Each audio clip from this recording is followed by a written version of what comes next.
This is a higgity feast. There's plenty of this, and these as well. We top it like this, and bake it like that. Higgity. Baked generously.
This is a higgity feast.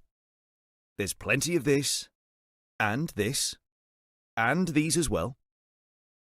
We top it like this, and bake it like that. Higgity. Baked generously.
This is a higgity feast.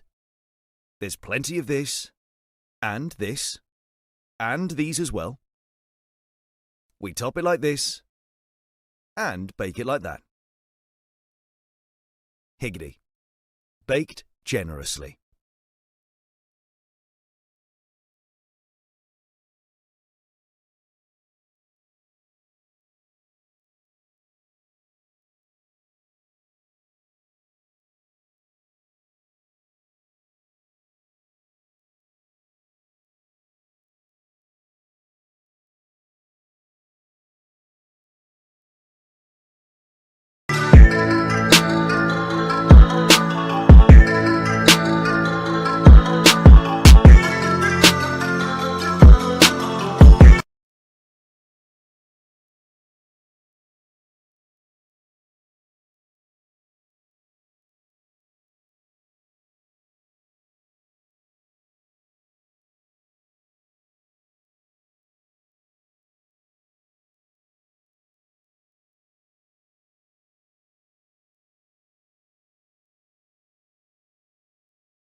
The County Championship. I'm Adrian Harms and delighted that we're going to be joined in a moment by Ed Seaborn from BBC Radio Bristol and BBC Radio Gloucester. Just before I introduce Ed, a quick shout around the ground. There we are. There's my good friend Julian waving his cap up in the top tier of the Spenkarma Pavilion. So we're going out around the ground, which is great news.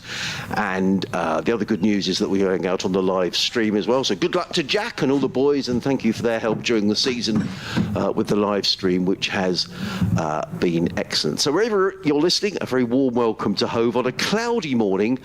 There's some heavy cloud over the North Downs in the distance. Slightly worryingly, the ground staff are just sort of assembling down below us, which is often a sign that they're not totally confident in the weather, and they're setting some chairs out as well. So whether there's going to be some rain around, let's hope not. The news from the middle is that Gloucestershire have won the toss on a pitch that has got a tinge of green. Perhaps unsurprisingly, Gloucestershire have decided to bowl first. So enough from me, and a very warm welcome to my co-commentator this week, who is Ed Seaborn. Hi, Ed. Morning, Adrian. Can you hear me? I can hear you loud and clear. Can you hear me? Because I can't hear me. Anyway, I will just talk and assume everything's okay. But great to see you. And in fact, you've seen more of Sussex recently than I have, because I sat in the rain for 2 days at Derby last week.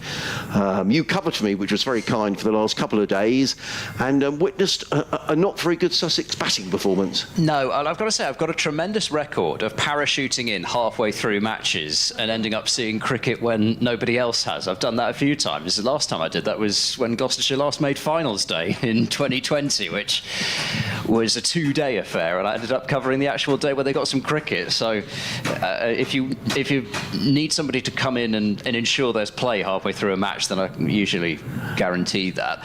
But yes, it wasn't an especially edifying display from Sussex last week, and I'm sure they'll be looking in front of a home crowd to try and put that right. Yeah. As far as Gloucestershire are concerned, well, they haven't won in the Championship in 2023. They've only had a winless season once in their County Championship history, although I have been looking back, and I'll bore everybody with this if it looks like happening. There have been several times in their history where they've been winless through 14 matches. It's just that the season used to be longer. But it's still not something that anybody will want, and so they'll be absolutely desperate, I'm sure, to finish this season off on a high. I'm sure they will. The umpires are making their way out. Let's start with Gloucestershire, because they've won the toss, and I think unsurprisingly Ed decided to bowl first. Tell us a bit about the Gloucester side this week. Yeah, well, as you say, to start with, I think you see that the pitch is pretty green, and you see that it's pretty thick-set cloud. There is actually a bit of blue away to our left, so it may not, and I think the forecast is for it not to stay that way, that it is supposed to be sunny later on. But Gloucestershire, well, they are absolutely ravaged by injuries. Still no Marchand de Lange, no Ajit Singh Dale, no David Payne, no Tom Price. Who else am I missing? I'm sure I'm missing some more. Anyway, they do welcome back a couple of their bowlers, which is, I'm sure, a real boost, for them.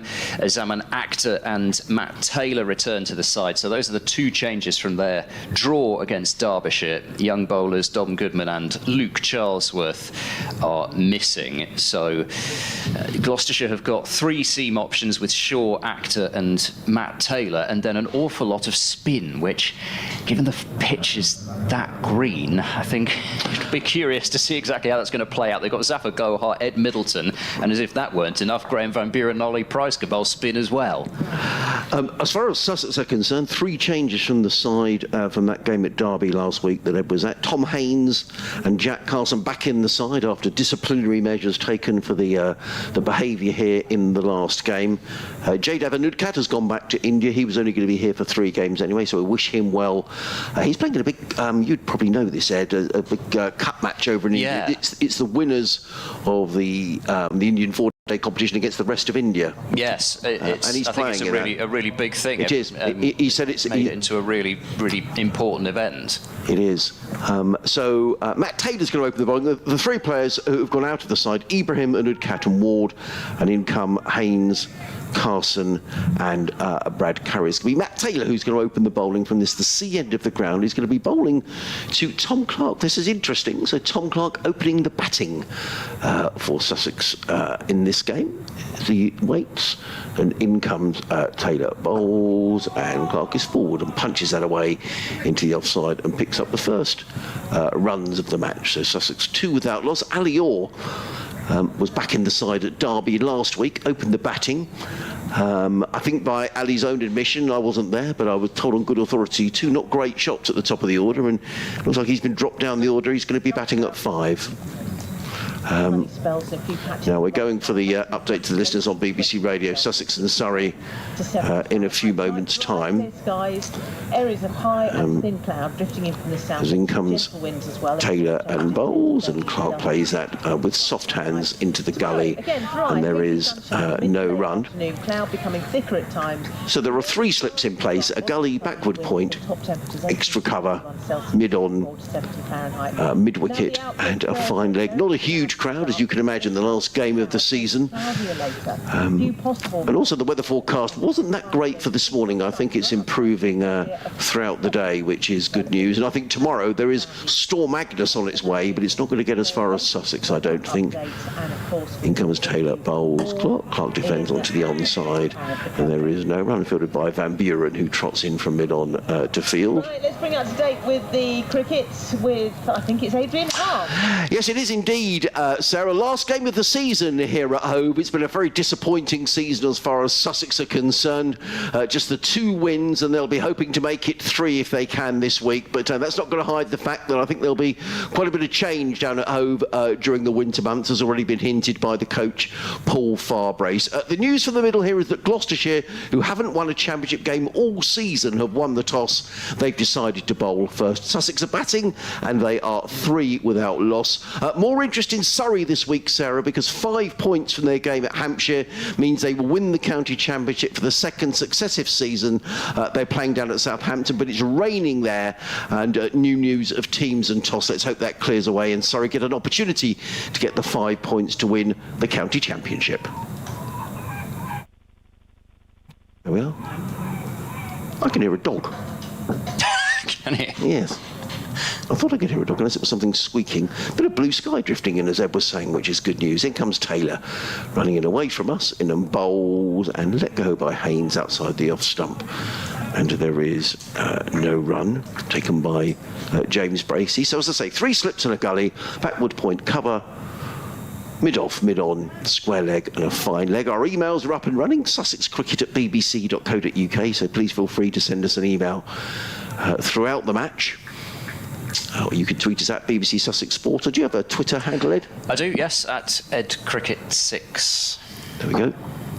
In comes Taylor and bowls, and Haynes is forward and plays that into the gully region, whereas a sprawling save. There is no run. It is the end of the over. Sussex are 3 without loss. Clark on 3. Haynes yet to score. So we'll talk about our respective clubs' season. I mean, from a Sussex point of view, it has been disappointing throughout the season. But for Gloucestershire, no wins in the county championship. It's an extraordinary record. Yes, well, they've been the architects of their own demise a couple of times. They've missed. I mean, the last match against Derbyshire, I think they've got a couple of these bowlers back now, but the last match against Derbyshire, they were missing 7 bowlers due to injury, which for a club which cannot afford to have a massive squad is a massive problem. So that's been part of the issue. They have had a couple of games where they've been a little bit hard done by the weather, and I think the other thing is the weather has not helped in terms of getting any sort of rhythm into their season. They didn't go abroad for their pre-season. We go right back to that. They then had a start to the season where it was really disrupted by the weather. They didn't manage to get any pre-season games in this country either.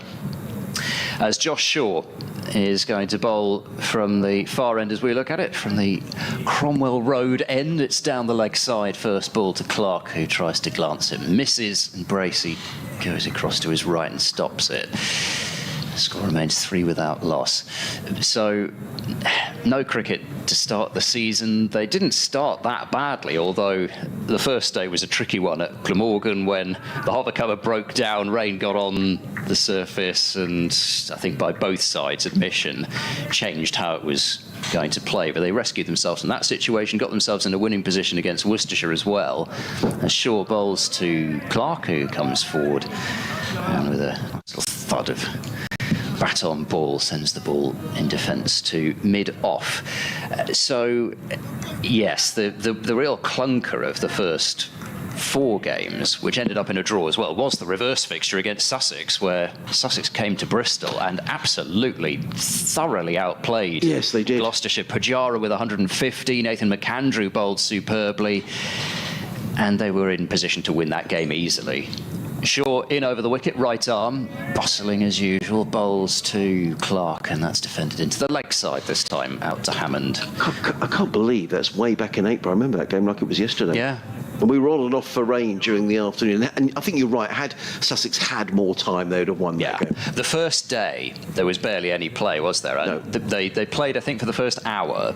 Then they turned the floodlights on at 12 o'clock. Oh, that's right. And yes. then they played for about 3 balls under the floodlights before it tipped down with rain and everybody went home. Shaw is in, and this is worked into the leg side by Clark. And again, it's Hammond in action at mid-wicket. So lots of time in that game lost due to the weather, and there was time lost on the last day as well when Sussex had Gloucestershire under all sorts of pressure. So that, I think, really was, how can I put this kindly? That was probably the worst result of the season for Gloucestershire in terms of the fact that it was a draw against Shaw bowls, rising delivery outside the off-stump, and Clark lets it go. A draw against a side who, and not just a draw, that would have been, I think, had it been just a normal kind of draw, you might not have thought so much of it, but because they were so thoroughly outplayed by Sussex, having come down from Division 1, where they won their last 2 games in Division 1. They could have won their last 3 games in Division 1. They were in a good position to win at Taunton as well. And then they come down to Division 2, a Shaw bowls bumper, which Clark thought briefly about playing, and then does well to duck everything underneath it, and that's the end of the over. So Sussex 3 without loss, and a maiden over to start with from Josh Shaw, but not a huge amount at the moment happening in terms of ball beating bat and seemingly a massive amount of movement out there. So it hadn't been a dreadful start to the season. Of the first 4 games that actually took place, that includes a total washout against Yorkshire, where they didn't play at all in 4 days. They probably could have won 2 of the 4. The first game was an even draw because Gloucestershire had fought back so well, and then there was that game against Sussex where they'd lost heavily. In comes Taylor, bowls to Haynes, who beats him outside of the off-stump through to keeper Bracey. There is no run. And that was the first time, having said there wasn't a great deal happening in terms of ball beating back the first couple of overs. But yeah, I think really you look at those first 4, no wins. They then play a Durham side who have shown time and time again this season that they are a cut above everybody in this division. So they lose that game. Taylor again. The sun is just breaking through in on bowls, and Hayes drives. That's going to be 4 runs. Nice shot by Tom Haynes, just slightly over pitch by Taylor. And Haynes with one of his favourite shots, that punch away through the offside. And the outfield, which is probably maybe a little damp because of a bit of overnight rain, but it's sped away for 4 runs. First boundary of the match to Tom Haynes, and Sussex go to 7 without loss. It's a little over pitched from Matt Taylor. And actually the outfield, I would say, the outfield looks absolutely pristine. It's been great for outfields the last couple of months of weather. I mean, it's been like this all season, and I'd say this, and to Ben Gibson and his staff when I see them, and the lads who work on the ground. I mean, you go to some of the test grounds as well, and this is a really, really good outfield. Yeah, it was terrific, even when they'd had all that rain in June when I came. In comes Taylor again bowls, and Haynes defends down the track, and there is no run. Sorry, I mean, as in they'd had all that rain to start the season. Yes. And then they had an entire, because this was the problem at Bristol, had an entire month where there was no rain, and Bristol's outfield was looking well. There were those lines of dead grass where the drainage was, and it was just impossible. I mean, the start of the season, it rained so much that I suspect the seeding was probably disturbed, and then no rain through the mid part of the season. It looked great towards the end of the season where they'd actually been able to tend to it, but yeah. No, it's looked great here all season. In comes Taylor bowls, and Haynes works this to backward point, and there earns no run. Haynes on 4, Clark on 3. Live cricket on the BBC Radio Sussex, BBC Radio Gloucester and Bristol. Adrian Harms, Ed Seaborn, delighted Ed with us this week. He's just given a bit of a resume of the Gloucestershire season, and also a change of coach halfway through the season. Coach is still Dale Benkenstein. Right. The performance director, Steve Snell, departed the club just before the Cheltenham Festival, and then the the 50-over tournament began at the back half of that festival, which has salvaged something for Gloucestershire's season. Taylor in bowls. Haynes is hit on the pad. He's looking to whip that one away through the leg side. The ball thumps into the pad. There is no run. Umpire Neil Bainton says not out. The square leg umpire is Jack Chantry, formerly of Worcestershire, who actually umpired the game up at Durham a couple of weeks ago. He's done some commentary as well, Jack, back in the day. So good to see that he's down. I'm not sure if this is the first game he's officiated actually at Hove, but good to see him in situ. That's never good when you get changes in terms of the management of a club in terms of halfway through the season, Ed, as well. I guess that's... In comes Taylor, last ball of the third over. He's in and bowls, and Haynes is forward, plays that to mid-on, fielded by Van Buren. And there is no run. End of the over, Sussex 7 without loss. Haynes on 4, Clark on 3. Actually, there's me with saying Tom Clark restored to opener. He opened last week, of course, because Tom Haynes had been disciplined by the club and didn't play at that game at Derby.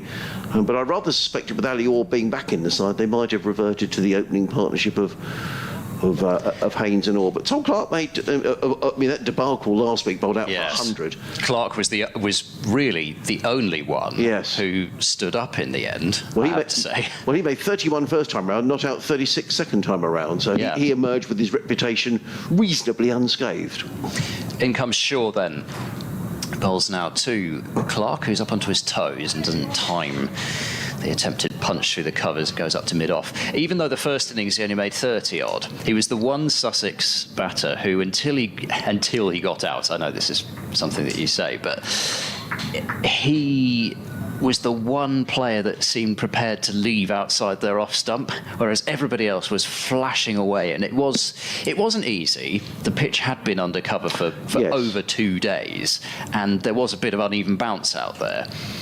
Shaw in over the wicket bowls to Clark, who's pushing a single, nicely played in the gap between backward point and mid-off, and that's the first run off Josh Shaw's bowling. Sussex 8 without loss as Clark joins Haynes on 4. And in the second innings, he really did look as if he was actually quite well set in the end. I think Derbyshire had lost a little bit of their belief potentially that they could force the win in such a short amount of time, but Clark really did look as if he was on for a decent score. So it'll be interesting to see whether he can pick that form up in this game, because other than that, it has to be said there was not a great deal from Sussex's batting at Derby. Shaw bowls to Haynes, who gets in a nice position to be able to keep that one out and play to mid-off. Just to finish off on the first part of Gloucestershire's season, I'm sorry this is a bit of a dull resume, but it is getting to a point. They lose that game to a very good Durham side. So that was their first loss of the season. They'd drawn the first 4 completed matches with the abandonment. And then they went into a home game against Leicestershire, I think basically feeling they had to win that one. Shaw bowls, it's full, dug out by Haynes out into the offside. Fielded up at mid-off by Zaman Akhtar, and there is no run. And they were actually in a pretty decent position in that game against Leicestershire. They got themselves a first innings lead, albeit they dragged themselves out of a situation in the first innings where they were in real strife. But then they tried to set up a game on the final day, went basically too hard, lost a lot of wickets, and ended up making it really easy for Leicestershire to chase. Shaw bowls to Haynes, who stands pretty tall and plays just onto the back foot out in defence, again to Akhtar at mid-off. So really, having lost that game, I think you already felt, with still about half the season to go, but with no wins, 2 losses and 4 draws, well, promotion's gone. And that was the point when Gloucestershire really started to get the injuries. So it was effectively like a double whammy halfway through the championship season. Shaw is in, bowls. Haynes trying to glance that one away on the offside, finds the hands of backward point, and that's the end of Shaw's second over. So tidy stuff from Shaw albeit I don't think he's yet really beaten the edge. And Sussex 8 for no wicket after 4 overs. So actually, when you look at this Gloucestershire side, and I know there are a lot of injuries, but just to pick out a few names here, you know, Chris Dent, who's a very fine player in the county championship, James Bracey, you know, good keeper, has played for England, makes runs. There's only one of the Price brothers playing today. Josh Shaw is a Graham Van Buren. And you were talking about Ajit Dale, who I thought bowled really well. Yes, he's unfortunately he's a real huge loss out for the season. Is that right? In comes Taylor over the wicket, bowls and played into the offside by Clark. There is no run. Then David Payne, who I guess does he just play white ball? Well, he's had this ongoing ankle injury, which has meant that he's played no red ball cricket this season. He would of course be a massive boost to the bowling attack, and I think actually you saw in those wins at the end of last year, if Gloucestershire have an attack of say Payne, Tom Price, Matt Taylor, Ajit Singh Dale, then they're a match for quite a lot of sides, but they just haven't been able to put that attack out on the field very often, if at all. Taylor in bowls, and a play and a miss outside the off stump by Tom Clark. The ball went through about waist high to James Bracey. Full shot from Clark. Good delivery. The pitch is just cut, just to give you an idea. Probably, I'm counting 1, 2, 3, 4, 5, probably at least 10 cut strips away from where we're commentating this week. So for the left-handed Tom Clark, we're looking directly over wideish mid-off, so it's very difficult from here to tell exactly what the ball is doing and whether it's moving around. But certainly the way that Clark played that suggested there was a bit of nip there from Taylor, who mops his brow and wheels around in front of us. Comes running in from the C end of the ground, up the slope, is in bowling. That's a full toss, and Clark plays it to mid-on, fielded by Van Buren, who is the Gloucestershire skipper. And there is no run. So a big winter ahead down at Bristol, by the sounds of it. I mean, there's a big winter here at Hove, no question about that. Paul Farbrace has spoken about that, about the players are back in November. Lots of fitness training. That's been something that's been raised a few eyebrows around Hove, where Paul has said on a couple of occasions that the players aren't fit enough. So I think they're going to be put through their places in November and December. As in comes Taylor bowls. Clark had no idea where that had gone. He looked to play it on way on the onside. He got a big thick edge and the ball ended up at backwards square leg, and there is no run. So that's what the Sussex players will be in. Paul Farbrace not going away with any franchise cricket. He's going to be here all winter. And then the club announcing that they're going to India in March for pre-season. So Paul was saying a lot of the fitness work will be done by then. If you want to listen to that interview, you can hear it on the BBC Sussex Sports Twitter feed. Paul speaking last week. We also spoke about Ollie Robinson. As in comes Taylor bowls, Clark defends into the offside, and again there is no run. The total remains on 8 without loss, saying that he's expecting news that Ollie Robinson will be signing a new deal here at Sussex any day soon. Jofra Archer's already signed. I guess a lot of Sussex supporters might say, well, yeah, but they don't really play for the club.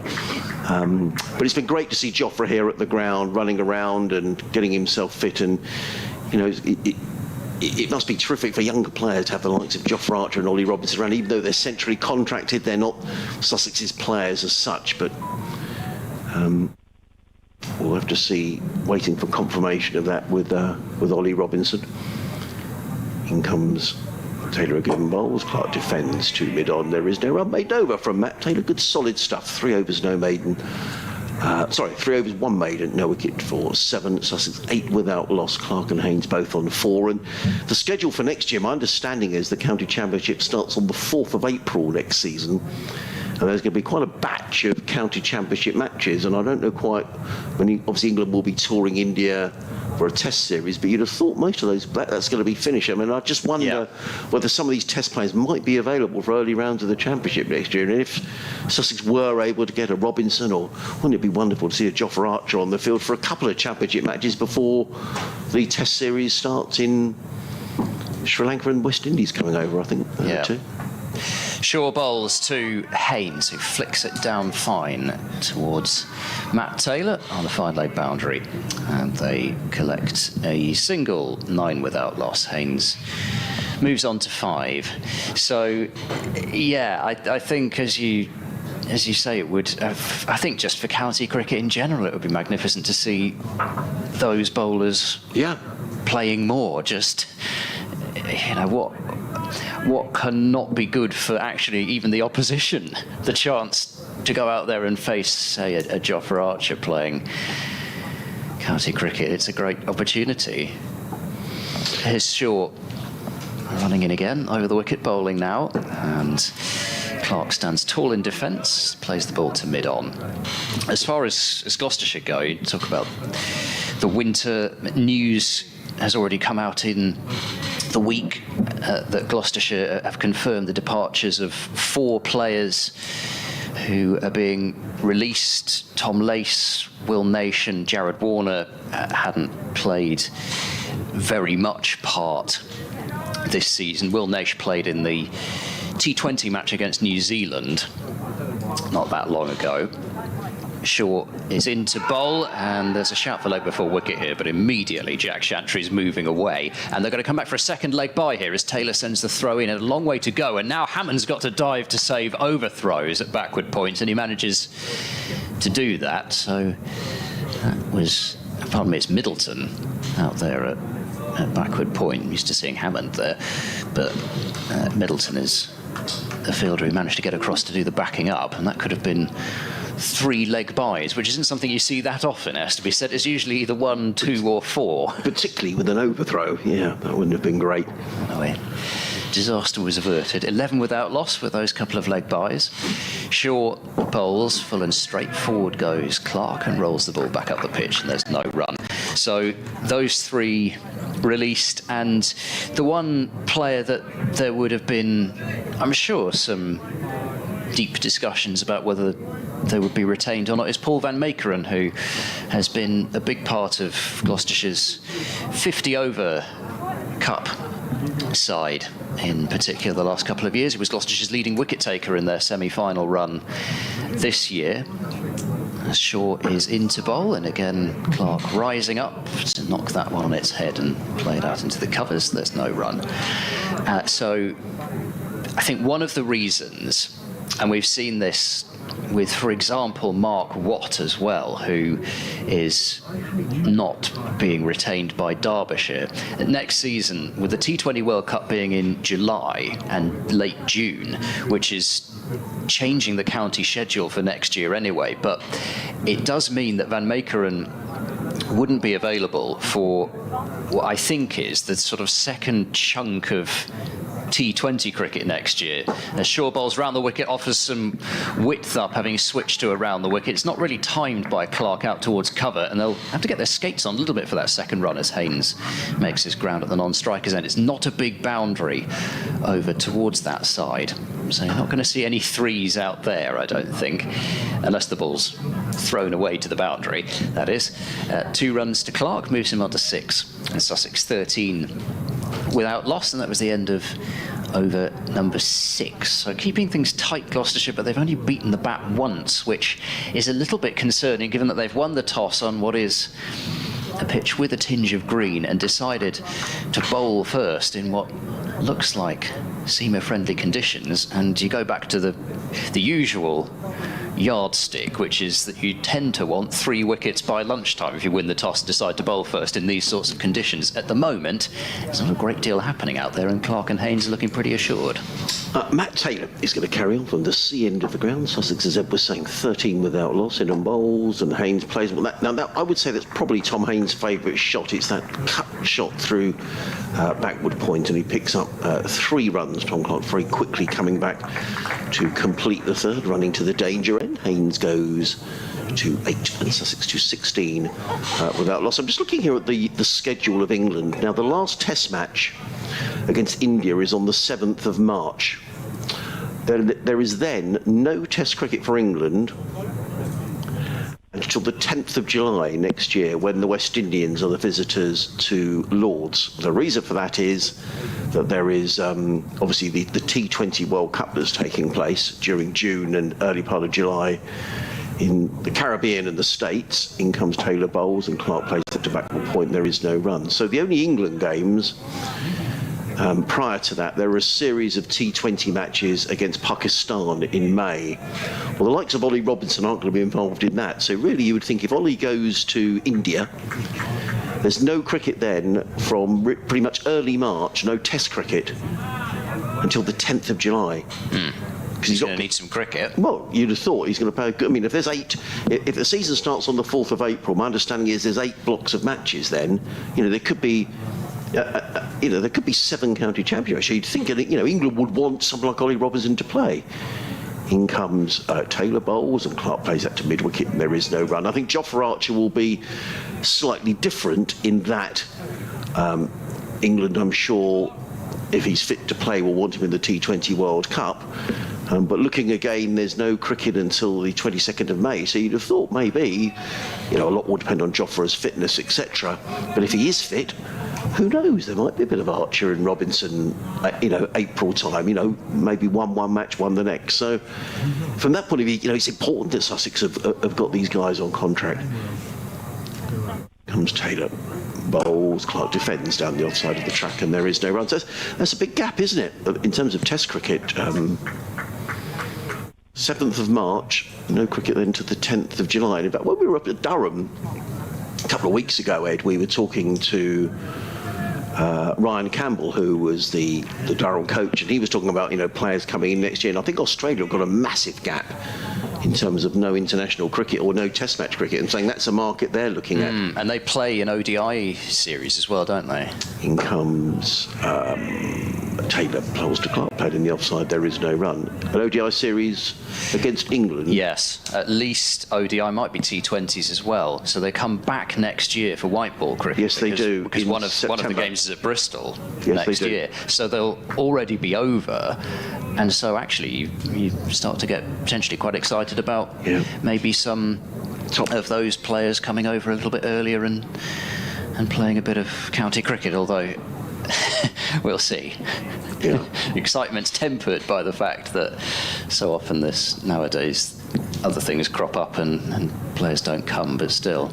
In comes Taylor, bowls to Clark, who edges. I don't think that carried to third slip. It was a good stop left-handed. Who's that in there? Thank you very much. Third slip, I believe. There's no run. Ending over 16 without loss. Clark on 6, Haynes on 8. Live cricket here on the BBC Radio Sussex, BBC Radio Gloucester and Bristol. Adrian Harms, Ed Seaborn. Just a quick look around, because the county championship will be decided. I mean, Surrey are pretty much home and hosed, aren't they? But they're playing down at Southampton this week against Hampshire.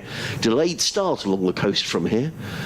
No toss. We're interested in who's going to be relegated and who we're going to play next season. Northamptonshire already down. Kent are playing Lancashire at Canterbury. Lancashire 17 for 2 in that game, and a delayed start at Trent Bridge, where Nottinghamshire are playing Middlesex. It'll be either Kent or Middlesex to join Northants next year in Division 2. Have you got a preference, either Kent or Northants? Do I have a Kent or Middlesex? Kent or Middlesex, yeah. Well, I've never commentated at Lords. Right. So Middlesex would be... Have you not? Right. No, it's the one, I suppose, major venue that I've never commentated at, because Middlesex always stick Gloucestershire T20s at Radlett, or this year Merchant Taylors. And we've got a change of bowling. It's Zaman Akhtar into the attack. He's bowling full, and he's driven for 4 first ball. Square driven by Haynes, goes out towards deep backward point past Hammond, and Haynes moves into double figures. He's got 12 now, and Sussex 22 without loss. So a 4-over burst. In fact, it was a no ball as well from Zaman Akhtar. So not the start that he was after. He's gone for 6 without actually bowling a ball. So 22 without loss. But Akhtar, who's missed, he missed just the last game actually in the end, and coming back in to this game as Haynes works this one to mid-on, and there's no run. He's got some pace about him as Zaman Akhtar, and he certainly has shown that if he can get it right, he's a real handful. But he has also been prone to the odd spell where particularly the short wide ball tends to come in, and I suspect if he does that to Tom Haynes, Haynes will gratefully appreciate that. In goes Actor, bowls, tapped into the offside, and another good single taken with Gloucestershire on the attack with 3 slips and a gully for Tom Haynes. That creates the gap at cover and allows him to push a single into it, 23 without loss. I think in terms of, you know, just a smaller, so Kent aren't a small county really, just a smaller county. It might be nice to see Kent staying up in the top division. They managed to rescue themselves against the odds last year, and it would be quite something if they were able to do that again this year. Actor leaps in, bowls round the wicket. It's tucked into the leg side by Clark. There's a fielder out at deep square leg now. It's Joe Phillips who's on the field as a substitute. And the score 24 without loss. I assume it's not Josh Shaw who's gone off. So somebody else has just had a bit of a break in the field. I think it might be Zafar Gohar actually. Don't see Zafar Gohar out there at the moment. Haynes on strike, Actor bowls to him. It's full, it's edged. Well, I say edged, it's sort of flashed really wide of Hammond, who's fielding a sort of wide gully backward point position. Sprawled out one-handed to try and catch it, but couldn't. And so it's away for 4 runs, 28 without loss. Yes, it's 28 without loss. I'm trying to read the scoreboard. I know that, often left-handers, I don't know why left-handers more than right-handers seem to sort of flash up balls outside the off stump, but I think that's an area that Tom Haynes gets out too often in, playing up balls outside of the off stump, and he's, I don't know if I'm sure that the coaches have statistics as to how many times Tom gets caught in that area. I'm sure he'll be working for it. I think by his own standards, he's had a disappointing season, Tom, not least, obviously, last week missing the game with disciplinary issues, but he would have hoped to have made more progress. Actor bowls, that's over pitch. That's the ball to go at outside the off stump. It's a half volley, and he's almost one-handedly driven that one through the covers, and it's 32 without loss. Haynes up to 21 from just 19 deliveries.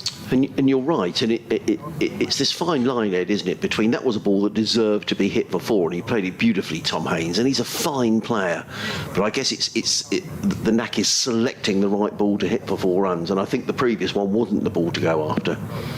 Well, the chairman's over there, over in the hospitality area, very smartly dressed in his suit.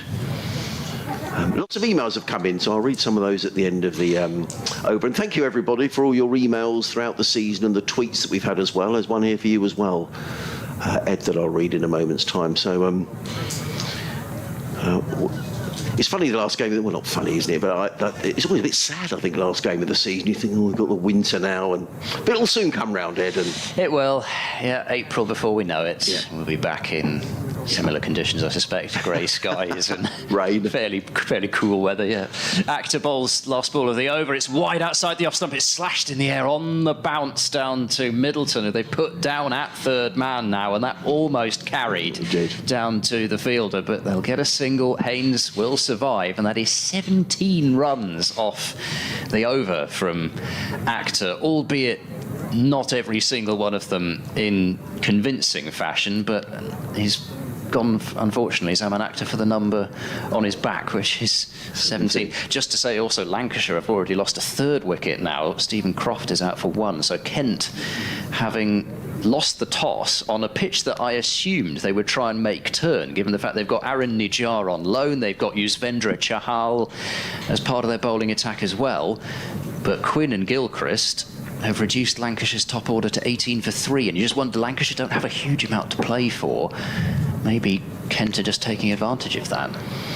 Matt Taylor runs away from us up the hill, comes in and bowls to Haynes, who drives down the ground, fielded off his own bowler by Taylor. There is no run. So a couple of emails, sussexcricket@bbc.co.uk. The first one from David Sharp, who says, good morning, Adrian.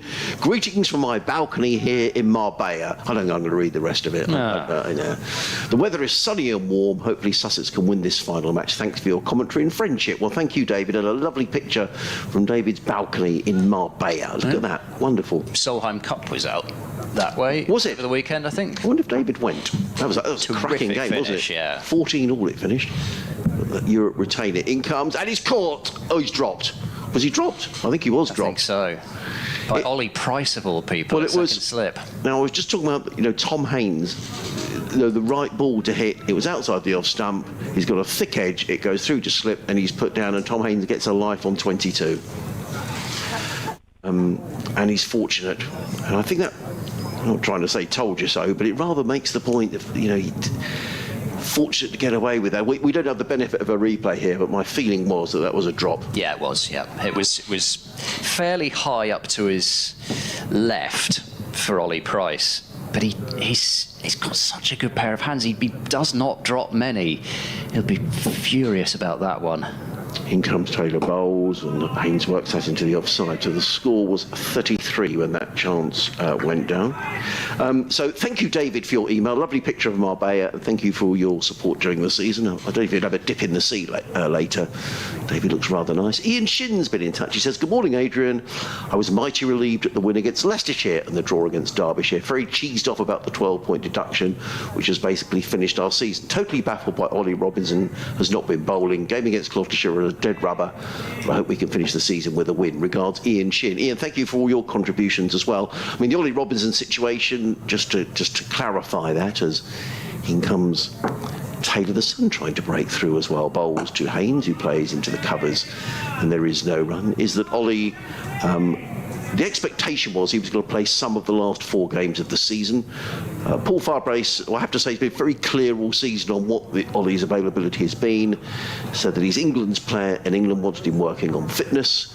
It would then seem as if Ollie damaged a finger, apparently in the gym, and so therefore he hasn't been available or isn't available for the last couple of games. But we do know Paul Farbrace has said they're expecting Ollie Robinson to sign a new contract with Sussex within the next few days, just waiting for the final details of those. In comes Taylor Bowles to Haynes, who drives into the covers. A good tumbling stop there at mid-off by... who's that at mid-off? Oh, sorry, Josh Shaw, yes. Shaw. And there is no I run. was looking down at the wrong moment there. And an email for you, Ed, who comes from Joe Bond. And he says, hi, guys, I'm a Gloucestershire fan listening from Leamington Spa. It's been a tough year for Gloucestershire, though the 50-over cup run gave us something to cheer about. A friend of mine is a groundsman at Hove. It feels a much better job, especially during the summer, than me pushing Excel spreadsheets around. Yeah, it can be hard work being on the ground staff, though, particularly when it rains. In comes Taylor Bowles. Haynes drives down the ground again, fielded by Shaw, and there is no run. It is the end of the over. 35 without loss. Haynes 24, Clark on 7. He says, thank you again to Ed and all the BBC commentary teams to give me cricket to listen to help me through the working days. It'll be a long off-season, but looking forward to next season. Many thanks, Joe. Thank you, Joe. And just to confirm, next season that the BBC deal with the ECB to provide county cricket commentaries. There's at least another year, well, there is one more year to run on that deal, and we're all keeping fingers crossed that that'll be extended. But whatever happens, next year the BBC will be providing commentary on every ball of every game of every competition right through the season, and let's hope that a deal is done and it carries on beyond that. But certainly for next year, that certainly is the case. Yes, indeed. So pretty much as soon as this is over, you start counting down the days until, you say, the 4th of April. Actor bowls to Clark, starting his second over. Clark comes forward and plays quietly to mid-off. I have little landmarks sort of during the winter, really, Ed, and I think, yeah, that's that, so I always think sort of, October's quite a nice month, it's a nice month for weather and there's a bit going on. I always think November, depressing, the clocks have gone back by then. But then December, there's Christmas to look forward to. Then I think January, February, I'm sort of looking ahead to the Six Nations rugby. I love that. Actor striding in, bowls full, and there's a nice looking on drive from Tom Clark. That's a beautiful shot. It's going down towards the boundary, up the hill, but it will make it. And 4 runs to move Clark now into double figures. He's been the more watchful of the two so far. He's got 11, but he's just building the platform to work from. And Actor, it's 21 runs now he's gone for in just 8 legitimate deliveries. And actually, when we look ahead to next season, clearly Sussex are looking at bringing in other players. They've had a disappointing season. Gloucestershire are in the same boat. But other counties as well this season have had a difficult time. I mean, Yorkshire, I think, will be strong this season. I thought their attack was terrific. I mean, they'd have won both games against Sussex if it hadn't rained. No question about that. So I think they're going to be very strong. Yes, I think they have a chance. As Actor runs in, he bowls. Clark tucks it into the leg side, out towards deep square. Zafar Gohar is back on the field now, jogs in to cut it off. 12 to Clark, 40 without loss. I think they have a chance next year to do what Durham have done this year. They might just really boss Division 2. Well, I looked at Fisher and Code, the way they bowled up at Headingley, supported by Thompson. I mean, they're a good side, Yorkshire. Revis is a really fine prospect, I think, with ball and with bat. So I agree with you. I think they could well do a Durham next year. I think they're a very strong side. Looks like it's all changed down at Glamorgan. Yes. Yep. Actor goes in now. He bowls to Haynes, who drives off the back foot, finds Van Buren, who's at extra cover now. There is no mid-off, so they're effectively saying to Tom Haynes, have a straight drive, but we're going to try and cut off the square drive out through the covers and that slashing shot down towards third man, and maybe try and get him playing straight and try and find the outside edge. Well, they found it once already, but the catch going down. Actor is in and bowls, and Haynes plays comfortably from the crease back to the bowler. So, you look at every side who'll be in Division 2 next season, and Sussex will be looking to improve. You've got Northamptonshire who've come down. They've had a difficult time in Division 1, but they showed last week at the Oval that they seem to bring in players who can do quite well. So you can't count Northamptonshire out. No, they will lose Tom Taylor. Yes, no, he's a very fine player. He's had a terrific finish to the season. As Actor bowls a rising delivery, and Haynes plays it with a good degree of ease back to the bowler, and that is the end of the over. So a better over from Actor in terms of runs, with 5 runs coming from it. Still, though, 40 without loss are Sussex, and we've had 10 overs, so it was quite a quiet start, but the last few, I suppose in general things have started to come to life, with half chances, then an actual chance, but plenty of runs as well. So Sussex going along at 4 and over. But and I think Middlesex come down. They're bringing in Deploy. Yeah. I know they're losing some. For example, they're losing Murta. It'll be, I think, maybe John Simpson's last year next year. In comes Taylor bowls to Clark, who's forward, plays a tee offside, no run. So they be in transition a little bit, but they'll still be able to put out a bowling attack of the likes of Bamber. I suspect Roland Jones is probably staying on if he's fit. Tom Helm, they're going to be a side that, because of the fact that they play at Lords as well, and the pitches that they tend to get at Lords, the issue for Division 2 sides so often is forcing wins.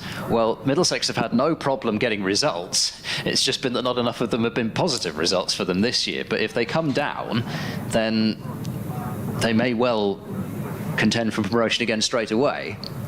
Taylor in bowls, and Clark is on his way, and that's reward for Matt Taylor. He's bowled a good line and length here this morning. He's in his 6th over, and he's picked up the wicket of Tom Clark, who is caught low down at first slip by Ben Charlesworth. Thank you, Ed, for pointing that out. So Clark is on his way, and I think Taylor's bowled well here. I think he's bowled a good line and length outside of the stump. He's had Tom Haynes already dropped, and Tom Clark just playing at a ball outside of the off stump. Difficult to tell from the angle we're at whether it was a ball he needed to play, but good, smart, low catch by Charlesworth, who we'll talk about a little later. And Clark is on his way for 12 when the first wicket goes down. Yeah, he's had a good season as Matt Taylor. It's just that, unfortunately for him, through one injury or another, he's just not been able to play as much Championship cricket as he would have liked. This is his 6th Championship match, and he has bowled pretty well in those matches. Of bowlers who've bowled an appreciable amount this season, Matt Taylor does have the best average, and admittedly it does tell a little bit of a story when that average is basically 30, that's kind of the best average in terms of people who've played more than a couple of games. So when he's played, though, he has really done pretty well. And also, I think in the T20 as well, Taylor was somebody who had been in and out of the T20 side the last few years. I think he was given the backing to play more in T20 cricket, and his most real standout moment in the T20 was when he defended 5 off the last over at Merchant Taylor's school against Middlesex to give Gloucestershire what was their first win of the season in any format. So he has bowled well when he's played. It's just, as I say, unfortunately he's not been able to play as much as he would have liked. He's had this infected toe which has kept him out since the Cheltenham Festival as far as Championship cricket is concerned, and he could have had both openers by now as well. In comes Taylor, bowls to Newman, who's Tom Alsop, the Sussex skipper in this match. The sun makes a fleeting appearance across the ground. There are now 4 slips in place for Taylor, a backward point, mid-off, mid-on, mid-wicket. And a fine leg. In fact, it's almost a deep backward square, to be honest, down by the players' pavilion. Looks very pleasant for watching if you're listening at home and thinking, oh, I might pop down to Hove. I mean, it looks as if it's clearing up. There's a lot of blue sky making its way along the south coast. So fingers crossed that remains the case. And I think the forecast actually is pretty good for the match. As in comes Taylor, bowls, and Alsop is caught behind. That's a poor shot by Tom Alsop. That was wide outside the off stump. He's played at that. He's nicked it behind. A good smart catch by James Bracey. 2 wickets and over from Matt Taylor, and I think Tom Alsop would not at all be pleased with that shot. That was wide outside the off stump. Didn't need to play it. He walks off, banging his bat on his pad. Alsop is on his way, and Sussex all of a sudden are 40 for 2. Well, this is an enormous boost for Gloucestershire because things had just started to turn a little bit sour for them this morning. Started to go for boundaries. There was the drop catch, and you sort of wondered, really, where's this morning going? But Matt Taylor, probably in the last over of his spell, I doubt he would have had a 7th over, especially given the fact that he'd not played red ball cricket since the game against Worcestershire at Cheltenham, and hadn't played a huge amount either of the One-Day Cup. I think he played in the game here, which might have been his only game in the Royal London. Sorry, the Metro Bank. I've only had a year to get used to that. So he's probably, you'd think, Gloucestershire's main threat with the ball, particularly up front. Zafar Gohar might come more into the game later on, although looking at the green nature of the pitch, I'm not too certain of that, but we'll see. Maybe it will turn after all. But that, you felt, was maybe the biggest over there of the morning in terms of Taylor's last chance to have a go at Sussex, and he's managed to pick up 2 important wickets. And as you say, it wasn't a ball that was there to be driven. We're talking about the selection of balls outside the off stump. It's just shaped away a touch from Alsop. He's not got his head anywhere near the ball, and it's just a loose fish outside the off stump. And the only question was whether the ball was going to carry through to James Bracey, and it just about did. It was a good smart catch. New man is James Coles. 2 wickets in the over for Matt Taylor, who's in bowls, and Coles defends into the onside. And there is no run. The sun's shining even more brightly. Sussex 40 for 2. Coles yet to score. Haynes on 24. And continuing our conversation about sides next season, I mean, one of the problems at Derbyshire is the pitches are very flat. Yes. I mean, Derbyshire just cannot win at home. But you know, I think if they had result pitches, I think they've got a decent. Well, this is what Zach Chappell apparently had said this after the day when they'd run through Sussex and bowled them out for 100. Comes Taylor, bowls, Coles defends with a degree of discomfort, and that's a terrific over by Matt Taylor. It's a double wicket maiden, and Sussex, having been 40 without loss at the start of the over, finished the over 40 for 2. Coles yet to score. Haynes, who's already been dropped off of Matt Taylor, is on 24, the man out. Tom Clark for 12, and Tom Alsop without troubling the scorers. Yeah, so quite easily could be a 3-wicket spell for Taylor, and I wonder whether you just think, if you're Graham Van Buren, do you just keep him on? I reckon. To give him one more. I think it's just about more kind of workload slash being extra cautious with a bowler who's not got the overs in the bank potentially at this stage that he might like. He has been playing a decent amount of second team cricket, I think, around the games that he's been missing as Taylor. So it's not as though he's played absolutely no cricket, but what a fine spell that was if it was the end of his spell. 6 overs, 2 maidens, 2 for 12, and could very easily be 3 for 12. He needs some backup from the other end, though, and Actor bowls and beats Haynes, who prods forward, and that passes his outside edge through to James Bracey. That's exactly what Gloucestershire need. Yeah, and the other side, we haven't really mentioned the surprise package of this season, won the One Day Cup of Leicestershire. You know, I think it's terrific to see Leicestershire back and, you know, not being bottom of the table. So I would prefer it if they hadn't won both championship matches and the One Day Cup semi-final against Gloucestershire, though. So I'm tempering my "isn't it terrific to see Leicestershire doing well" narrative. As Actor, he's in now and bowls. Haynes clips that one confidently away wide of mid-on. It's out towards a long boundary, so it won't get there, but they should be able to manage a third run here, I would have thought, on the arm of Shaw. Yep, he's got to go into a slide as well, which makes the third run even more comfortable. Haynes moves on to 27, Sussex 43 for 2. But I think you can look at any side in Division 2 next year and say, oh, yeah, we'll beat them, we should beat them. I think every side will be thinking they've got a chance of promotion. So I think it's going to be really competitive. So I know people down here, it'll be Sussex's 9th season in Division 2.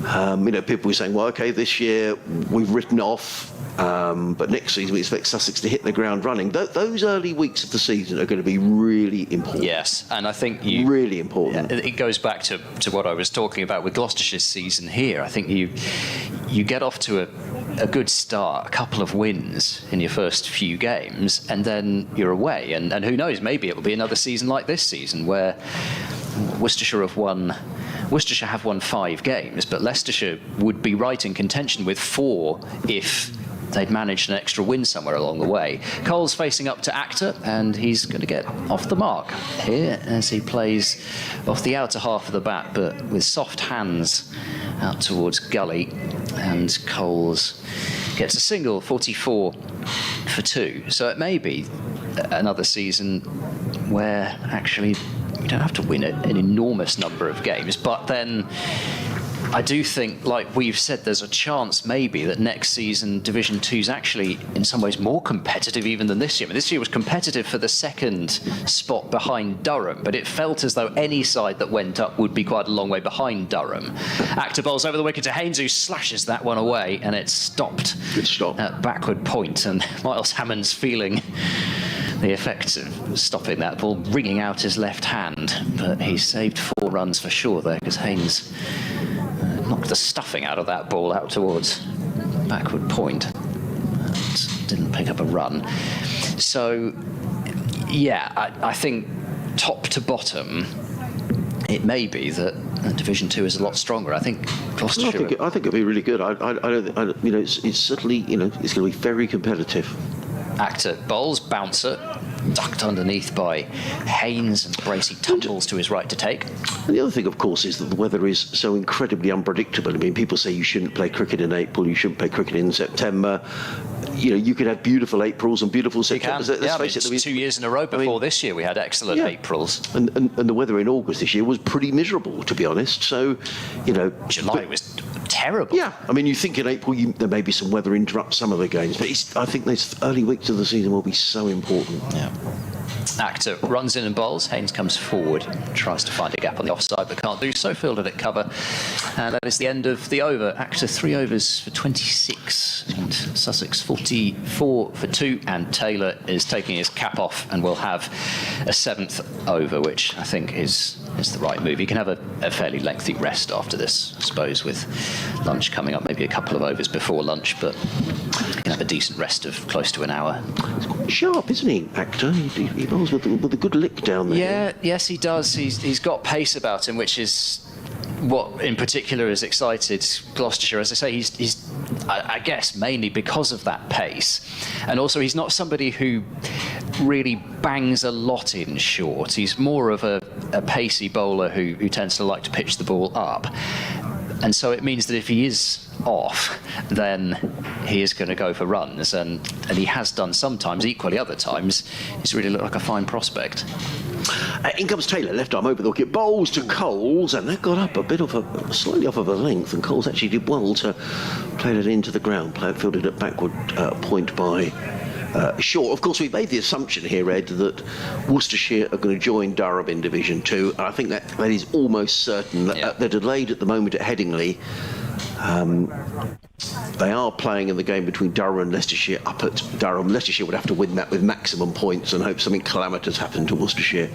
Durham actually 51 for 1 in their first innings. So playing in Durham and not in Yorkshire, which is interesting. Alex Lee's the man out for 6-2. Chris Wright, as in comes Taylor, bowls to Coles. Plays it on the onside, there is no run. Chris Wright, who will be plying his trade here next season for Sussex. I think that's the thing about Leicestershire.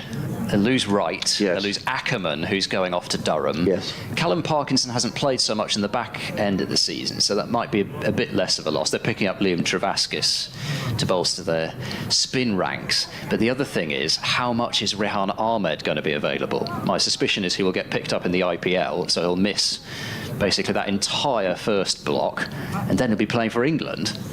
In comes Taylor, bowls, let go outside the off stump by Coles, taken by Bracey. There is no run. And you think back to the first round of the season, where Leicestershire beat Yorkshire. Yorkshire declared and set Leicestershire quite a... Well, I mean, it wasn't friendly by any means. It still took plenty of chasing by Leicestershire, yes. But Yorkshire thought, wow, we'll rattle through this lot second time around.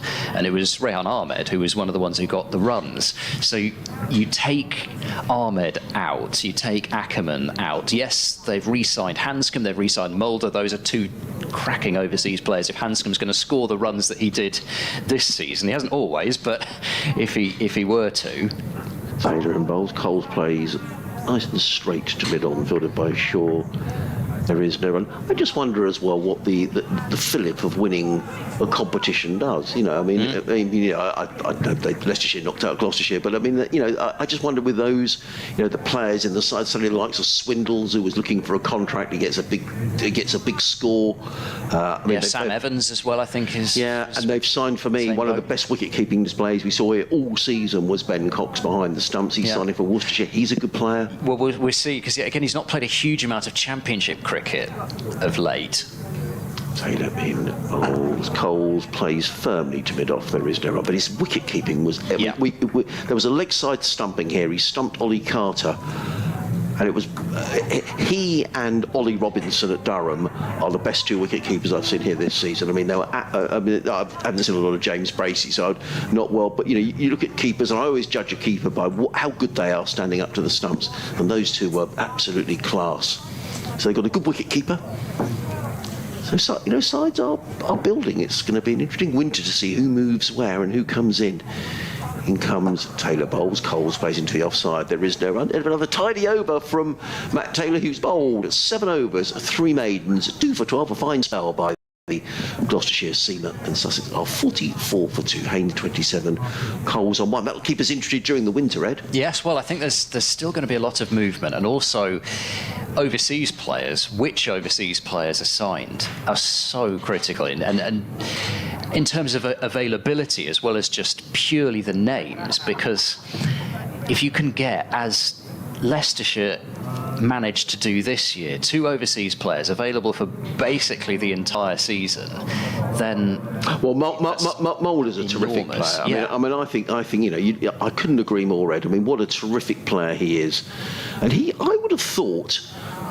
I don't mean any disrespect to Leicestershire. I'd have thought Mulder could get into a lot of county sides. He's a really good player. He's gone to Leicestershire. He's been very loyal. He's always available. He's always fit. I mean, he's absolutely prime overseas player. Yeah, opens the bowling and bats in the middle order. It can bat in any sort of innings you like. Yeah. A little bit of a really terrific player. I'd better just commentate here because we're going to do an update, Ed. Is that okay? Change of bowling. Josh Shaw is coming in from the Cromwell Road end in and bowls to Haynes, who defends onto the other side. And there is no run. It's a bit of a struggle here for Sussex since the dismissals of Tom Clark and Tom Alsop. Still no play down at Southampton. Lancashire 43 for 3 against Kent at Canterbury. Fahrenheit. And Middlesex still not on the field at Trent Bridge there, but that would be so frustrating if you're sitting in the pavilion watching the rain fall and you're watching your Division 1 status slipping away. As well, that is your latest weather update. On his way down the hill, Bowles, and Haynes is struck on the pad. There's a loud appeal. No, not given. What's going on with Adrian? Well, it's a glorious day here at Hove. Sarah, the sun is shining brightly. The final game of the County Championship. Sussex asked to bat this morning by Gloucestershire are 44 for 2. At one stage, they were 40 without loss, but Tom Clark out for 12 and Tom Alsop out for a duck. Tom Haynes, though, he's going along very nicely. He's 27 not out. All eyes in terms of the County Championship this week, though, are down at Southampton, where Surrey just need 5 points to complete back-to-back titles, but they're being thwarted by the rain at the moment. No play down at Southampton at the minute. Just as they do, we'll let you know, but currently rain has stopped play at Southampton. Here, Sussex 45 for 2. Rain actually hasn't stopped play because it never got started. Well, it has. It's stopped as in it's prevented it. Yes. You can have that. Well, we've got music in our ears now. If the guys could turn that off, that'd be thank you so much. Yeah, I don't know who that was. We've got a few bars of a song. Interesting that Shaw's back into the attacks. He just bowled that opening sort of 3-over spell. It was interesting. Yes, and then back from the same end. I wonder whether they might potentially decide to switch ends with him, but maybe they'll switch ends with Actor. 3 slips in a gully, in very close, as Shaw bowls to Coles, who comes down the pitch and clips this one away down towards fine leg. It's travelling quickly down there, but Taylor is pretty fine and manages to cut it off. It's just a single. Coles moves to 2. It's 46 for 2. Some yelps there as though Gloucestershire felt Coles had moved a long way across his stumps, but Gloucestershire can be, well, any side can be excitable after they've taken a couple of wickets and they've got a new man out there. But yes, no, he actually that time it was very much justified. You could see at least 2 stumps there if you were Josh Shaw, maybe even all 3, as Coles clipped that away. So for once it was justified, but he didn't miss it. Shaw bowls it short. It's pulled away high in the air out towards deep mid-wicket, and it will fly away to the boundary for 4. It didn't get up enough, that short ball, and Haynes climbed into it. There was a deep square leg out there, so he was entitled to bowl short, but it just didn't trouble Haynes enough, and he was able to pull it away a long way in front of square, which meant it was perfectly safe, and Haynes moves on to 32, and Sussex's 50 comes up, 50 for 2 in the 14th over. Haynes continuing to go on the attack when he sees one that's in an area that he likes. Shaw over the wicket, bowls to Haynes, who taps that one away out to mid-off. There's no run, and that completes the over. 6 runs have come from it, and 50 for 2 Sussex. So a lot of rain about, particularly in Division 1, although they are underway between Hampshire and Surrey. Are they? Just now, yeah. So Surrey have won the toss, decided to field. Yeah, unsurprising that, isn't it? I mean, so needing 5 points only, and that would mean that Essex have got to get maximum points. Yes, I can say so. Effectively, in baseball, they have something called the magic number, which is effectively it's the number of wins that you have to get, but also the number of losses that the other team can't suffer in order to clinch a division, for example. So effectively, the magic number for Surrey is 5. So any points dropped by Essex bring the magic number down, as well as points gained by Surrey. You can think of it that way. Zavagohar is into the attack, so Matt Taylor, after that very, very fine spell, 7 overs, 2 for 12, is out of the attack, and we're going to get some spin for the first time today. An hour gone, and spin on its way. Slipping a short leg of the close fielders. I'll give you the field as we go through the over. Horizon and bowls, and Coles leans back and plays the ball off the back foot to the sweeper on the cover boundary in front of the Spen Karma pavilion that's bathed in sunshine. He goes to 3, and Sussex to 51 for 2. There is a game down in your neck of the woods this week. Ed, well, it's a one-day game, the final one-day international between England and Ireland. what sort of a crowd they would get. I mean, it's a shame is that the school holidays are over, and so, you know, I'm sure there'll be a decent crowd. Yeah, I think it's supposed to be good. I mean, it's the only chance to watch England's men in Bristol this year. Go far. It's in bowls, and Haynes plays to mid-wicket, and there is no run. So there's a slip and a short leg. 3 men saving 1 on the offside. On the leg side, there's a mid-on who's about 2/3 of the way back to the boundary.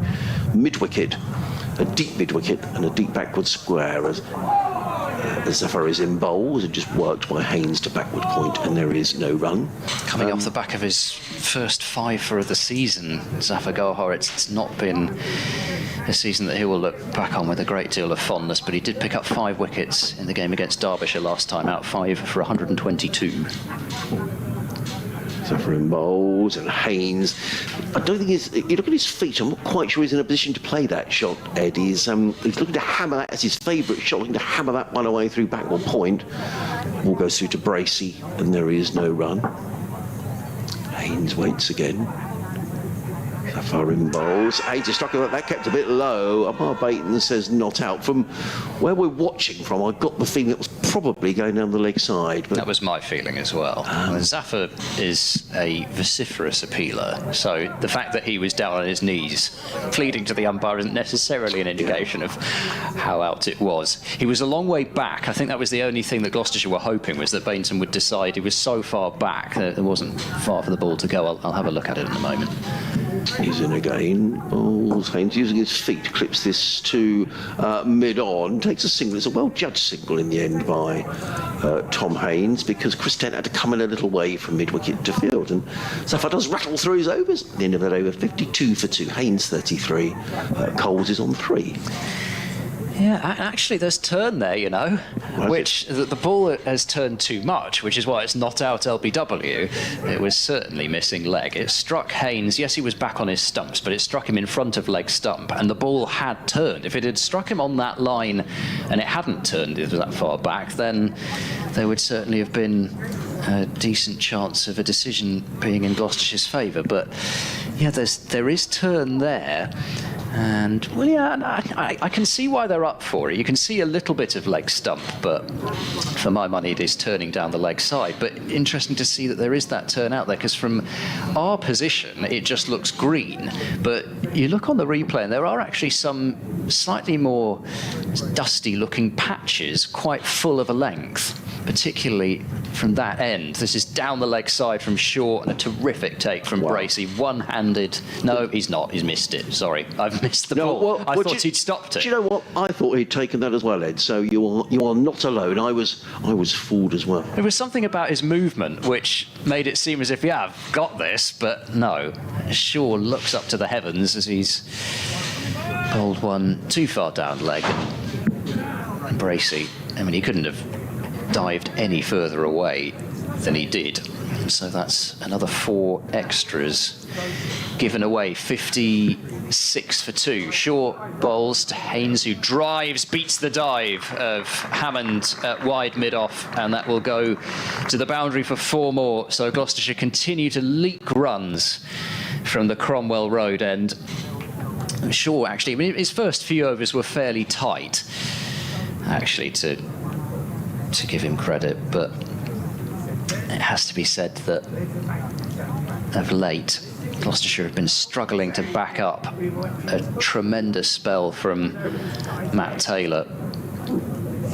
And it would only take maybe 1, although given that Sussex are travelling at this sort of run rate, you'd think in order for Gloucestershire to really feel as if it was their session, having won the toss and decided to bowl, that they might want 4 before lunch, but at the moment they're struggling to keep some sort of control now that the ball's got a little bit older from that Cromwell Road end.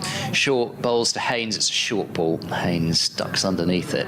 There's a short mid-wicket, as well as Zafar Gohar out on the boundary at deep square, and Joe Phillips is back on the field at fine leg, and I think this time he is on the field for who I suspect he would be in Matt Taylor, having bowled that 7 over spell, just having a bit of a rest. off the field, or I say rest, I mean, whatever it is that bowlers decide to do when they go off after having bowled a spell. Shaw is in over the wicket to Haynes, who tries to carve that one away. He's beaten backward point again, and that boundary is so short it's going to go. There's just no catching up with it. You beat the infield over on that side of the ground, and it's 4 runs. Nice shot. And Haynes moves on to 41, just a controlled shot through the offside. That's his 7th boundary, and he's making Gloucestershire pay dearly at the moment for having dropped him when he was on 22. And he's starting, well, I say starting, I mean, actually, even around about the time that he was dropped, he was unfurling his variety of shots. Yeah. And if he stays in, then Gloucestershire will be doing a lot of chasing the ball. As this time, he looks a little bit less comfortable facing that ball from Shaw around the wicket. Not sure if it was thigh pad or whether there was a bit of inside edge involved, but either way, it wasn't played quite so comfortably by Haynes. For the angle that we were at, I couldn't see exactly which part of Tom Haynes that hit. It sounded slightly clunky, so I'm wondering if maybe it was a bit of thigh pad, yeah.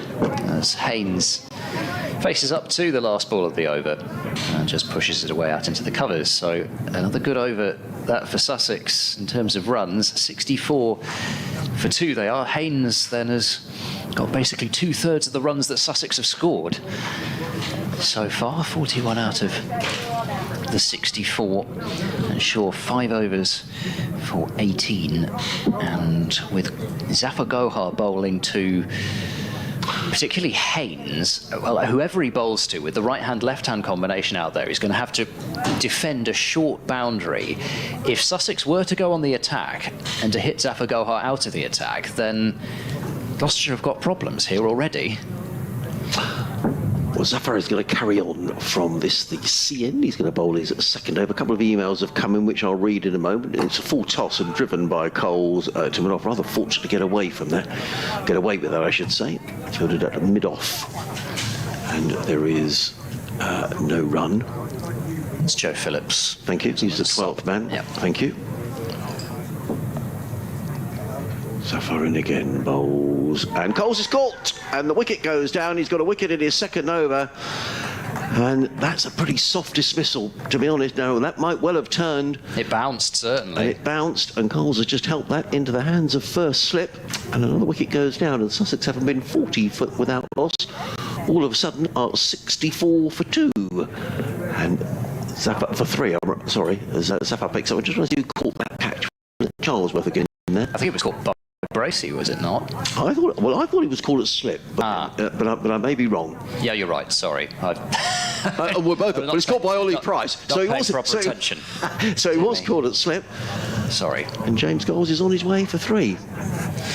Yes, a very comfortable catch at slip, has to be said. But yeah, I mean, I think I have to say, in Coles' defence, that has bounced far more than we've seen any ball bounce so far, and it's also turned, it's gripped, it's caught the shoulder of Coles' bat, and I don't know, I mean, I think Coles will feel that it was fairly slow turn maybe, so he might have had time, but it was a really good piece of bowling by Zafar, and also just to see that from a first day pitch, bearing in mind Gloucestershire have looked at this and they've decided to bowl first. If they thought that it was going to turn, then with Zafar Gohar, Middleton, the option for some spin also from Ollie Price and from Middleton, then they would have batted first. They would have wanted Zafar to bowl last on the pitch, but they've looked at it and thought it wasn't going to turn.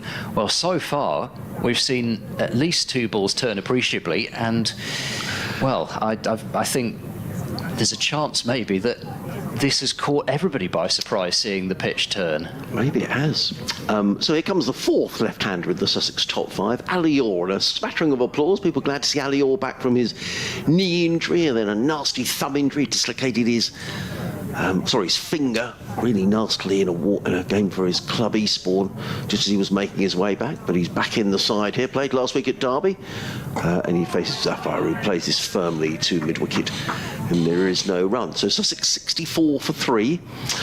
Clive's been in touch. He says the audio track seems to be able to sync with the video. The commentary is being broadcast a long time after the ball has been bowled. So at least it's that way round, is it anything? in comes Zafar bowls and all plays into the offside. There is no run. So what I will do, Clive, thank you for getting in touch. Clive Walder up in Birmingham. I'll just have a quick word with the lads who run the stream at the end of the over and just see if we can get that sorted out. John Malone has been in touch. Hello, John. He says, good morning, Adrian and team. Zafar waits. Slipping a short leg in place. In and bowls and all got himself in a dreadful tangle then. He was neither forward nor back. He gets an inside edge and the ball ends up almost where a leg slip would have been. It's a very quick delivery from Zafar. I mean, in contrast to the ball that got Coles out, absolutely fired in. It was. Zafar again. In and Orr is down the wicket. Well, it's an awful heave. That's a shocking shot, really. I don't know what he was thinking of doing. Well, he looked like he was trying to pull the ball or heave the ball into the leg side boundary. I thought he got an outside edge for a moment. However, he survives. Ali Orr, he's yet to score. Sussex are 64 for 3 at the end of the over. John says, cloudy in Bexhill on sea today. You definitely have the best of the weather in Hove. He goes on to say, confidence in their ability, what a few of our players need to take them forward in their careers, both batting, bowling and fielding. We can only look forward to next season and see with incoming players what they bring to the team. Regards, says John. And thank you, John. You're a regular contributor and it's great to have your weather updates from Bexhill on Sea as well as your thoughts as well. So thank you. Sussex Cricket at bbc.co.uk. I'm just going to disappear and have a quick word to the lads who are operating the stream just to make sure that everything is okay, and I'll leave you with Ed. That was a pretty decent shout for leg before wicket actually last ball of the over, as you say. He was trying to just swing it into that short boundary there. It was Orr, but twice Zafar's got him in trouble. Once on the outside edge and there, beating him on the inside edge, striking him on the pad. And I think the only thing that saved Orr is the fact that he was down the pitch. It struck him, by the looks of things, on around about middle, but umpire Bainton perhaps just couldn't be sure how much that ball was doing. Shaw continues and bowls to Haynes. He tries to slam the ball into the offside. There's a quick single here, and Orr's going to dive and make his ground. And actually, he dived and pretty much stopped. I don't know if Dent had let that ball go, I mean, Orr would have been home quite comfortably, but he went into a dive and then just seemed to run into some sand. Slow down, like a lorry going into one of those side lane things, whatever you call them, on the motorway to stop them. But actually, that was the problem. They almost ran into each other.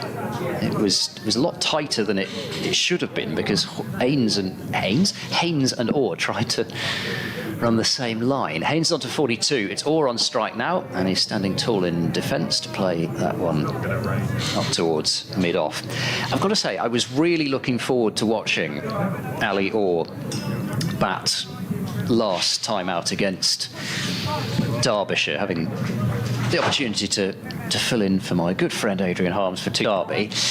We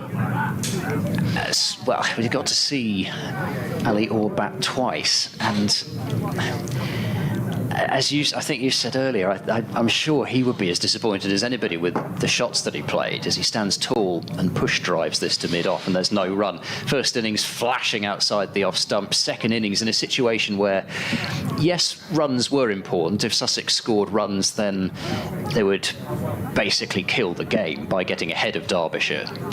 But to be caught driving at mid-off when you're trailing by 160 runs is never a great mode of dismissal, never mind that particular game situation. As Shaw bowls now to Orr, that's wide outside the off-stump and slashed for 4 by Orr to get off the mark. Lots of width there, and Orr throws his hands at it and picks up a boundary towards backward point. It's 69 for 3. What's been very frustrating for Ali this season is he picked up the injury to his knee fielding at the Oval in the second T20 of the season, and missed months and months, and say injured his finger. I mean, he's a fine attacking player, but I think it's about choosing the right ball to attack. Yeah.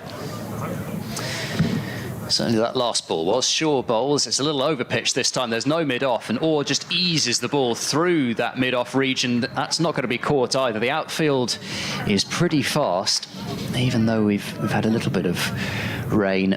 And that's back-to-back boundaries for Orr to take him on to 8, and Sussex up to 73 for 3. So it's somebody that I have certainly had my eye on in terms of watching, and I think a lot of people have. I mean, somebody who averages 40 that early on in their first-class career, was the first Sussex player to score a double ton in a 50-over game as well. That was down at Somerset last year, and he's a fine player, and I think a lot of people thought that last winter he might have done enough to attract the England Lions selectors.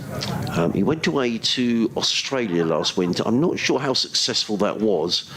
I don't know what his plan is for this winter. I'd have thought, having had a lot of time out with injury, that maybe a winter at home, lots of nets, perhaps that's what's needed for Ali. I don't know what his plans are. Perhaps we'll ask him at the end of the game.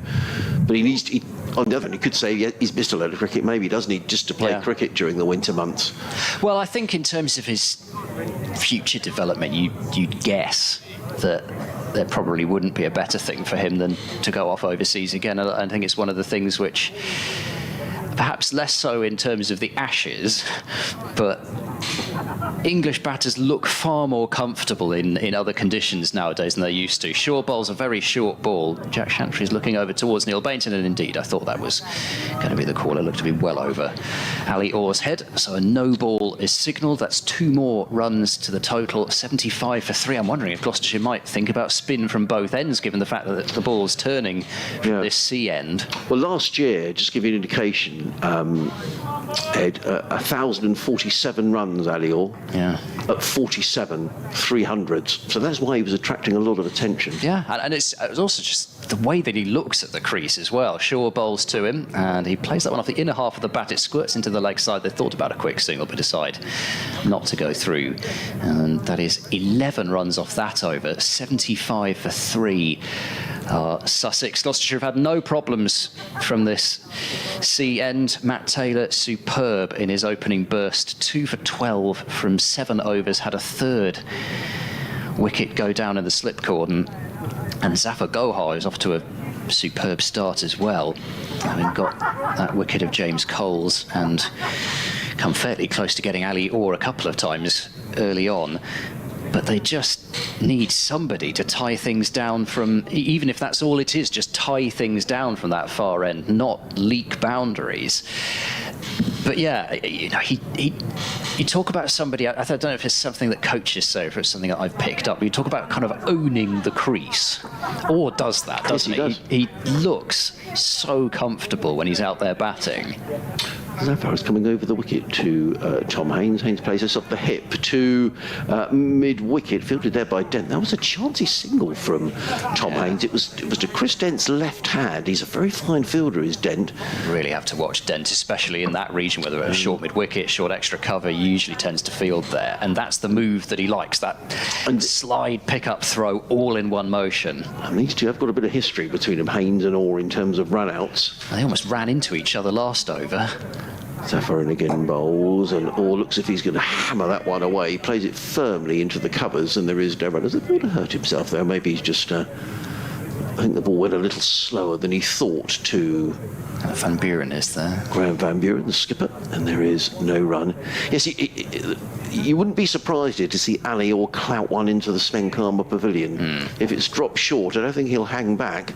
There are 2 fielders on that leg side boundary, as Zafar again in lovely sunshine. In and bowled. Here he goes down the wicket. Well, I've got to say that's a hoik. I mean, he's come down the pitch. He's not really got there. I think he's caught in 2 minds, whether to hammer that one straight back down the ground or whether to pull it. And in the end, he's come off sort of an inside edge and dribbled to mid-wicket. He's feeling that it's such a short boundary, I think, that he can just miss-hit it for 6, which I suspect he probably can. It's just the issue is, if one turns and bounces, then James Bracey's going to be behind the stumps hoping to gobble up a chance. Well, Zafar, interestingly, has kept his mid-off and his mid-on up. So he's encouraging him to hit over the top. Zaffarin again bowls, and this time Zora's defending onto the onside, fielded by Dent, who's smartly round from mid-wicket to field. The noise you can hear on our effects microphone is the corporate hospitality area away to our right-hand side. There's a few people down here just enjoying a pre-lunch drink, I think. As Zafar is in.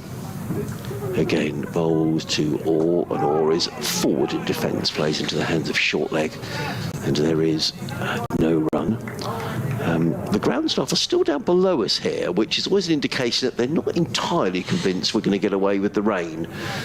But at the moment, there's thick cloud over the downs, but elsewhere looks okay. As in comes Zafar bowls, and Orr looks to work that one away towards... That's a dangerous shot. It is, towards backward point. There is no run. End of the over, 76 for 3. Just the one run coming off of Zafar's over, who's bowled 3 overs, 1 maiden's taken 1 for 3. And Sussex are 76 for 3 with Haynes on 43. Orr is on 8. Just a quick look through Division 1. Hampshire 12 without loss against Surrey down the road at Southampton. Lancashire 73 for 3 at Canterbury, so nothing of recovery there for Lancashire, led by Josh Bohannon, who's a 37 not out. Luke Wells only making 4 in that game, and they're still not on the field in the game between Nottinghamshire and Middlesex. So at the moment, it's advantage Kent, having picked up Yeah. a bowling point. So they're 2 ahead as it stands. Yeah, just looking at that, Leicestershire, the gap between Leicestershire and Worcestershire is 22 points. Yeah. So really, just 2 points needed for Worcestershire, because I suspect if they're level on points, it probably goes on wins. Yes, wins first, then fewest losses, then it goes to games between the tied teams in terms of points gained. You were right about spin from both ends, Ed.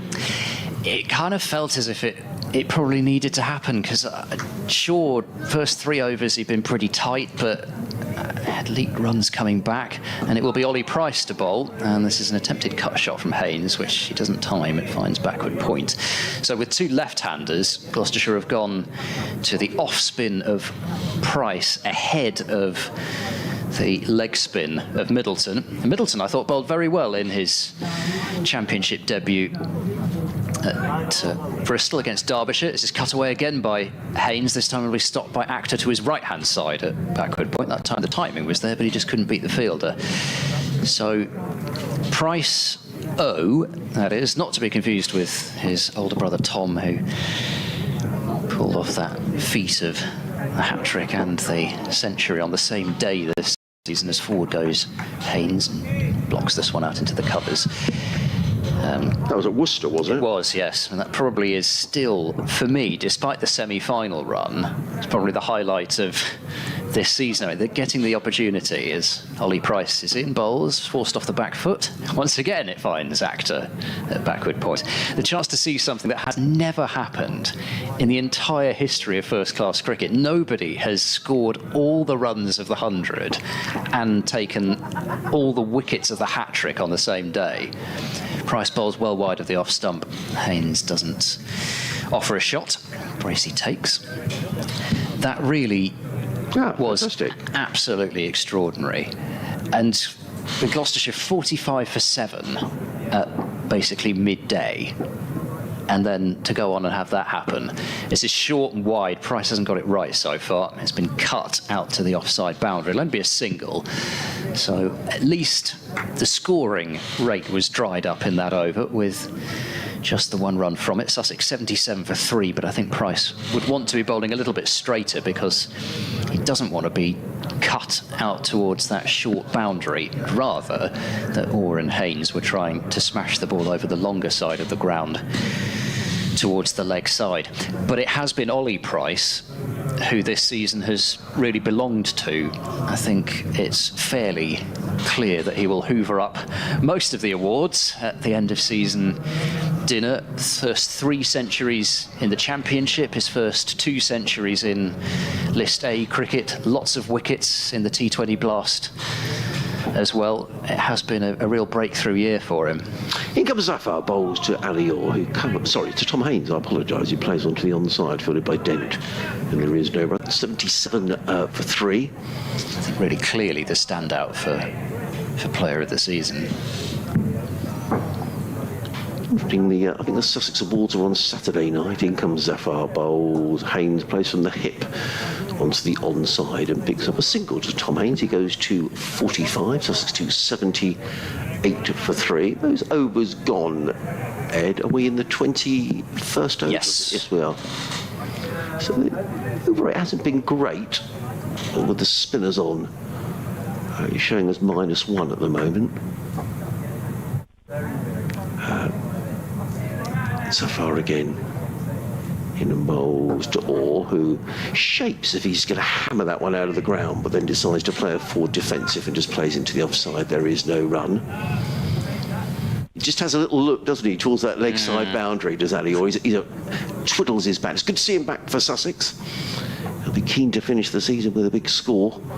Zafar in bowls, wide of the off stump, smartly taken by Bracey, and there is no run. It was a good keeper, just James Bracely, unfussily kept. It was the last game of last season here against Glamorgan, where Ali Orr made his 198 from memory. Yep. Well, I've got it in front of me, so. Zafar bowls, and Orr looks like leg side boundary. Has gone all the way for 6, but not by much. It was pulled away by Ali Orr. There is a fielder there at deep backward square. He cleared him, but not by a huge amount. But it's 6 runs. He goes to 14, 84 for 3. And I think that's probably what he'll feel. I actually can't hit the ball much worse than that, and that has still gone into about the 3rd row over the head of Actor. Gloucestershire have positioned probably their 2 tallest men on that leg side boundary. Middleton's at deep mid wicket, and I think that's Actor out at deep backward square, but even he wasn't tall enough for that one. Zafar again. Over the wicket bowls, Orr's at it again, and he doesn't get that at all where he intended the ball to go. And there could be a run out here as the throw comes in towards the non-strikers. And well, that was a comedy of errors, really. Ali Orr looked like he was trying to heave that one away for 6 into the leg side. He got a big thick edge.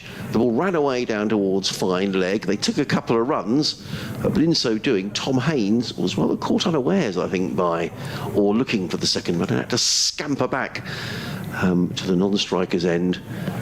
2 more runs to the total. So Orr to not a wholly convincing 16, I think we have to say. But Sussex are 86 for 3. Haynes on 45. 3 wickets to go down. Clark on 12, also without scoring. Coles for 3. Yes, and Orr, after what I'd said the previous ball, showed that he could hit the ball a lot worse than his previous attempt, but fortunately from his point of view he hit it so badly that it was nowhere near the fielder. Here's Price bowling down the leg side. Good take by Bracey as Haynes tries to flick it away. Matt Taylor's back on the field and actually already starting to do a little bit of stretching, maybe just staying loose rather than immediately coming back into the attack. Price bowls a flighted delivery. It's clipped away wide of mid-on. Zafar Gohar sprints after the ball, but he can't quite cut it off. He was trying hard to keep it down to a single, but unfortunately, from his perspective, the ball's got away from him. They come back for 3. And so Haynes moves on to 48 and Sussex 89 for 3. I'll be curious to see how Orr goes about this against Price, because he'll be swinging to the longer leg side boundary, although Gloucestershire are bringing their fielders up, so they're trying, by the looks of things, to tempt him into a big shot still against the spin. I think that's the key thing with Zafar. It's with the spin as well as to the short boundary. Price bowls and Orr plays that one slightly crabbily out towards mid-wicket. And there's no run, despite the fact that the ball wasn't actually picked up there by Josh Shaw. So will Orr continue to go on the attack against Price, who's round the wicket bowling, and that's left by Orr outside the off stump. Perhaps a little bit of turn. There's certainly a modicum of bounce for Tom Price. You'd expect that. He is a tall man. He's not usually a big turner of the ball, but he will just get the odd one to go if you're lulled into thinking he's just going straight on. Oh, he's bowled him! He's bowled him with a beauty. Or stretches forward and tries to defend, and the ball has maybe just turned on him, and it's just kissed the top of off stump. What a beautiful off-spinner's delivery that was from Ollie Price. And Gloucestershire do have their 4th wicket before lunch, still with a bit of time to spare, and the decision to bring Ollie Price on from that Cromwell Road end has proven to be a good one from Captain Graham van Buren, and Price has struck, and I think actually looking at that again, I thought it had beaten him on the outside edge. I think it might have just snuck between bat and pad in the end. But nice flight. Or played a textbook forward defence, but the problem was there was a gap there and the ball's gone past it. And it's 89 for 4. There was indeed. Something just been brought to my attention. Thank you very much, Jamie Burnett, the Sussex Media Manager, who was saying that Finn Hudson-Prentice was awarded his county cap this morning. He's the 157th Sussex player to have been given the cap. So many congratulations to Finn Hudson-Prentice, who the Sussex Player of the Year awards, I think, are on Saturday night. And I would imagine that Finn would be probably right up there, actually, for Player of the Year, in terms of he's been the leading run scorer for Sussex in the Championship this season, batting at 7. I think he's been a little disappointed with his bowling, but I think Finn's had a pretty decent season. So well done, 157th Sussex player to be given his county cap. A good bit of bowling by Ollie Price. And interesting, wasn't it, with Ali Orr? Because, you know, you sometimes wonder if you are an attacking player, perhaps you just go after the bowling. And if you got after the bowling, who knows? Maybe that would have been the better way to go. But it's so tricky, isn't it? It is. Because, you know, if he had been caught on that leg side boundary, yeah, we'd have all said, oh, exactly. But given that away, haven't you? Yeah. But that looked like a good bit of bowling by Ollie Price, and he's looking to defend. So the 8th wicket of the season for Ollie Price. And it's Ollie Carter on strike. Ollie without the E. Ollie Carter, and Ollie with the E bowling term, and he defends. Oh, that's a good spot. I always thought the over 89 for 4. I always write down Ollie Carter as O-L-L-I-E as well. So I think it's O-L-I, but I might. No, you are quite right. And it's on the scorecard. He shows O-L-I. I wonder if that means he's christened. I wonder if he was christened Ollie, or whether that's the other thing to wonder, whether they just take the shortened name. I mean, no, he's not. He isn't Oliver, as indeed Price is. In comes Zafar bowls, and Haynes works his to backward point. There is no run. I mean, in the Playfair Annual, which is the cricket annual, he's shown as Oliver James. So perhaps he presumably elects to call himself Ollie O-L-I. I mean, Ollie can be all sorts. I mean, if you're Ollie Mers, you're O-double-L-Y. In comes Zafar bowls, and Coles. It's not Coles at all. It's Haynes who defends out into the offside. There is no run. So well, he could be OJs as well. He could be O-double-L-I-E. He could be O-L-I. Yes, there's various permutations, all pronounced the same. Comes Zafar bowls, and Haynes defends onto the onside, but he picks up a single to the sweeper on the mid-wicket boundary. One more to Tom Haynes. He goes to 49, and Sussex to 90 for 4. Tom Haynes without a county championship 100 this season, so he'll be looking to finish the season if he can with the 100. Let's always talk about that 100 to finish the season, just to take into the winter absolutely. And bring to next season. I don't know. I never know exactly how much difference it makes, but that's certainly something that the players say. It's not just us saying that. No, I agree. You know, it must be quite a nice way to finish. In comes Zafar bowls, Carter defends. It was a quick delivery as well, played into down the offside of the track, and there is no run. Yeah, he's seemingly bowling quite a bit quicker is Zafar than in his first couple of overs. I don't know whether he's little bit afraid of that short boundary, or whether he's just going to hang one a bit slower now. Zafar bowls to Coles, who plays it onto the onside and picks up a single. So Ollie Carter is on his way. The total to 91 for 4. I think part of the thing is because I suspect, and I've not watched enough of Zafar in his, as it were, home environment in Pakistan to know this, but I suspect he probably likes to bowl very quickly and then get that kind of quick turn, but you don't tend to get that so much here. So perhaps he feels that he might have found a pitch where he can bowl quite quickly. Zafar bowls to Haynes, who plays it into the offside and goes through for a single, and Tom Haynes goes through to his 6th half-century of the season. Well done, Tom Haynes. He'll be pleased with that. He missed out last week for disciplinary matters. 50 off 66 balls in 99 minutes with 7 fours. He hasn't yet converted one of those 650s into 3 figures this season, and I'm sure he'll be very, very keen to do so. 92 for 4, Haynes 50, Carter on 1. You're listening to live cricket on BBC Radio Sussex, BBC Radio Gloucester, BBC Radio Bristol, Adrian Harms and Ed Seaborn. If you're listening via the internet or you're watching the live stream, a very good afternoon wherever you're listening from, and you can get in touch, sussexcricket@bbc.co.uk. Here's Price continuing. There's a short leg in place as well as a slip, and Haynes drives out towards the left of backward point and gets a single, so he ticks up to 51. Sussex 93 for 4. I must say, you felt Gloucestershire were going to have to bowl plenty of spin in this game, given the fact they've only got 3 seamers, but I didn't see 2 wickets falling to spin before lunch, I have to say. No. I thought that Zafar would mainly have to contain when he came on, and it would be up to the seamers to try and make the breakthroughs. Price bowls to Carter, who leans forward and plays that one quietly out into the leg side, and there's no run.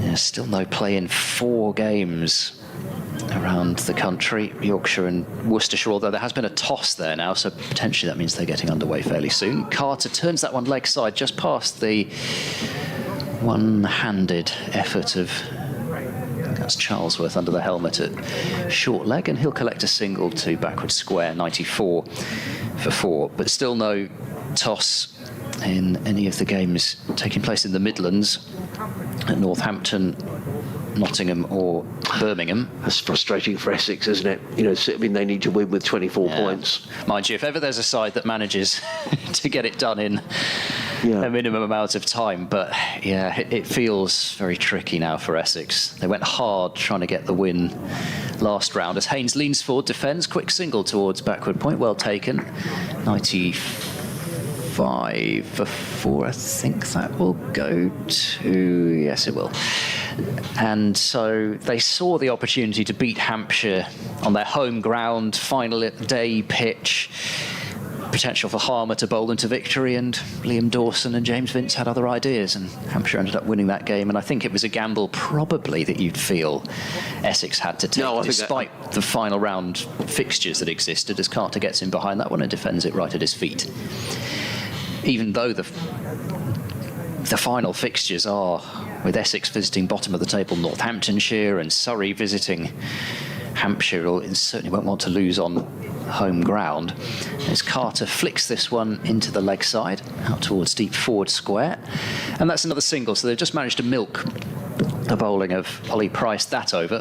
4 singles from it. Sussex 96 for 4, 24 overs gone, but it does mean that some of the sting, unfortunately, has been taken out of this final round of matches, and hopefully we'll still get some sort of grandstand finish, because, you know, last year the title was already sewn up. Surrey had it in the bag, but we had that extraordinary drama with Liam Norwell taking the 9 wickets to keep Warwickshire up. Hopefully at least we'll get some sort of action towards the bottom of the table between Kent and Middlesex that way.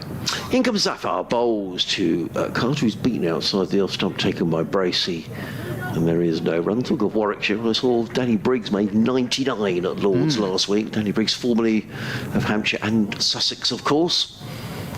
Fine cricketer, Zafar, In again, bowls, cold. Carter defends into the offside. There is no run. There were a few 99s floating about last round. Matt Critchley got a 99 as well. I have a feeling there was another one as well. Another good player, Matt Critchley. Well, he's been a tremendous signing for Essex, both across the T20 and the Championship. Zafar in bowls. Carter defends, but he gets a run. The ball sort of dribbles away wide of slip. The fielder at backball point needs to trot round to field. One more to Carter, who goes to 3, 96-47 for 4. There might even be a chance he gets himself on a plane somewhere this winter with certainly Lions. Yeah. Definitely, you know. He's just found that consistency with the bat. And bearing in mind, he's not batting on easy pitches at Chelmsford. Zafar in bowls to Haynes, who hits Charlesworth in there at... Now, Zafar's got his hands on his head. I'm not sure that was a chance, was it? Just the way that Zafar reacted, as if to say... It was hit very firmly, I thought, by Haynes. Charlesworth's in there very tight at short leg. Now, there's a change in the field. Is that Miles Hammond who's gone to... Yeah. So he's not really leg slip. No, he's not. He's always shortish, fine leg. There's a slip and a short leg. Hammond just saying, where exactly do you want me? Zafar in again, bowls. And Haynes again plays that, clipping the ball onto the onside. There's a field on the deep backward square boundary. Haynes goes to 53, Sussex to 98 for 4 in the 25th over of the day. So the scoreboard is showing Gloucestershire are 1 behind on over 8 at the moment, but won't be bothering them too much at the moment. Lots of blue sky above Hove at the moment, which is great news. As Zafar is in again. Bowls, and Carter just stretches forward, plays the ball out into the offside. And there is no run. End of the over, 98 for 4, Carter 4, Haynes 53. Live cricket on BBC Radio, Sussex, Bristol and Gloucestershire. A very good morning, or a good afternoon, I should say, wherever you're listening from. We've had play since 10:30 here at Hove this morning. Gloucestershire winning the toss, deciding to bowl first. Sussex got to 40 without loss, but have since lost Clark for 12, Alsop without scoring, Coles for 3, or for 16. Tom Haynes rather holding things together for Sussex. He's 53 not out. Matt Taylor with a very fine early spell, picking up 2 wickets, but then the spinners in tandem doing the job here for the visitors. Price to continue and drops a little bit short, and it's cut by Haynes. Again out to the sweeper though for 1, 99 for 4. A couple of players with a Sussex connection I notice involved in the start of the Australian domestic season, the 50 over cup. They're starting off that Australian domestic season. A few players have already gone home from county cricket for that as Price bowls. It's short pulled past the dive of backward square and for 4. It deserved to go, that one. It was a genuine drag down, and Carter swivelled on it and sent it away to bring up Sussex's 103 for 4. So Carter's first boundary. He moves on to 8. And Kit Harris has just poked his head round the door. I'm not sure if he's just here as a spectator or not. Just expecting to see him. Anyway, ball's been retrieved, and Price is into Carter, who leans forward and leaves outside the off stump. So, Josh Philippi opening the batting for Western Australia, and also Nathan McAndrew, who got Josh Philippi out. Yeah, I think it was a good overseas, McAndrew. I think Sussex would like to see him come back. Price bowls, Carter forward, playing softly backward of square on the offside, fielded by Matt Taylor. Yeah, Josh Philippi did play very much. He just played, did he play 1 championship match? Primarily he was here for T20, but that was last season when it was just a revolving door of players coming in and out. It was ridiculous, to be honest. Didn't know who was going to play from week to week. Price bowls, and there's a shout for leg before, which is not out, because I think he's got outside the line, but it was in danger of sneaking, as Oars did, between bat and pad there for a moment. Either that, Ed, or he got a little nick on that, but it was... Price thought he was in business. Yeah, it's causing a few issues, is Price. Last ball of the over, bowls to Carter, head over the ball. Plays with a nice shallow bat angle, meaning that the ball's not going to go in the air. And that is the end of the over. 4 overs, 1 for 13 from Ollie Price. And at last, Gloucestershire have found that control that they've they've been searching for from that Cromwell Road end. 103 for 4 at the end of the over. One thing I didn't mention, which I should have mentioned by now, is that there's a bit of history being made in the game between Glamorgan and Derbyshire, with Sue Redfern umpiring, becoming the first woman to umpire in a county championship match. So I hope she has a magnificent game. No, absolutely. In comes Zafar. Bowls, and Haynes clips that away down to deep backward square. Picks up a single, does Tom Haynes. He goes 255. Sussex to 104 for 4. And it really is one of those things where it's just about time. How has that not happened before? There's really nothing to stop it other than, well, what we've always done. So hopefully, and I'm sure that will be the case, she's the first of many. Zafar around the wicket, bowls, and Carter defends onto the onside, and there is no run. Fielded there at short leg. We look at an umpire like Anna Harris, for example, who consistently is one of the best umpires in terms of decision making. DRS proves that, so yeah, great to see that. Zafar in again, bowls, can't afford. I suspect that turned a little bit. Ends up in the gloves of James Bracey, who's such a good keeper. He whipped off the bails there, you know. That was a very, very fine piece of... Well, perhaps he didn't. I thought the umpire was trotting in Jack Shantry, who's actually moved across to officiate from the offside, because the short leg is obscuring his view. Zafar in again, bowls. Carter defends into the offside. There is no run. That was a quick delivery from Zafar. That previous one really did turn. Really I mean, there's serious rip off the surface. I mean, had Sussex won at Derby last week, I guess just break off as in comes Zafar again, bowls, and Carter clips this to shortish fine leg. He did a bit of a move on there. Throw comes in. It's well backed up by Buren. One more to Carter. To 905 for 4. Yeah, I mean, you know, Sussex having beaten Leicestershire, if they hadn't had the point deduction, had they beaten Derbyshire last week, this would have been a game that, you know, they'd have wanted a results pitch. Yeah. And this is the pitch that was used for the game against Durham, the first match of the season, and I'm told it hasn't been played on since. That was a good track. Zafar waits. Is in and bowls, and Hayes is set on the pad. Oh, it was a stifled appeal. The ball bounces out on the offside. There is no run. Just the 2 off of the over. That's the end of the 27th over of the morning. So Gloucestershire certainly making up time here as the blue skies continue to move across Hove. Very pleasant day. 105 for 4. Haynes 55. Is that Ed? Yes. Yes. Carter on 9. And speaking of 55, it's time for Ed Middleton to come on. So Price 4 overs, and they've decided to see what Middleton can do bowling his leg breaks. Made his championship debut last time out against Derbyshire, and I say bowled very tightly. 1 for 59 his figures in the end from 19 overs, but for a leg spinner making his first class debut, to go around about 3 and over was a pretty decent effort, and scored runs with the bat, 39 not out, to help Gloucestershire out of trouble in that second innings there. So exciting to see what he might be able to do on a surface which is, by the looks of things, taking some turn. Slip in Ollie Price, who's quite fine, and then a short leg. Just positioning a couple of fielders about. Middleton does like to toss an awful lot of catches from one hand to the other, and then he sort of described it as a power walk in, and bowls to Carter, who rocks onto the back foot and clips to leg out to deep square, and he's off strike and into double digits to 10. 106 for 4. He's not quite... Did you get a chance to see Peter Hatzoglu this season when he was playing for Glamorgan? Did he play in a T20? I think I did see him. Yes, I'm sure I did see him. I should check. I think Ed Middleton actually does come close to him in terms of the number of catches he tosses from hand to hand.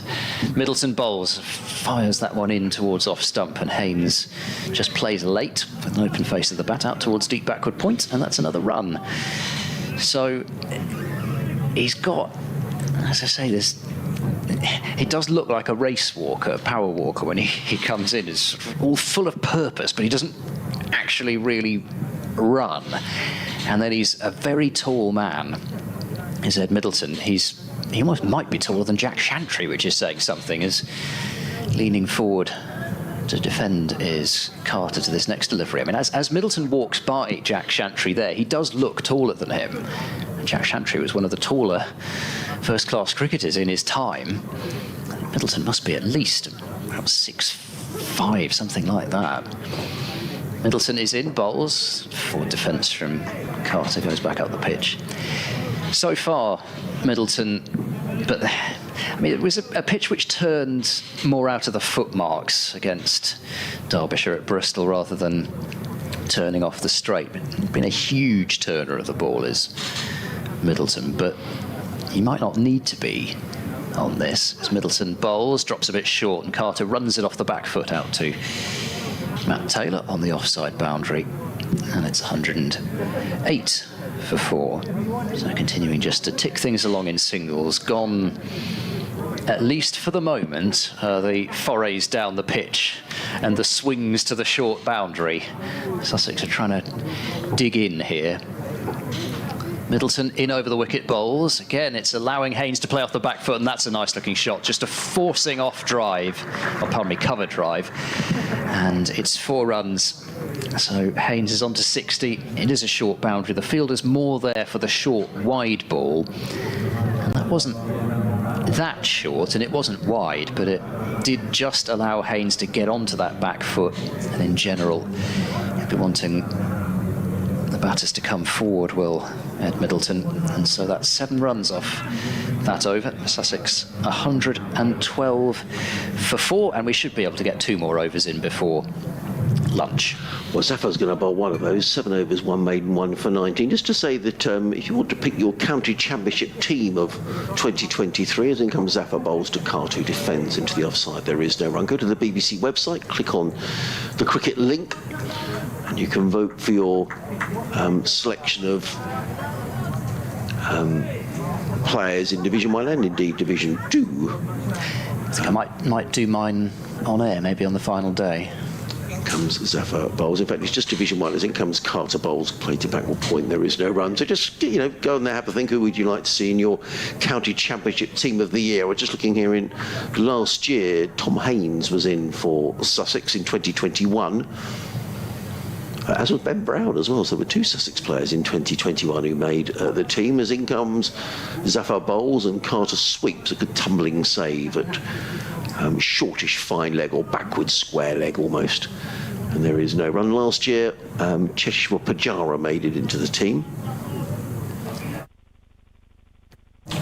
You really comment on players, I think, in the 2nd division who I would like to see in the team of the year. Here comes Zafar bowls, forward comes Carter, plays into the offside, there is no run. Well, I think Alex Lees would be a good bet at the top of the order. He's had a great season. I love watching Matt Potts bowl. Yep. I just think he's quick, he's aggressive. He would be in my side. Zafar in, go outside the off stump, taken by Bracey. There is no, and the other Durham player I'd have in my side. It's just, I think he's a brilliant wicket keeper. Is Ollie Robinson? Yes, I think Robinson would probably be my keeper. Oh, without having looked at the options in full yet, but yeah, he's a terrific. I know Ben Folkes is a great. I suspect Folkes will get the nod, but in comes Zafar bowls to Carter, plays to mid on, and there is no run. End of the over. They're really rattling through the overs here at Gloucestershire now. 29 overs gone this morning. 112 for 4. Carter on 11. Haynes on 60. Haven't seen Ben Folkes keep this year, but Carter here. Robinson here was fantastic, and he bats as well, doesn't he? He bats so quickly as well, and he's tremendous consistency, despite the fact that he's scoring at usually in excess of a run a ball. He's one of those types of players. Just seems to have responded so well to the move to Durham, and I think I'm so excited actually to see what he can do in the top division next year. Of course, he played in Division 1 with Kent before, so it was almost as if it was his first time there, but batting in that style with the confidence that Durham seemed to have given him, it could be really exciting next year. Looking to cut is Haynes as Middleton starts his second over. It wasn't actually that wide and just had to jam down on it and play it out to Zafar at backward point. So 2 fielders out on the leg side and 1 on the offside, and Middleton, I think even if he really races through this over, this will be the last over before lunch. Leaning into a drive this time off the front foot is Haynes, runs it out towards deep cover for a single. Having said that, I mean, if he's ultra quick, yeah, the digital clock just about manage it. Digital clock says 28. It's yes. Well, if it's the same as mine, which they usually are, they're usually linked to the same system. It's about 15 seconds short of 29, so I don't think they're going to manage it. Certainly not with Middleton just giving Carter a bit of a stare, and he bowls, and Carter plays quietly down into the ground, and Bracey will come out from behind the stumps to field. They are always tricky, those 11s of the year, because usually there's sometimes probably less so this year, but sometimes there's a spinner who sort of gets in, but you think actually there are some seamers who you'd rather have in terms of their performances this year, as Carter leans forward and gets a little bit of bat on that, not a huge amount out towards short leg, but I don't know, I just find it a bit of fun. No, absolutely. To do at the end of the season. Oh, who's this? Miles Hammond is at backward point. He's practising in sort of an 8-iron to the green at the moment. Yes, he does like to practice some golf shots. Sweep shot from Carter. Makes good contact, but finds deep backward square with unerring accuracy. Didn't even have to move. Salman Akhtar. Carter to 12, 114 for 4. And I was going to say mine's just ticked over, so that board has as well. So despite the amount of spin, we've only got through 30 overs this morning, but I suspect we'll have a lot more spin in the second session. So Middleton to bowl the last ball of the first session of the match, and Haynes plays off the back foot. Back to the bowler, and that completes what was quite an entertaining morning, actually, with plenty of runs being scored at a good pace. Gloucestershire have picked up 4 wickets, 2 to Matt Taylor in his opening burst. The real annoyance for Gloucestershire, though, is that they should have had the man who's got the majority of Sussex's runs. Haynes, 61 not out from 77 balls, but he was put down on 22. But the spinners have come on and have got the ball to turn, and Zafar Gohar and Ollie Price have got a wicket each, which should be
This is a higgity feast. There's plenty of this, and these as well. We top it like this, and bake it like that. Higgity. Baked generously.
This is a higgity feast. There's plenty of this, and this, and these as well. We top it like this, and bake it like that. Higgity. Baked generously.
This is a higgity feast. There's plenty of this, and this, and these as well. We top it like this, and bake it like that. Higgity. Baked generously.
This is a higgity feast. There's plenty of this, and this, and these as well. We top it like this, and bake it like that. Higgity. Baked generously.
This is a higgity feast. There's plenty of this, and these as well. We top it like this, and bake it like that. Higgity. Baked generously.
This is a higgity feast. There's plenty of this, and these as well. We top it like this, and bake it like that. Higgity. Baked generously.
This is a higgity feast.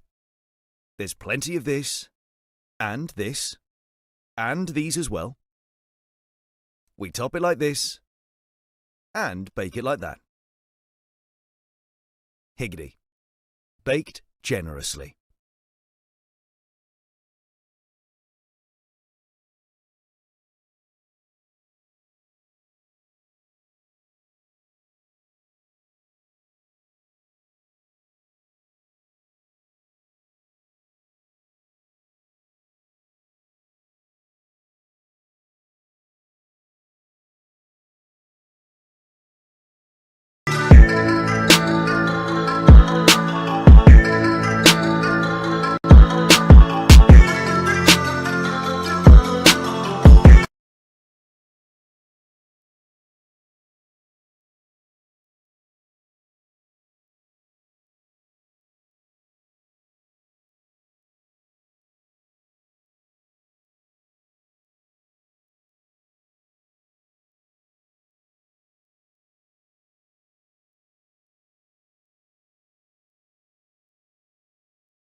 This is a higgity feast.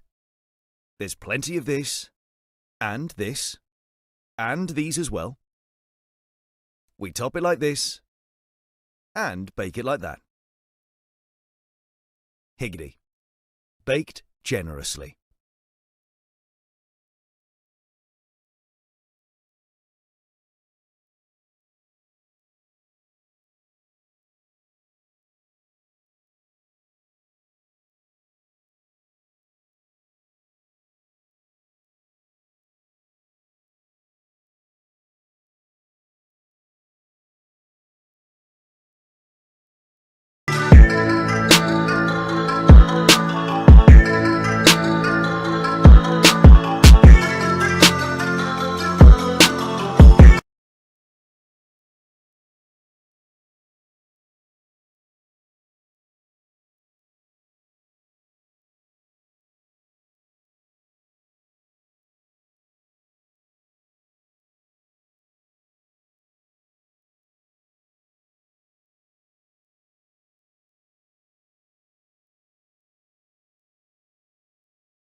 This is a higgity feast. There's plenty of this, and these as well. We top it like this, and bake it like that. Higgity. Baked generously.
This is a higgity feast.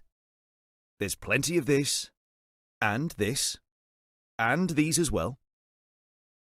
We top it like this, and bake it like that. Higgity.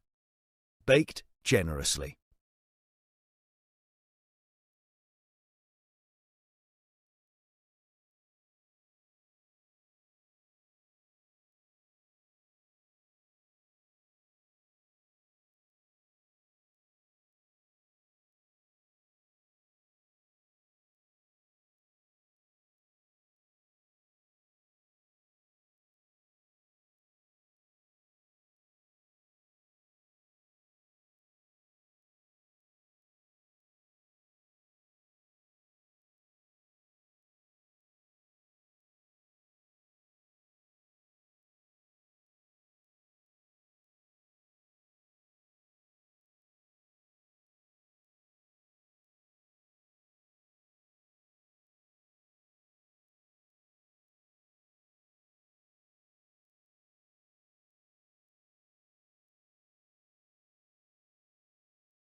This is a higgity feast. There's plenty of this, and these as well. We top it like this, and bake it like that. Higgity. Baked generously.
I'm Adrian Harms, Ed Seaborn with me from BBC Radio Bristol, BBC Radio Gloucester. The players making their way back out onto the field. The lovely blue skies we had just before lunch have almost disappeared, and there's now a rather heavier cloud, particularly hanging over the downs at the far end of the ground. But there's a bit of a breeze, so hopefully if there is any rain around, it'll flow away quickly. So fingers crossed we get through. Sussex resuming on 114 for 4. Tom Haynes on 61.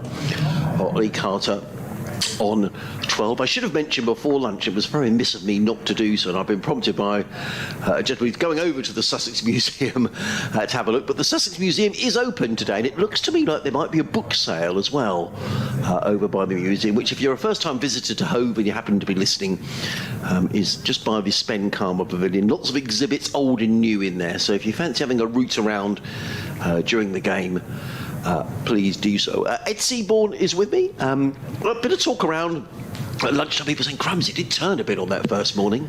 Yeah, I was surprised really initially when was that first one which struck Haynes on the pad early on, turned, and he wondered whether, is that just, you always think, is that just the one ball that's going to turn and the others aren't? But there was appreciable turn and bounce. The bounce as much as the turn getting rid of Coles, but it'll be exciting to see how this plays out. And as I say, Gloucestershire having won the toss and decided to bowl, they clearly didn't think that the pitch was going to turn as much as it did, and we'll see how it changes over the course of the match. Anyway, back into the attack is Matt Taylor, whose first ball after lunch is turned down to fine leg by Ollie Carter, and he picks up a couple of runs. Does Carter? He goes on to 14, Sussex to 116 for 4. Over the lunch period, I was watching a bit of it down while I was queuing up for my lunch. The England against Ireland match underway down at Bristol. In fact, England have lost a couple of wickets now. They're 104 for 2 in the 9th over, would you believe? Phil Salt made 61 in 28 balls, 7 fours and 4 sixes, and Will Jacks 39 in 21 balls, 3 fours and 3 sixes.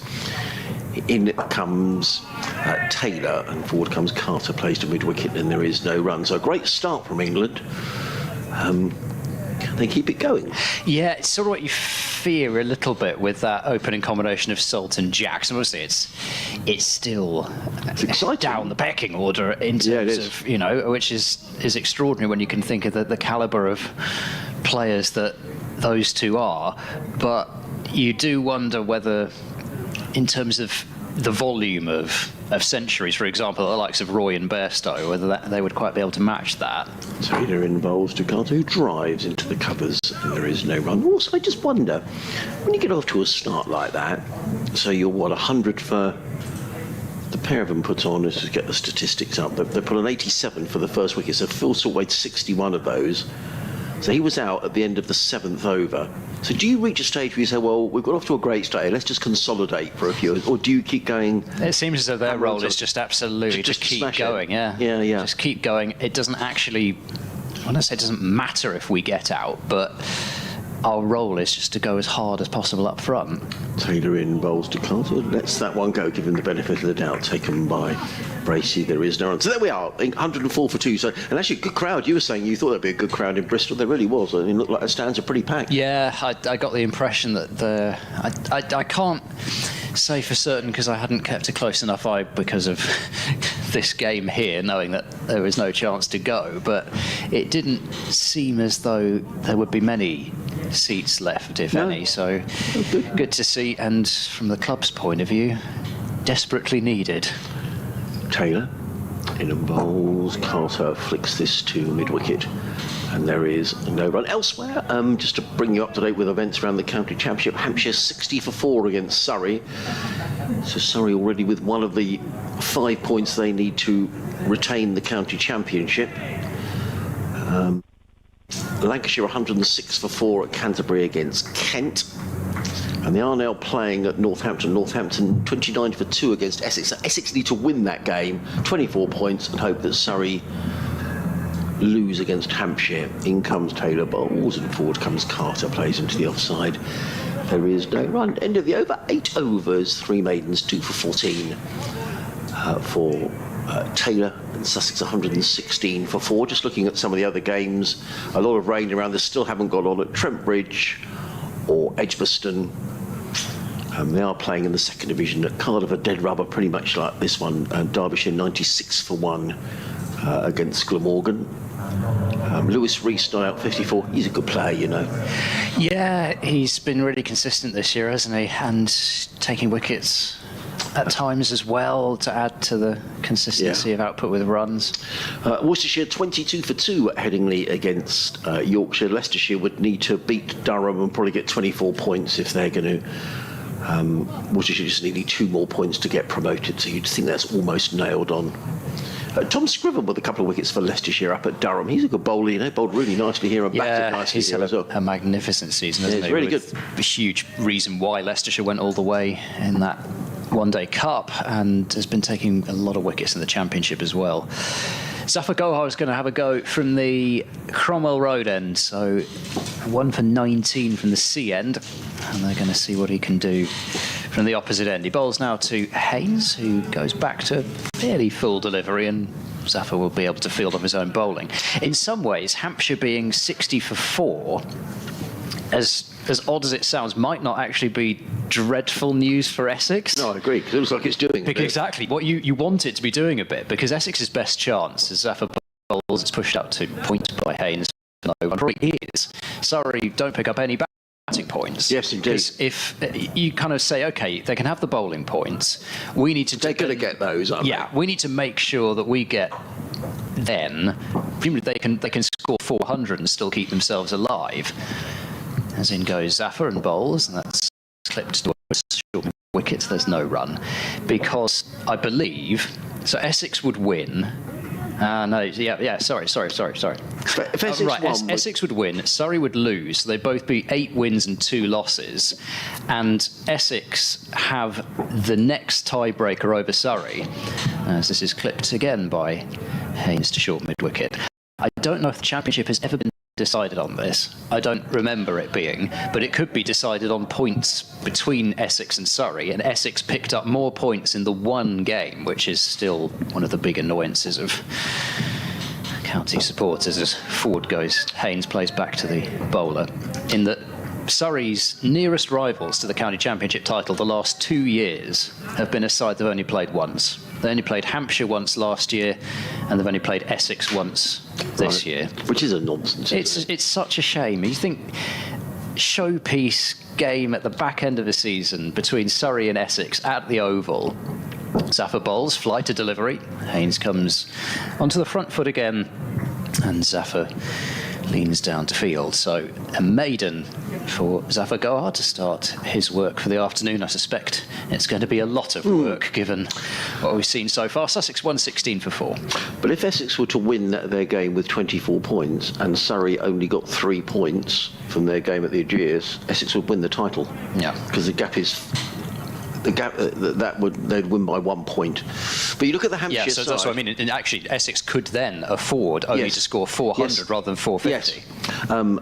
But the Hampshire side is a strong side. Mohammed Abbas, Kyle Abbott, James Fuller, Ian Holland. They've got plenty of bowling in there, so it's not nailed on. Nope, very much not. It's going to be Taylor who's going to carry on from this, the C end of the ground. Bowling to Ollie Carter. 3 slips in place. Taylor, very impressive figures. 8 overs, 3 maidens, 2 for 14. Maiden on bowls, and Carter defends to mid-on, and there is no run. You're talking about Tom Scriven, and what a fine bowler he is. Well, here in the last game, when Leicestershire nearly chased down that mammoth, yes, of course, 499, they got, within 14 runs? Or was it 12 runs? I need to check my records. But Tom Scriven made 78, and he looked a really good player. I think Sussex won by 15, was it? Yeah, let me check here my record. I mean, I should know this because I've had to revise this as. But he did 499 to win. Just break off for a moment. Leicestershire second innings, they made 480. In comes Taylor. Bowls, and Carter is caught behind, and the wicket goes down. Fine tumbling catch. I don't think that's a great shot by Ollie Carter, if I'm being honest. It was wide outside the off stump. He rather left his bat out to dry. He's got a nick through to the keeper. Bracey cleans up with a very fine tumbling catch, and a 5th wicket goes down. I don't think that's a wicket that will particularly please Paul Farbrace. 116 for 5. I don't think he needed to play it. That was my initial feeling. And Carter goes for 14. I think his big problem, I've had one chance to look at the replay, his big problem is that he stayed so far leg side of the ball. So you can see off stump fully, and actually at the point of contact you can see middle stump as well. So with the left arm angling it across, he's so leg side of the ball that effectively, even though the ball's actually on a roundabout off stump, it's a ball which in general I think you'd be in line with, you'd be blocking out into the offside. So I think he didn't have to play it on length, I don't think. I've looked at it on the replay. I think it's almost as if it's a ball on off stump, but because of the fact that he's so far leg side of the ball, it's effectively as if he's playing a 5th stump delivery, which then means he's playing a little away from his body, and you're far more likely to nick it if you do that. So I think that might be Carter's problem there. But Taylor continues to be incisive. 3 for 14, and I keep saying it, but it could easily be 4 foot. He could have had Haynes as well, and for Gloucestershire they've just got to keep making inroads, because we've already seen, even on the first morning, this pitch has turned a bit, and so effectively Gloucestershire they know that they're going to have to bat last on it, so need to make sure that they keep Sussex's first innings down to as little as possible. In comes Taylor. Bright sunshine now here.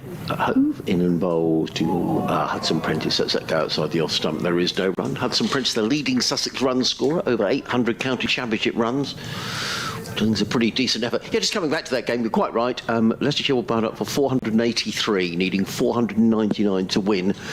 And Sussex won by 15 runs. And for a long time, it looked like Leicestershire were going to get there. It was an amazing effort. Yeah, well, I was covering a game in the Rachel Hayhoe Flint Trophy. I was doing Western Storm and looked at the scorecard and thought, wow, Leicestershire seem to be walking that now with Scriven at the crease. Taylor involved. Hudson Prentice, who drives into the covers. There is no run. And I was quite shocked when I finished the broadcast, looked at the scores and saw that Sussex had won, because it looked as if Leicestershire had made themselves quite firm favourites when they had that partnership established.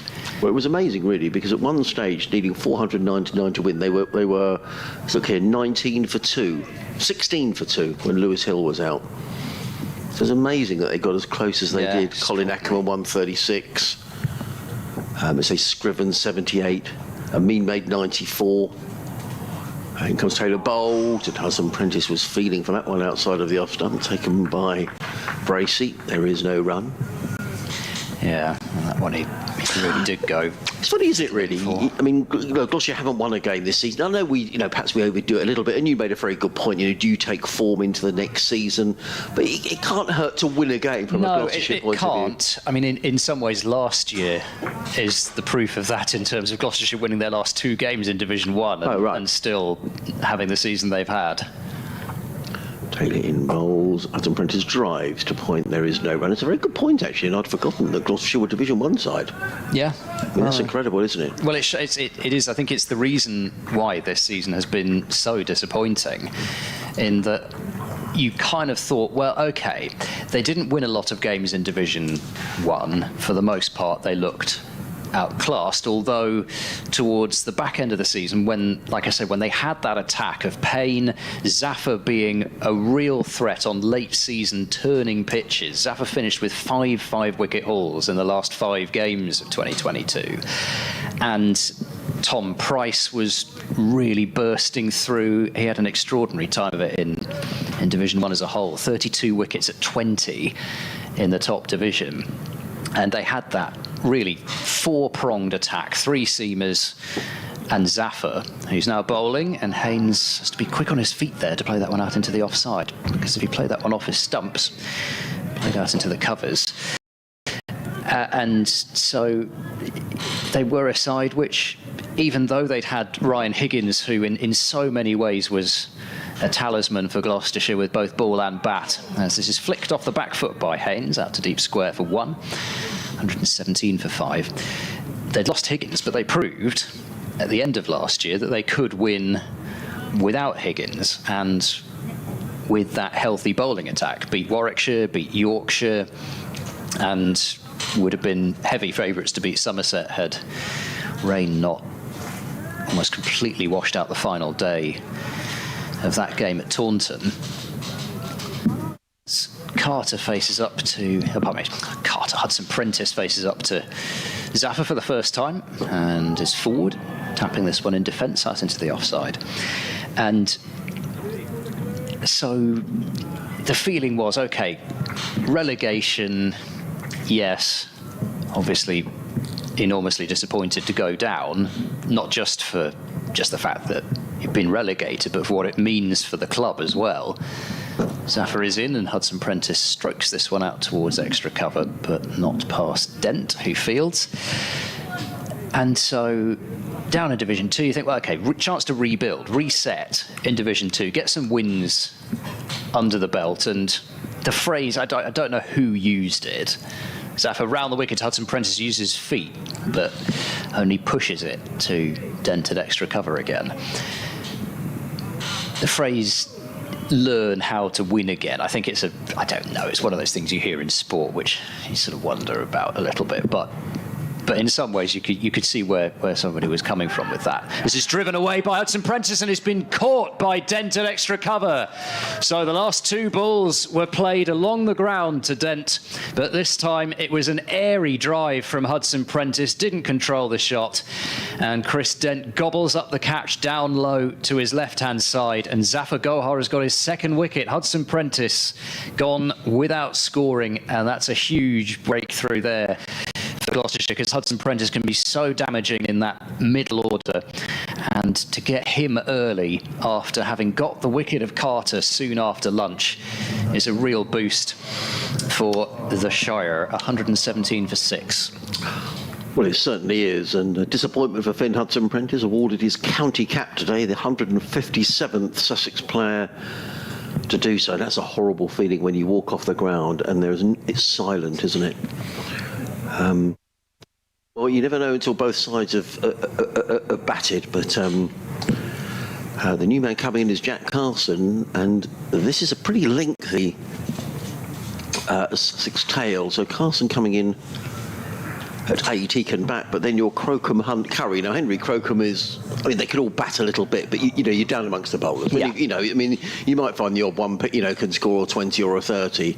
Jack Carson can bat, but I wouldn't say he's a recognised player. But Sussex in real trouble here now. And someone said, there's always speculation with last games of the season, isn't there? How long are they going to last, etc., etc. Well, we're only in the 34th over of the day. We've had 6 wickets go down already. Yeah, well, as you say, so much, or so often, I should say, last games of the season can be quick ones, can't they? For one reason or another, you tend to prepare a pitch which, as this one has been, is used. It might do a bit more than others. It's got to that stage of the season. It's why batting averages go down the way they do in September. Yeah. So, or at least I think that's what the report, the Strass review said. Well, much depending now on Tom Haynes, if Sussex is going to build any sort of decent total.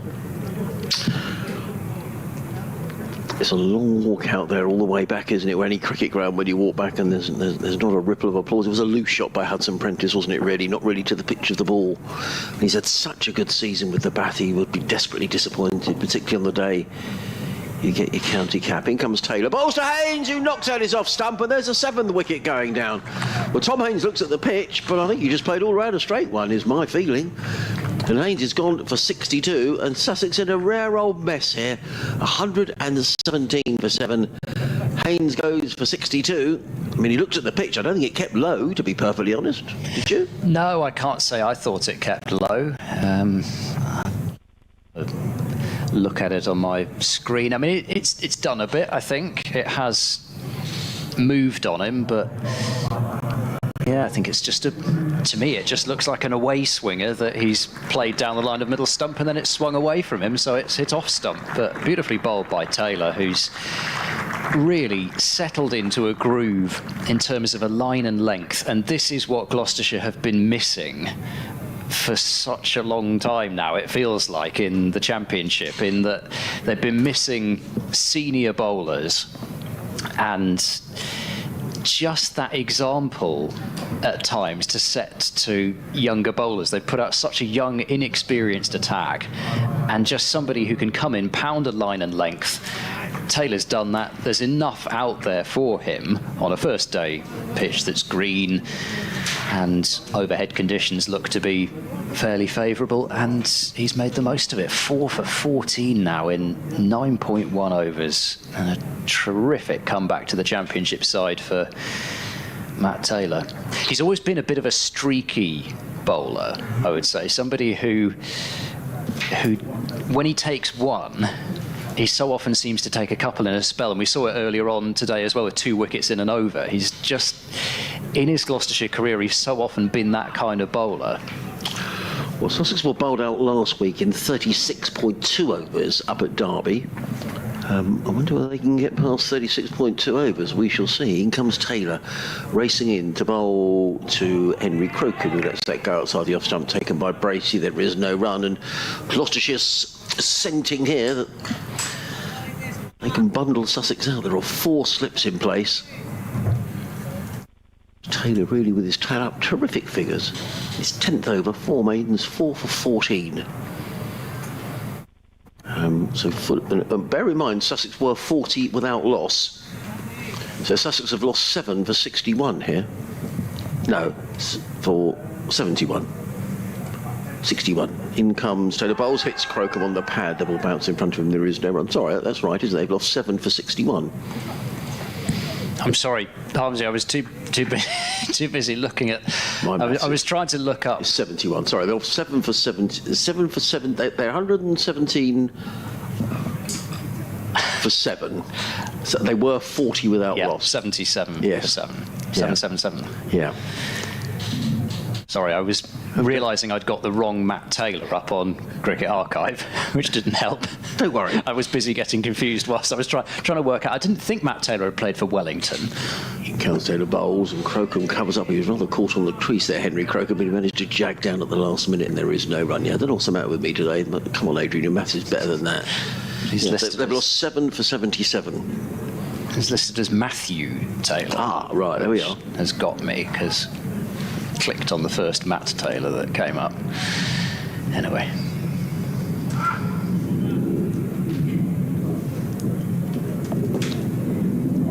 So 3 wickets have fallen since lunch, with the addition of 3 runs. In comes Taylor. Oh, there's another wicket goes down. Taylor picks up a 5 for Henry Crocombe bowled. It was a full toss, and Sussex have lost 4 wickets since lunch for just 3 runs, and now 117 for 8. And I think he played all round a full toss there, Henry Crocombe. Oh, here we go. Ludicrous.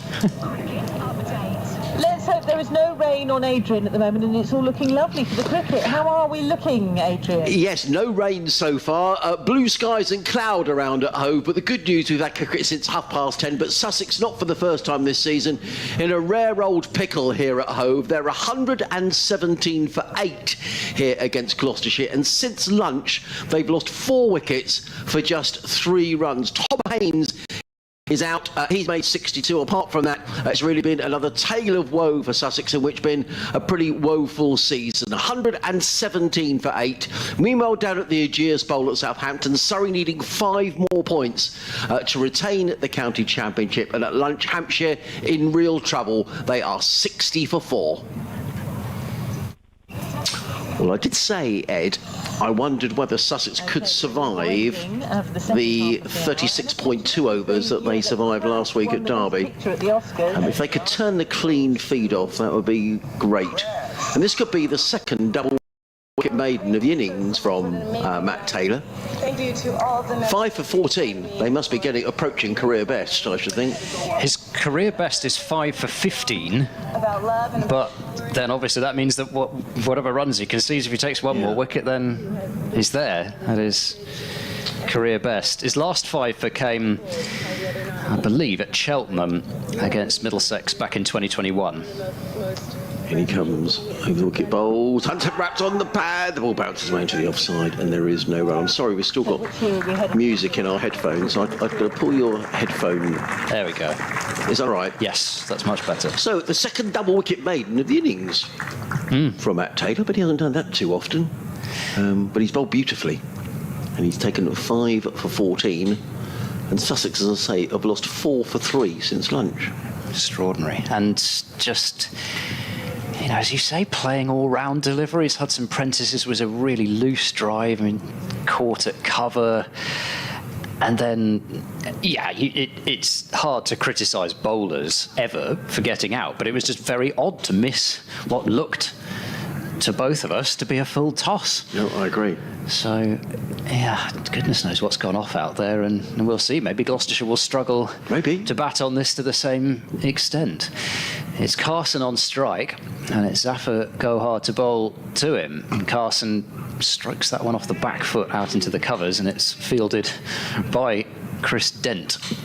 It was a ball, actually, which maybe had Sussex not lost the number of wickets they had since lunch for his few runs, Carson probably would have clattered to the boundary. Zafar bowls, a bit fuller and straighter this time, allowing Carson to come off the front foot and defend. That 5-wicket haul that Taylor took at Middlesex, not at Middlesex, against Middlesex at Cheltenham, was the penultimate game of the first stage of the conference system in 2021. Oh, right, yeah, COVID. And Carson turns to mid-wicket for no run.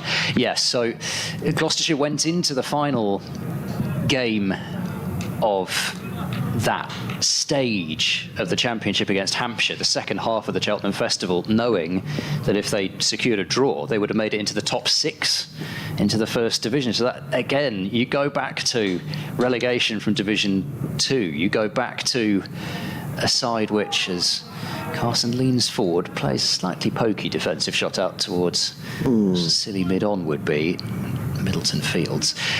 But you think a side that narrowly missed out by a session on being in the top 6 the previous year, Zafar bowls and Carson comes forward and thud of ball on bat as it goes out to Middleton once more. But yeah, it's been a bit of a slide. But you look back at, looking back at that, I've got the scorecard up now as well. Taylor took 4 wickets in 10 balls on his birthday. Oh, nice.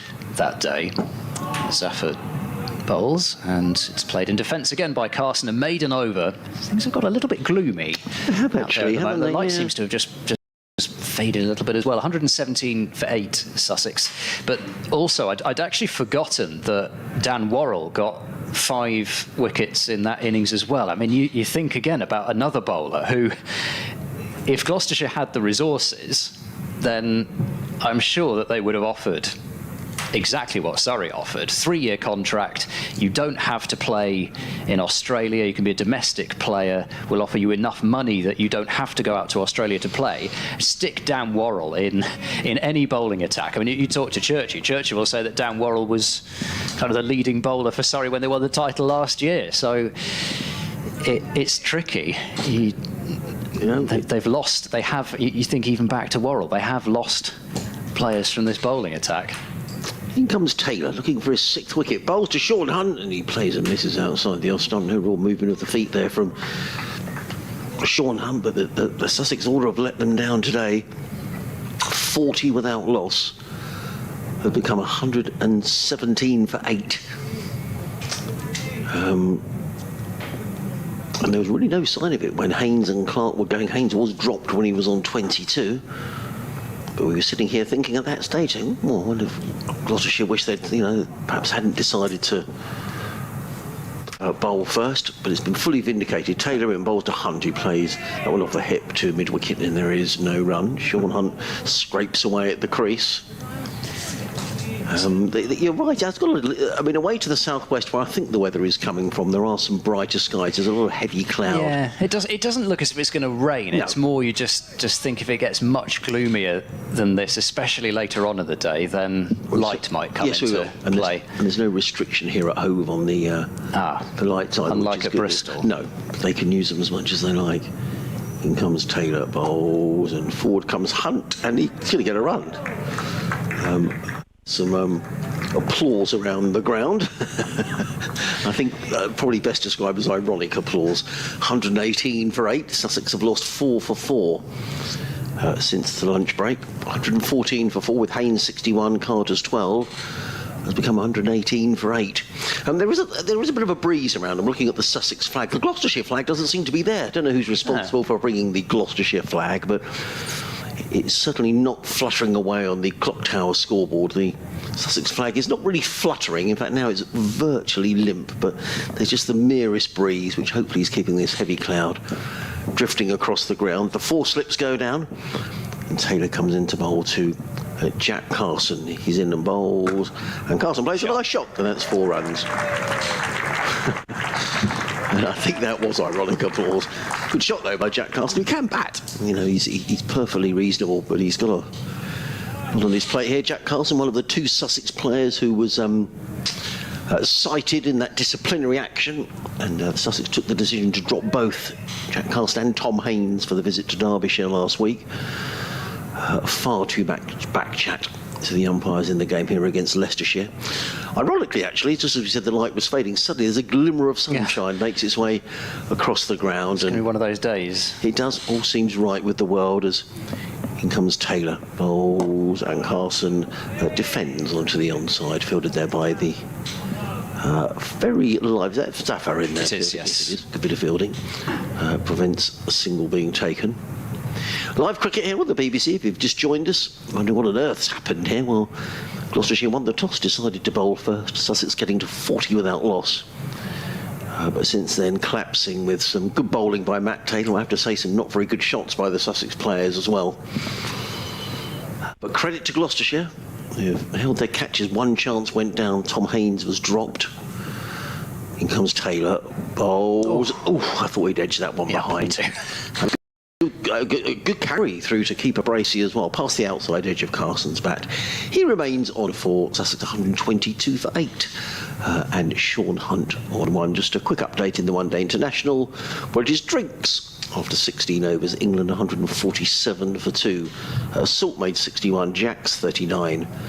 Zach Crawley's on 29. Ben Duckett is on 15.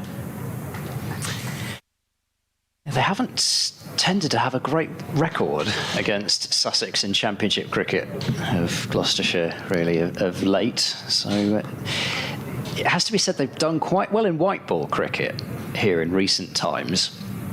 I don't think I've seen Gloucestershire lose in T20 cricket here since I've been. It was that extraordinary game where Gloucestershire, what did they take, 5 wickets for 12 or something? Yes, well, Sussex needed. Isn't it terrible that I can remember this off the top of my head? No. Sussex needed 28 runs from 39 balls with 8 wickets in hand. And lost. This is turned from Zafar outside the off stump, but Hunt quite rightly decides that he doesn't have to play at it. Yes. However, in terms of games here at Hove, Zafar bowls, left outside the off stump by Hunt once more. Gloucestershire have won 18 games. Sussex have won 36 and 29 draws with an abandonment. So Sussex have won twice the number of matches against Gloucestershire here at Hove over the years in the Championship. Leaning forward to defend once again is Hunt. Keeps the ball out. Batting for Carson here, really. They haven't won at Hove in the Championship since the year 2000. And they would have been in the same division for at least a decent chunk of that. Zafar in bowls. No ball is called by umpire Jack Chantry. Bowl the odd one, does Zafar. So 2 runs onto the Sussex total, 124 for 8. Got a question for you at the end of the over. Had some emails come in from Chris, Vince and Trevor, so I'll read those out. We'll rattle through those as we go through. That sounds worrying. A question. 2 slips and a short leg. Zafar in. Hunt again is forward to keep it out. I should know the answer, really. It's from Trevor Cox, who's one of the stewards here. Hi, Trevor. He says, hi, Adrian. Watching another indifferent performance. Is Jack Taylor's Matt's brother, and is Jack just a white ball player? Says Trevor. Here is Zafar bowls. He tosses that one right up, and Hunt has caressed it through the covers, and that's going to go all the way to the longest boundary for 4 runs. How about that?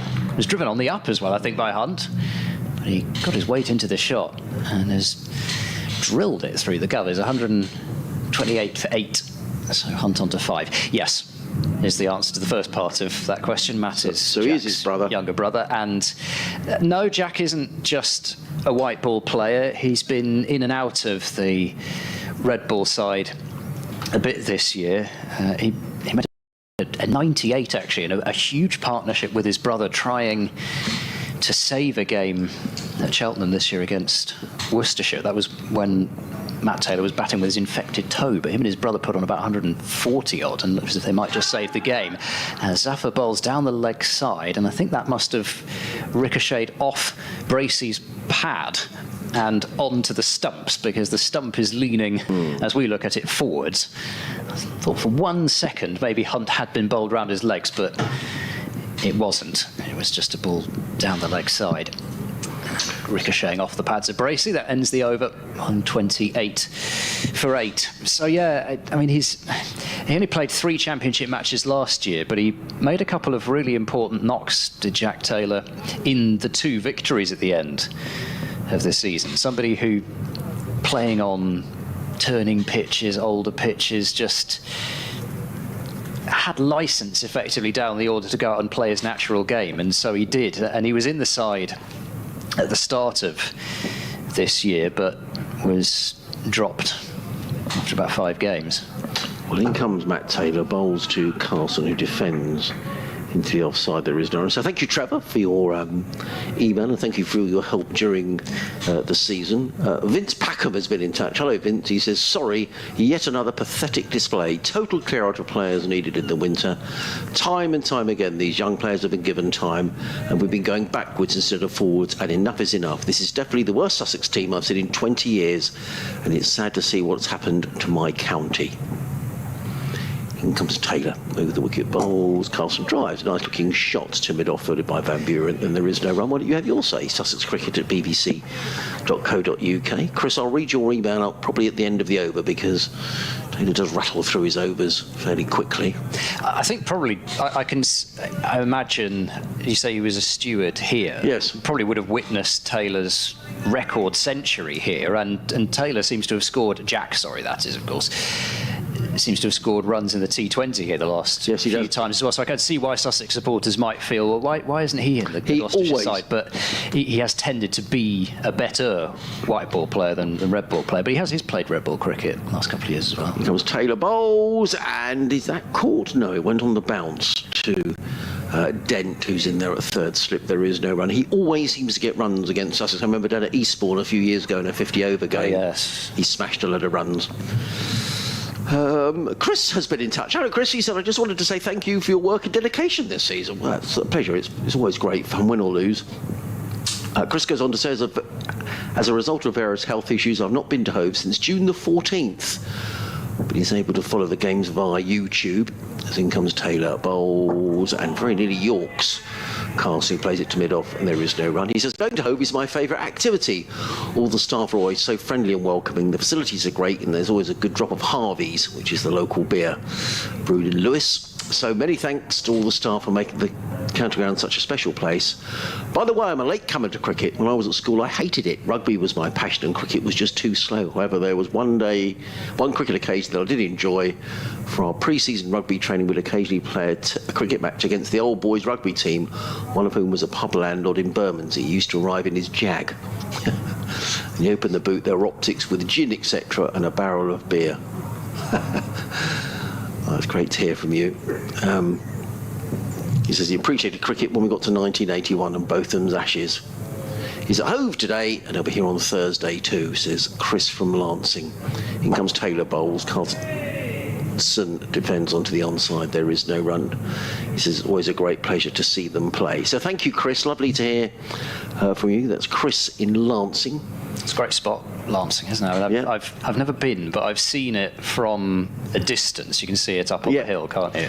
Beautiful. Some lovely places along the Sussex coast. Yeah, I mean, in some ways, if this game were to end early, then you might stay there. I wouldn't mind. Yeah, I wouldn't mind going along the coast. Yeah, I've never been to Eastbourne. I've never been to Hastings. In comes Taylor, bowls, or Carlson. That's a bit of a waft, really, outside of the off stump. The ball rattles through into the gloves of James Bracey. There is no run. End of the over. 128 for 8. Hunt 5, Carlson 4. Live cricket on BBC Radio, Sussex, Gloucester and Bristol. Adrian Harms, Ed Seaborn. You can contact us, sussexcricket@bbc.co.uk, if you'd like to join our conversation.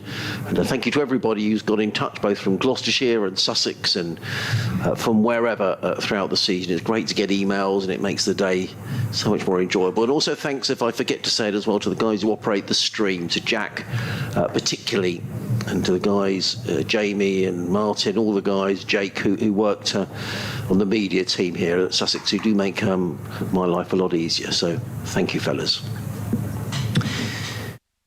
Here is Zafar ready to come in once more, and Hunter's, I think he played at that one and missed it.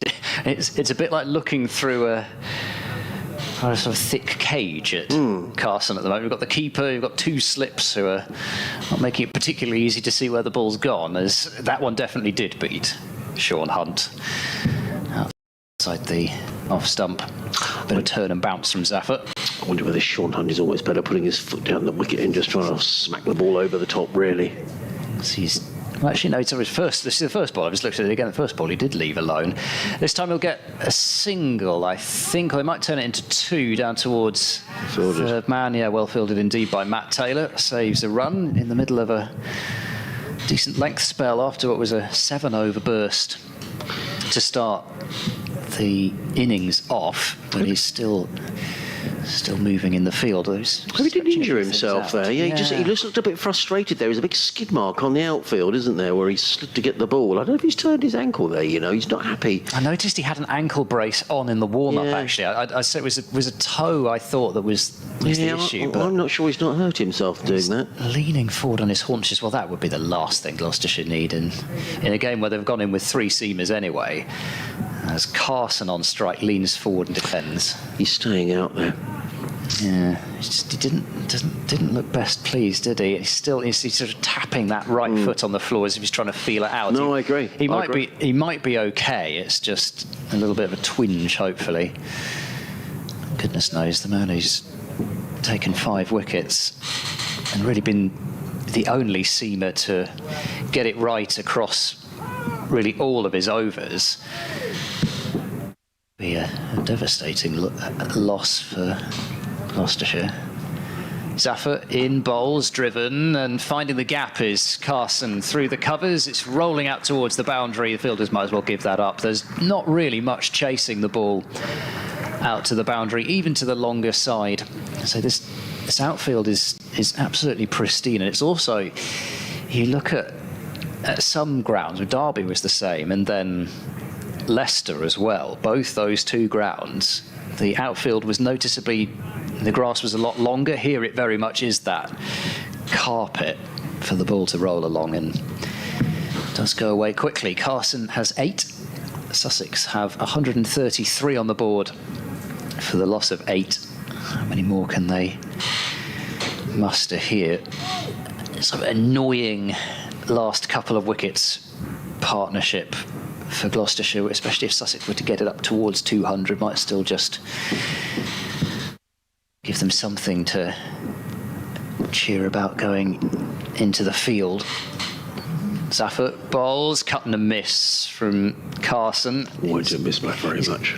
Cut and missed at a couple off Taylor, and now he's done so off Zaffer as well. 2 for 31 for Zaffer from his 13 overs. He's more than done his job in this attack, and I suspect we'll be quite looking forward to bowling on this the second time around, but he'll probably have work to do with the bat first, you would imagine. Not going to be easy, you would think, for Gloucestershire. Carson himself might fancy getting a fair bit out of this. 40 overs gone in the innings, 133 for 8. So, Matt Taylor, 12 overs, 6 maidens, 5 for 19. Sussex 1, 33 for 8 as in comes Taylor. Bowls to Hunt, who's forward. Foot of his own bowling by Taylor, who, despite that appealing maybe to hurt his ankle slightly, is okay, and he's racing in. He'll be keen to pick up 6, maybe 7. Well, Taylor, the sun is back with us. Who's that warming up? Josh Shaw warming up in front of us, doing a bit of stretching, a bit of Pilates down in front of us. Blue skies now making their way to Hove, so we were a little concerned to see where the ground staff are. Oh, they've moved away, the ground staff. It's not going to rain. They're sitting at the far end. In comes Taylor bowls, and Hunt plays from the crease, fielded in the gully or third slip. And there is no run. Lovely afternoon now. Not a huge crowd as you would expect, but I expect the crowd are a bit like us, really. Well, both counties have had disappointing seasons. I know the season's got to end, but you know, you sort of think, ooh, here we go, end of the season. But it'll come round again. We'll just have to wait and see who's going to be in Division 2. Whether it will be Middlesex or Kent which will come down. In comes Taylor Bowles, Hunt up on his toes, plays that into the covers, and there is no run. And whilst we're on that theme, they are still not playing at Trent Bridge, game between Notts and Middlesex, which is giving Kent an opportunity to get some bonus points. But Lancashire fighting back at Canterbury at one stage. They were in all sorts of trouble on 18 for 3. They're now 152 for 4. Josh Bohannon. He's had a really wonderful good season. Yeah, I mean, he's had a terrific season. Is he the leading run scorer in the Championship? Or he's right up there? I don't know if James Rue was still up there. But he's had a great season as Bohannon. In comes Taylor Bowles, and drive to short extra cover. There is no run. So beginning of the season. No, you're right. He's overtaken him. Yeah. Yeah. You know, there was a lot of talk around the Ashes about players who might come in, and Bohannon's a name that sort of seems to have got sort of slipped off the list a little bit, hasn't it? Yeah, which is odd given the fact that he plays for a big county. Absolutely. It may be just the fact that he's fairly uncomplicated, isn't he? I've had a chance to watch a lot of him last season. He scored, I think it was a double ton against Gloucestershire at Old Trafford last season. He's just very unfussy, uncomplicated. He doesn't look to go out and blast the ball to all parts. He doesn't score slowly, but say it's just you can see how he might slip under the radar a bit. Taylor in and Bowles, and Hunt turns this confidently enough off the hip back to the square on the leg side and picks up a single to Sean Hunt. He goes for 7, 134 for 8. I mean, you just wonder, don't you? You know, you have a. I mean, you can't. You know, I know it's all been very exciting under Brendan McCullum, but I do believe there is a place in a side for someone who plays straight, you know, comes in when the situation demands, and it'd be a bit of a shame if someone like Bohannon sort of misses out, really. Yeah, in some ways, though, it's a sign of how well things have gone of late. No, it is. You know, you're not looking at Pope, Crawley and Duckett anymore as just, oh, well, as the top 3, we're sort of shove them in and hope it works. You kind of expect things out of them now. Taylor in and Bowles, and forward comes Carlson and runs that one down to third man. He's going to pick up a boundary. Jack Carlson just using the pace of the ball from Matt Taylor, running it down to third man. I wonder if that might be the end for Matt Taylor. He takes his cap, 13 overs, 6 maidens, 5 for 24. He's bowled beautifully, but we just saw Josh Shaw warming up, and I just wonder, I think he's just getting a... Yes, there was six overs that spell. I think 7 overs, they don't tend to like going too far beyond 6 anymore, and to go 7 in the morning session, fine, but I think it's probably over to somebody else. Although, yeah, Josh Shaw is by the looks of things, coming back into the attack from the Cromwell Road end, so maybe we'll see Zafar switch back to the C end. He did seem, well, we got Hudson Prentice from that far end, but there did seem to be a bit more turn and bounce to me from this C end rather than from the Cromwell Road end, so that might be a decent switch. No, I would agree. At the moment, only 3 players who've got 1,000 runs in Division 1 of the Championship. It's just, I mean, with 16 down to 14, it's something that you just don't see as much as you used to. Only 3 players? Only 3 at the moment. There are several more who could. Bohannon one, Rue's the other. Tom Westley is the other. Westley's had a cracking season for Essex. I mean, his average 47, it's very good. It's not out of this world, but he's just had a really solid season. And you keep saying it about Essex players, and Critchley's 4th on the list. He only needs 28 runs for his 1,000, but you have to play on some tricky surfaces at Essex that tend to do a bit. Here's Shaw running into bowl, and that's a flash and a miss from Hunt outside the off stump. He drew him into the drive. That's the sort of player Sussex need.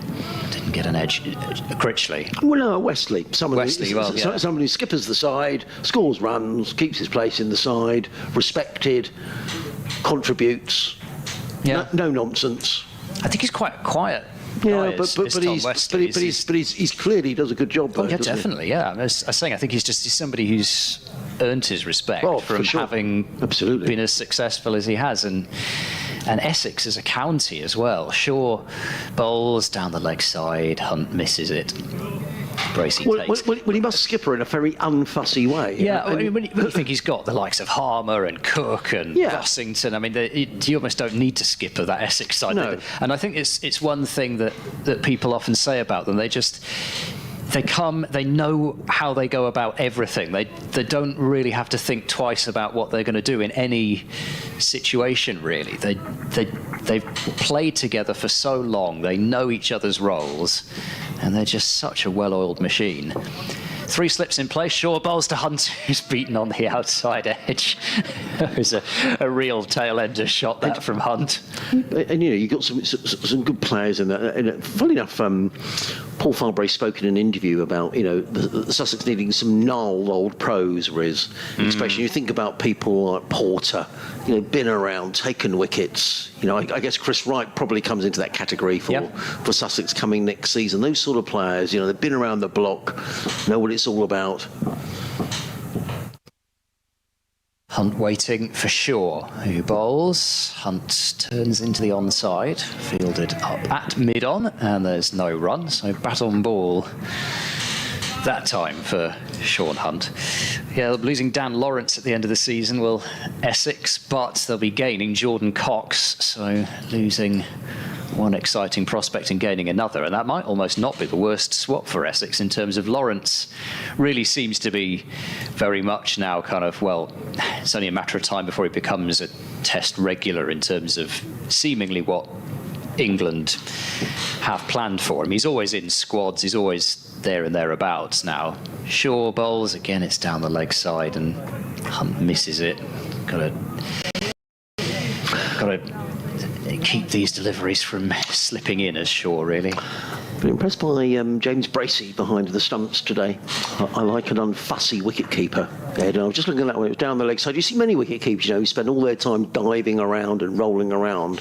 And that was down the leg side. It was just very unfussily taken by Bracey. Yeah, for me, his keeping has improved enormously the last couple of years, since what was a really tricky time for him personally after as much as during those tests that he played for England against New Zealand a couple of years ago. Zafar Gohar's gone back to third man as Shaw bowls to Hunt, and, well, he's going to get a single here, is Hunt. There were yelps from Shaw in particular, but that's basically what Gloucestershire wanted. They moved 2 fielders back to the boundary and said to Shaw and Hunt, you can take a single if you like, and so he did. He moves on to 8, and Sussex to 139 for 8. But yeah, I mean, I think in terms of Gloucestershire, it's something that I know they would love to bring in a couple more experienced players. I know that to be the case because Dale Benkenstein has said so. But it's just a pure question of whether there's going to be any funds for it, because by the sounds of it, the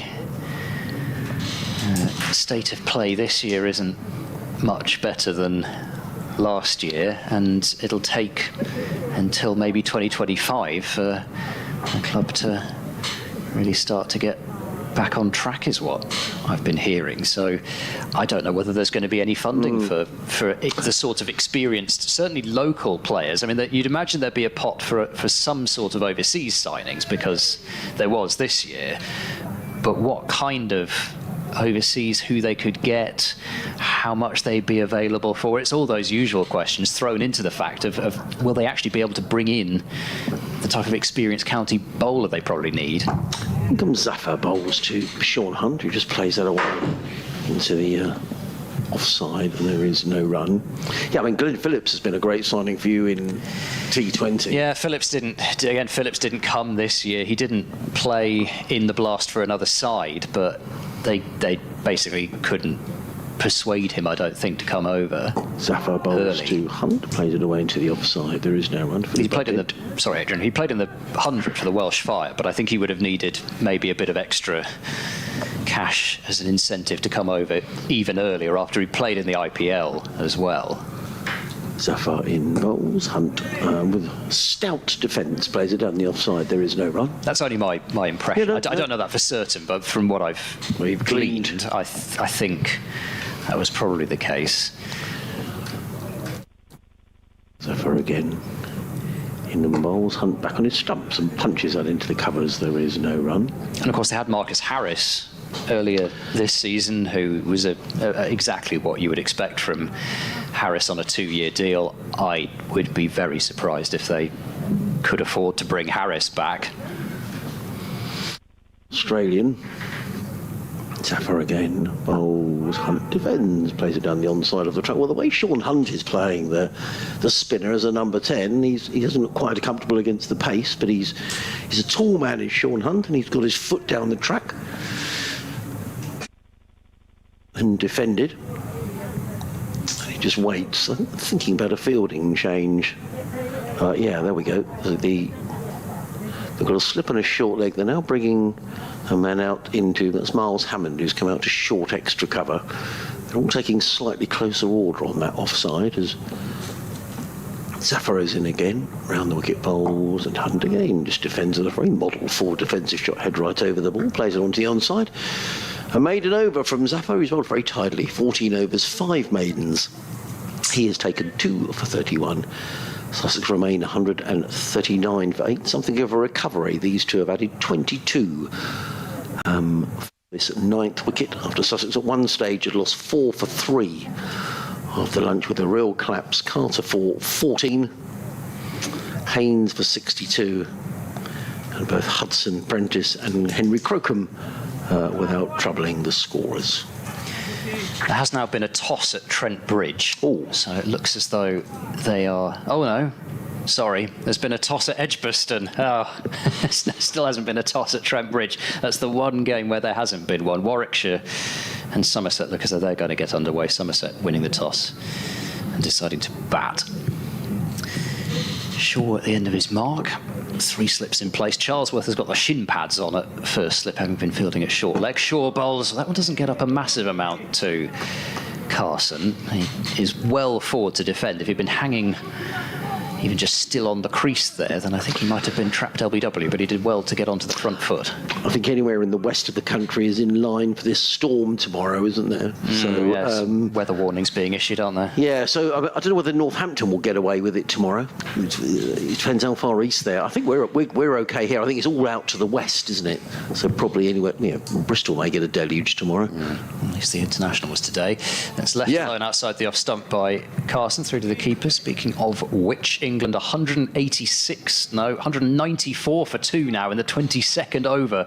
Zach Crawley 47 from 37 deliveries, and Ben Duckett has a run a ball 43. So everybody's got runs so far, and Duckett's certainly somebody that I think people feel might still have an outside chance if there's an injury, might be able to get on the plane and head out to India, because he does have such a good reputation for playing spin. Shaw races in and bowls, and Carson is again onto the front foot and guides the ball out into the covers for no run. Hampshire 77 for 5 now against Surrey. They've lost Tom Prest, the latest man to go for 11. 2 wickets for Tom Laws. He looks like season, such a fine young bowler, does Laws. He might be in the team of the season, actually, as a young bowler. He's done really well. Yeah. And I think they hope he'll develop into an all-rounder, but I don't think he's scored an awful lot of runs recently, but that can still come. No, he's had a terrific season. And he looks a really excellent bowler. This is slapped in the air and dropped in the covers by, I think that's Zaman Akhtar there. He's hurt his hand as well. Driven hard by Carson and in the air, but Akhtar, an effort away to his left-hand side. I don't think that was a bump ball. No, it was a catch. And so that is a let-off for Carson. He's taken a single and moves on to 13. Gloucestershire have dropped a couple of catches in this innings. It wasn't an easy one for Zaman Akhtar, but at the same time, he got 2 hands to it, I think. So Carson dropped on 12, and the score 140 for 8. There's a leg slip going in place now, so whether Shaw's going to have, by the looks of things, Shaw's going to be bowling short now to Hunt. Short mid-wicket, deep square, long leg, and a leg slip, and nobody in front of square on the offside. Absolutely nobody. No cover, no mid-off. Shaw bowls it is short to Hunt. Good carry through to Bracey, and it's going to be signalled as first one for the over. That rather made my point about Bracey actually there, because it was way down the leg side. He might have had a lot of keepers doing the goalkeeper, a little pose for the camera there with it, but he just moved. They say with good wicket keepers it's all about moving your feet, isn't it? And they say that with goalkeepers in football as well. You see some goalkeepers diving around, but actually if you move your feet it does make it an awful lot easier. That was just so unfussy from Bracey. Very good indeed. Slightly loath to comment on keeping because I know Jack Russell might be listening. Just a chance. In comes Shaw, bowls, Hunt drives past cover, and we'll get at least 2 for this. Probably will be 3 out towards the long boundary. They turn, no, decide against it. Probably wise, because as much as anything else, it means that Carson will have the strike for the next over. So Hunt moves on to 10 and Sussex to 142 for 8.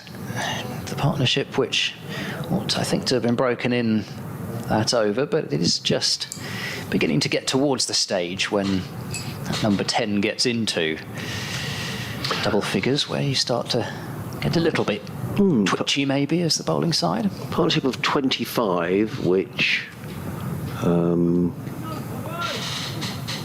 but if they can get to 27, it'll be the second highest partnership of the innings.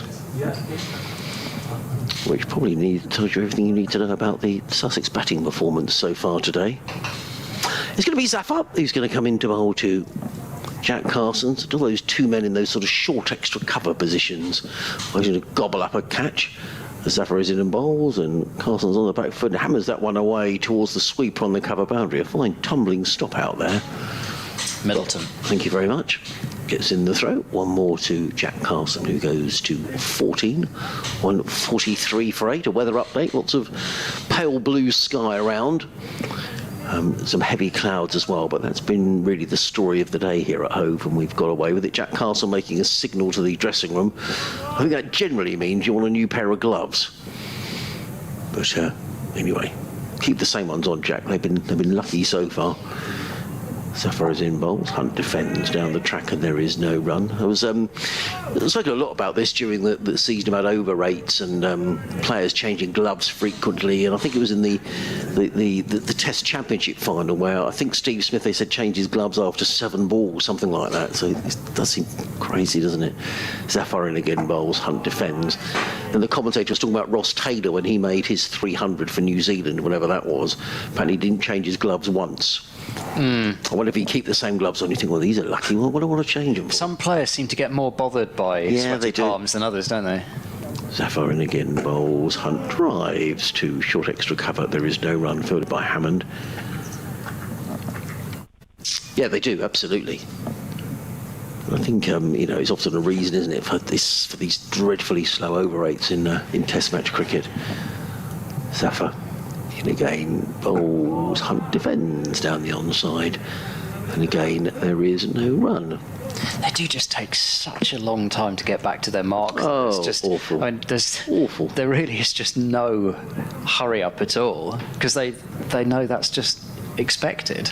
Zafar in again bowls to Hunt, who defends down the onside of the track. There is no run, just the 1 run off of the over. 143 for 8. I think some new pair of gloves is being bought out for Jack Carson. Carson on 14, Hunt on 10. These two have now added 26 for the Sussex 9th wicket, and that is, by my reckoning, 27 was the second highest partnership between Haynes and Carter. 84 for 6. Now Hampshire. 3 wickets for Laws. He's got rid of Dawson now, which is something that not many people have managed to do recently. Well, it's obviously doing a bit, as you say. So Sussex, so if Surrey get 300, they'll win the championship. But against that, it's a really good Hampshire attack. Yeah. So they're not home and hose just yet. Well, at least it's going to be exciting for a short while, if not necessarily a long one. Shaw continues, bowls short again to Carson, who is underneath that one. Had to make sure he ducked down well. Well, Essex would need to know that they've got to score 450, wouldn't they? They've got to score that.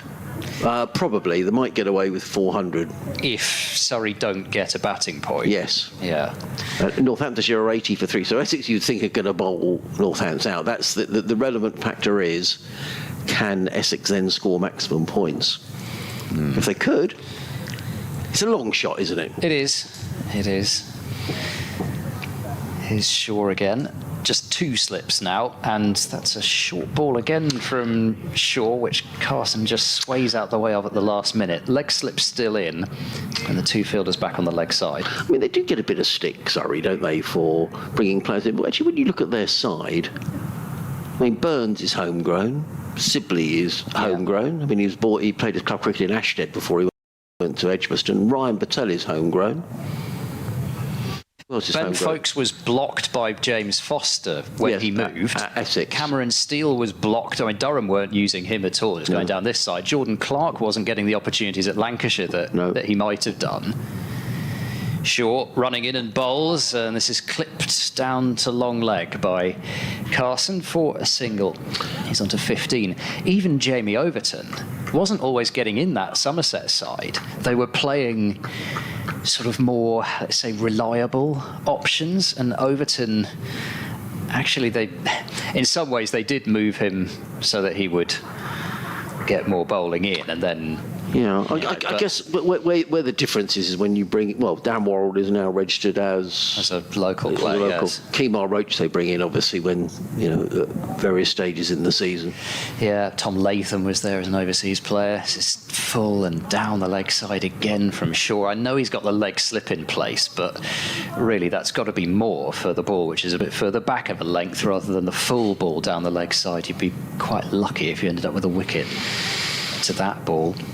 Zach Crawley out in the one day. England 213 for 3. Crawley out for 51. That's extraordinary. They've not even batted half their overs yet. I mean, you're looking. England ought to be looking over 400 there, didn't they? Yeah. We've got Hayne in, who batted so nicely on his long-awaited debut, I think it's fair to say. Shaw bangs one in, cuts, and it's past the dive of backward point. It's going to go for 4. There are 2 fielders who've got up and tried to sprint after it, but they won't get there. It's a boundary to Hunt, who's now got 14, and Sussex 148 for 8. Short and wide after it was full and down the leg side from Josh Shaw. And that has equalled Sean Hunt's highest first-class score. The drinks are on him then, as they say. And this is now the second highest partnership, 31. These 2 have added. He's faced 40 deliveries now as well. As in goes Shaw, bowls to him, and that's been somehow worked down towards long leg by Hunt, and he's going to equal Carson's score now, 15 to him, 149 for 9. And so that was 41st ball. Only Tom Haynes has faced more balls in the innings now. Ollie Carter faced 41 as well. And so Hunt's, in fact, Hunt's guaranteed to pass that unless he's run out backing up or something. So good effort from Sean Hunt. Yep, and he's passed his highest first-class score. So I don't know if his mum and dad are here today. They often at matches watching Sean, and they'll be very pleased, and they'll well know that he's passed his previous first-class score. So well done to Sean Hunt, 15 not out, 149 for 8. Well, Sussex, a partnership of 32 between these 2, which has, I say, brought some respectability. Sussex, well, I mean, that's not a great score, is it? 149 for 8, but 117 for 8. We thought Sussex would be bundled out very quickly after that. Anyway, Zafar's going to carry on from the CN, 15 overs, 5 maidens, 2 for 32. It's coming left arm around the wicket, bowls to Hunt, who lets that one go outside the off stump, taken by Bracey. And there is no run, bit of breeze you can hear in our next microphone. Come on, that's Matt Taylor, who's clearly thinking he wants to put his feet up at mid-on. He's done his bit. In comes Zafar again, bowls to Bracey, who takes it outside of the off stump. There is no run. More emails coming. Ian Arbour has been in touch. He says, Adrian, hi. Firstly, thanks for your efforts this season. That's a pleasure. Guess this is the last we'll be seeing of most of these players, says Ian. Do you think, just break off, comes Zafar bowls, Hunt drives down back to Zafar, there is no run. Do you think the management have learnt lessons about playing too many inexperienced kids at once? Also not to sign other counties' rejects? Question mark. Looking forward to massive recruitment for next season, says Ian. Ian, thank you for your email. In comes Zafar bowls, Hunt drives back down the offside of the track, followed by Zafar, no run. The thing that I find curious about this recruitment, and I say it as much from a Gloucestershire point of view as a Sussex point of view, though, is that there's not that many people out there. There's not huge droves of people who've not signed contracts because we've got to that point where they already have. Zafar bowls, Hunt plays out into the offside, there is no run. I think probably what's because for the last 2 seasons, Sussex have gone down this route of inexperience and youth, and I don't think. I'll just break off for a moment. In comes Zafar, bowls, and Hunt defends onto the onside. There is no run. Tied enough from Zafar. Maiden over, 16 overs, 6 maidens, 2 for 36, 149 for 8. Certainly Paul Farbrace came into the experiment beginning of the season, and I think he's had a chance to have a look, and I think he's made up his mind that. You cannot have this amount of inexperienced players, and when you talk about inexperience, they've now got quite a lot of experience, and enough of them just haven't made enough runs. So then it comes to the question mark: are they good enough to play at this stage in their careers? That's the caveat. At this stage in their careers, are some of these players good enough for first-class cricket? And I think the answer to that, in some cases, is no. Well, that certainly seemed to be the suggestion from Paul Farbrace when I interviewed him last week, and talking about seats on the team bus, and what else was there? There was another one along those lines. Here comes Shaw, starting his next over. Bowls on the pads of Carson, tries to flick it away and be stopped at leg slip. Jason isn't happy. He says, complete joke. I think the Sussex cricket team and their head coach need to look at themselves in the mirror. It's the worst team I've seen. We should be a top flight team fighting for trophies.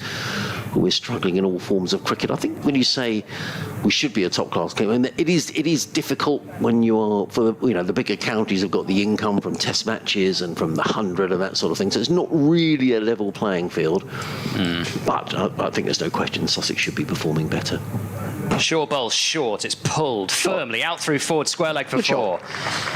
There was no way Middleton could get to that. It's such a short boundary. It's very hard to defend. If that had been to the other side, then Middleton would have got there comfortably. But it was 4 runs from the moment it left the bat. It made a nice thump off the blade, and Carson moves on to 19, and the partnership continues to grow. 152, is that? 53. 53 for 8. Good shot, wasn't Sussex, yep. So the 150 coming up with that boundary. Carson to 19. Shaw in, bowls. That's taken a leading edge and looped in the air, but it's fallen well short of mid-on in the end. That looked as if it might just be popping up nicely for a moment there. They've taken out the leg slip and put a 3rd slip back in, so perhaps the leg stump line of attack has been dispensed with, and yet Carson's still trying to play that one into the leg side, possibly causing the leading edge. None for 43 from Shaw in his 10th over. So he just needs somebody else to come to the party here to try and finish this innings off. This is cut away. There'll be 4 more. Width on offer, and just a touch too short from Shaw. And Carson's just again thrown the bat at it. Yes, it was off a thickish outer part of the bat, but it was never going anywhere other than the boundary. A perfectly safe shot from Carson, who moves into the 20s. 157 now for 8. And I'm not sure how much longer that Gloucestershire can keep this going for, really. I mean, Zaman Akhtar bowled just 3 overs for 26, so he could come back in. But between Shaw and Akhtar now, it's 0 for 73 in under 13 overs. In goes Shaw to bowl, and there's a shout for leg before wicket here. Shaw has gone up loudly for it, but again Jack Chantry's walking away before really considering it for too long, and in fact has been given a run, so that would explain it. Actually, has it? It's gone up on the board as a leg by. I didn't see the signal from Jack Chantry. Must have done it very quickly. And this is now the highest partnership of innings. Wow. 41 for the 9th wicket. And yes, so Carson was dropped on 12. Other than that, though, they haven't particularly looked like breaking it. No, and that'll be a worry for Sussex. You got your ninth wicket pair looking really quite comfortable. Yeah, I suppose there is that way of looking at it. Short to Hunt, who's forward in defence, sends the ball out into the covers, and that was the one ball of the over which Hunt had to negotiate, and does so with the minimum of fuss. 158 for 8 at the end of that over, and Gloucestershire needing something to just really deliver the final coup de grace for the innings, and looks as though they've decided to go to Ed Middleton to see if he can be the one to break this partnership. Just 2 overs right before the lunch break for Middleton, 2 overs for 9. Let's see whether he can draw maybe an error from Carson and Hunt, because they've been, particularly in Hunt's case especially, Hunt has looked extremely composed out there. He's known exactly what he's doing, which balls to defend, which to attack, and as I say, just in some ways he's worryingly for Sussex, worryingly for Gloucestershire as well. He's not looked too troubled. So it is going to be Middleton who's going to come in from the C end of the ground. There's a slip and a short leg are in place. 1 or 2 people emerging from the corporate hospitality away to our right-hand side. You probably hear the bit of laughter going on in the effects microphone. The tall figure is Middleton. 2 overs, no wicket for 9, as Ed was saying, and there's just a slip and a short leg keeping Jack Carson company. Middleton tosses the ball from hand to hand on numerous occasions and is on his way. But just horrible delivery, cut away by Carson. He's a little lucky to get away with that, to be honest. That could have been pulled in. I suspect if that had been a T20 game, that would have been hit for 6. As it is, Carson plays it out into the covers and picks up a single. He goes to 24. It's not easy to see the numbers on that scoreboard, is it? I've struggled with it all season. Slight angle. We are, yeah, 159 for 8. It's not the easiest to see. Middleton again bowls, and Sean Hunt is back and plays crisply. Oh, goodness me. Oh, that's a very, very poor piece of fielding there in the covers. Chris Dent of all people again. I mean, it does. But Ollie Price has dropped a catch, and Chris Dent's allowed a ball through his legs. That's very unusual. And Chris Dent actually turned to Graham Van Buren. So I'm very sorry about that. That was. Well, he's let Hunt off strike against the bowler they've just brought into the attack as well. It's not great, that. No, that really wasn't very good. Middleton in bowls. Carson is forward, plays it down the offside. There is no run. A total lack of concentration, actually. Yes, you're right. He kind of lifted his head and was standing up before he fielded the ball. 160 for 8. Partnership of 43 between these two, restoring a bit of respectability for Sussex.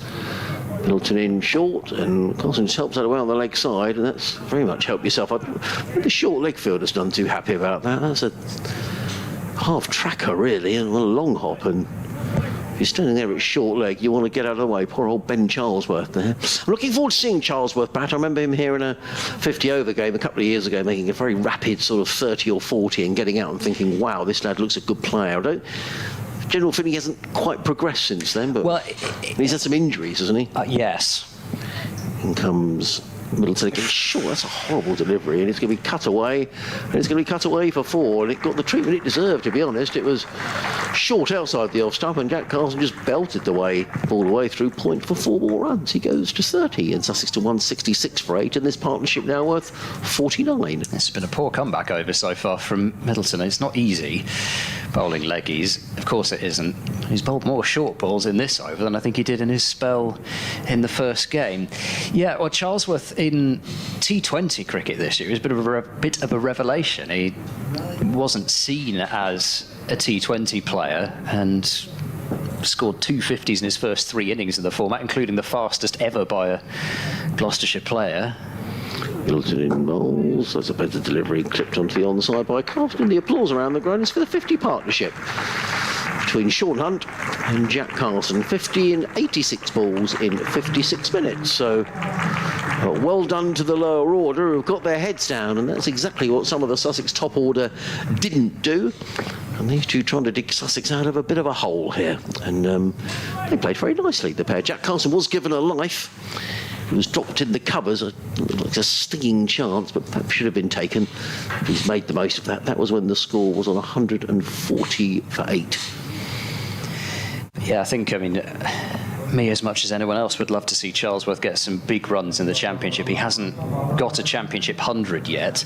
And whilst, as you say, he's been injured one way or another quite a lot in his career, he's never actually had a full Championship season, but he's played in quite a lot of games this year. Twice this season, I thought it was going to happen. He looked on for a century, but of late it's been 30s and 20s, and he's got to find a way to go on and get those bigger scores. As you say, he's another of those players that just, you see the talent, they look incredibly talented, and he has had, like I say, he's had a real breakthrough in T20 cricket this year. Change of bowling, we've got Actor returning, replacing Shaw. 3 overs for 26, including 17 of those coming off his first over, his first spell, and he draws Carson onto the front foot in defence. I should say Essex have picked up a 4th wicket at Northampton. Karen Nair out for 21, the man who scored 150 against Surrey, having been playing in the West of England Premier 2, so not even in the top division, as Actor bowls short, wide, cut in the air, wide of third man. He's not got all of that as Carson. There's a third man back. For a moment, I wondered whether it was going to just slice towards the field, but it was well away from him, but not enough bat on it to go to the boundary, but 2 runs. Sussex's total continues to just rise forward towards that 200 mark, 169 for 8. So having apparently been averaging around about 40 for a club in East Wiltshire, he then goes in his second innings for Northamptonshire, having scored 70 odd at Edgbaston in his first innings for them, scores 150 against that Surrey attack. Quite a story, really. This man who's got a triple century in Test cricket. Actor bowls to Carson, who runs the ball out into the offside, and it's fielded at cover for no run. So a second wicket there for Jamie Porter, who has had a terrific season himself as Porter. Somebody who, I think, we're talking about 5-6 years ago when Essex first won the title in 2017. It was Porter who really led the charge with seam, and then Harmer with spin. Harmer and Porter bowling them to that title. I say when they first won the title. When they first won the title of the recent ones, of course. Short ball from Actor, pulled, and it has been just about stopped by Middleton. But it is 2 runs. Brings Carson on to 35, 171 for 8. Slightly concerned by some of this darker cloud. Yes, that does look much more like rain there, doesn't it? And actually, away to the west, if you look behind the Spencam of earlier, the clouds are darker than they have been all day.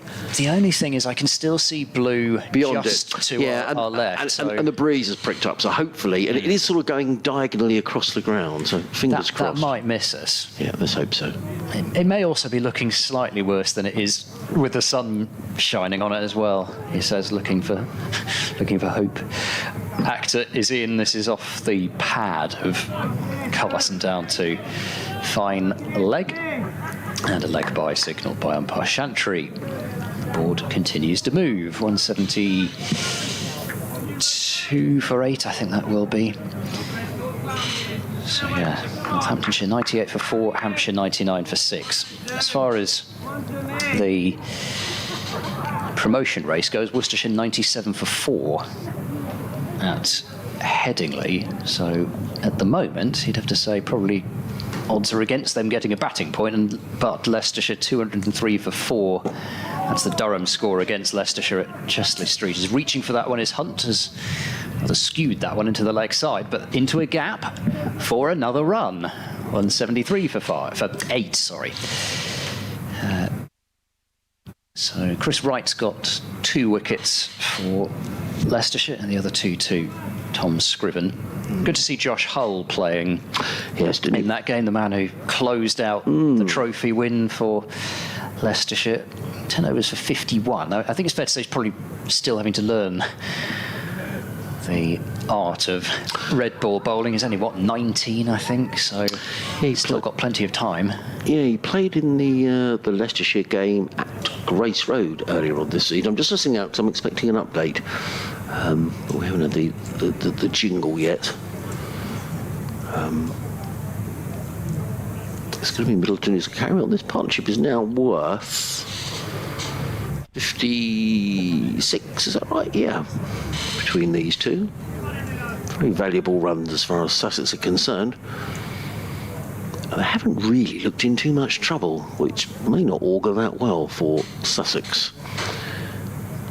That darker cloud is drifting across the ground and to the north of the ground, so with any luck. And the sun is back with us, so perhaps we shouldn't worry unduly. Slip of a short legger in place.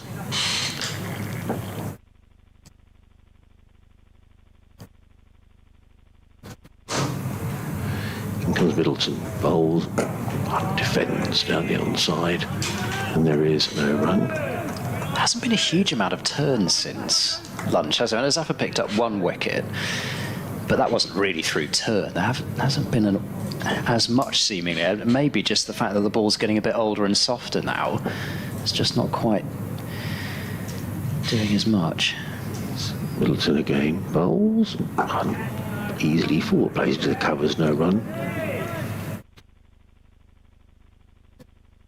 So Middleton's not a massive ripper of the leg break anyway. From what I've seen, it's sort of more back of the hand, a little bit more toppy than leggy. Middleton again, bowls, defends by Hunt down the track, there is no run. Thomas has been in touch. Tom Egerton. Hello, Tom. He says, thanks for the commentary on the cricket season. It gets me through work.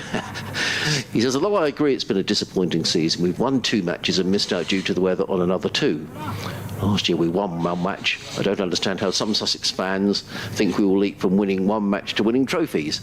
I'm definitely positive about next season. Roll on the spring, says Tom. Thank you, says. As in comes Middleton bowls to Hunt, played onto the onside, no run. Well, first of all, Tom, thank you for your email, and you've written on a number of occasions this season, so thank you for getting in touch. I agree, there were a couple of games that Sussex would have won. I think they would have won at Worcestershire had it not rained. I think they'd have probably won at Gloucester had it not rained. Yeah.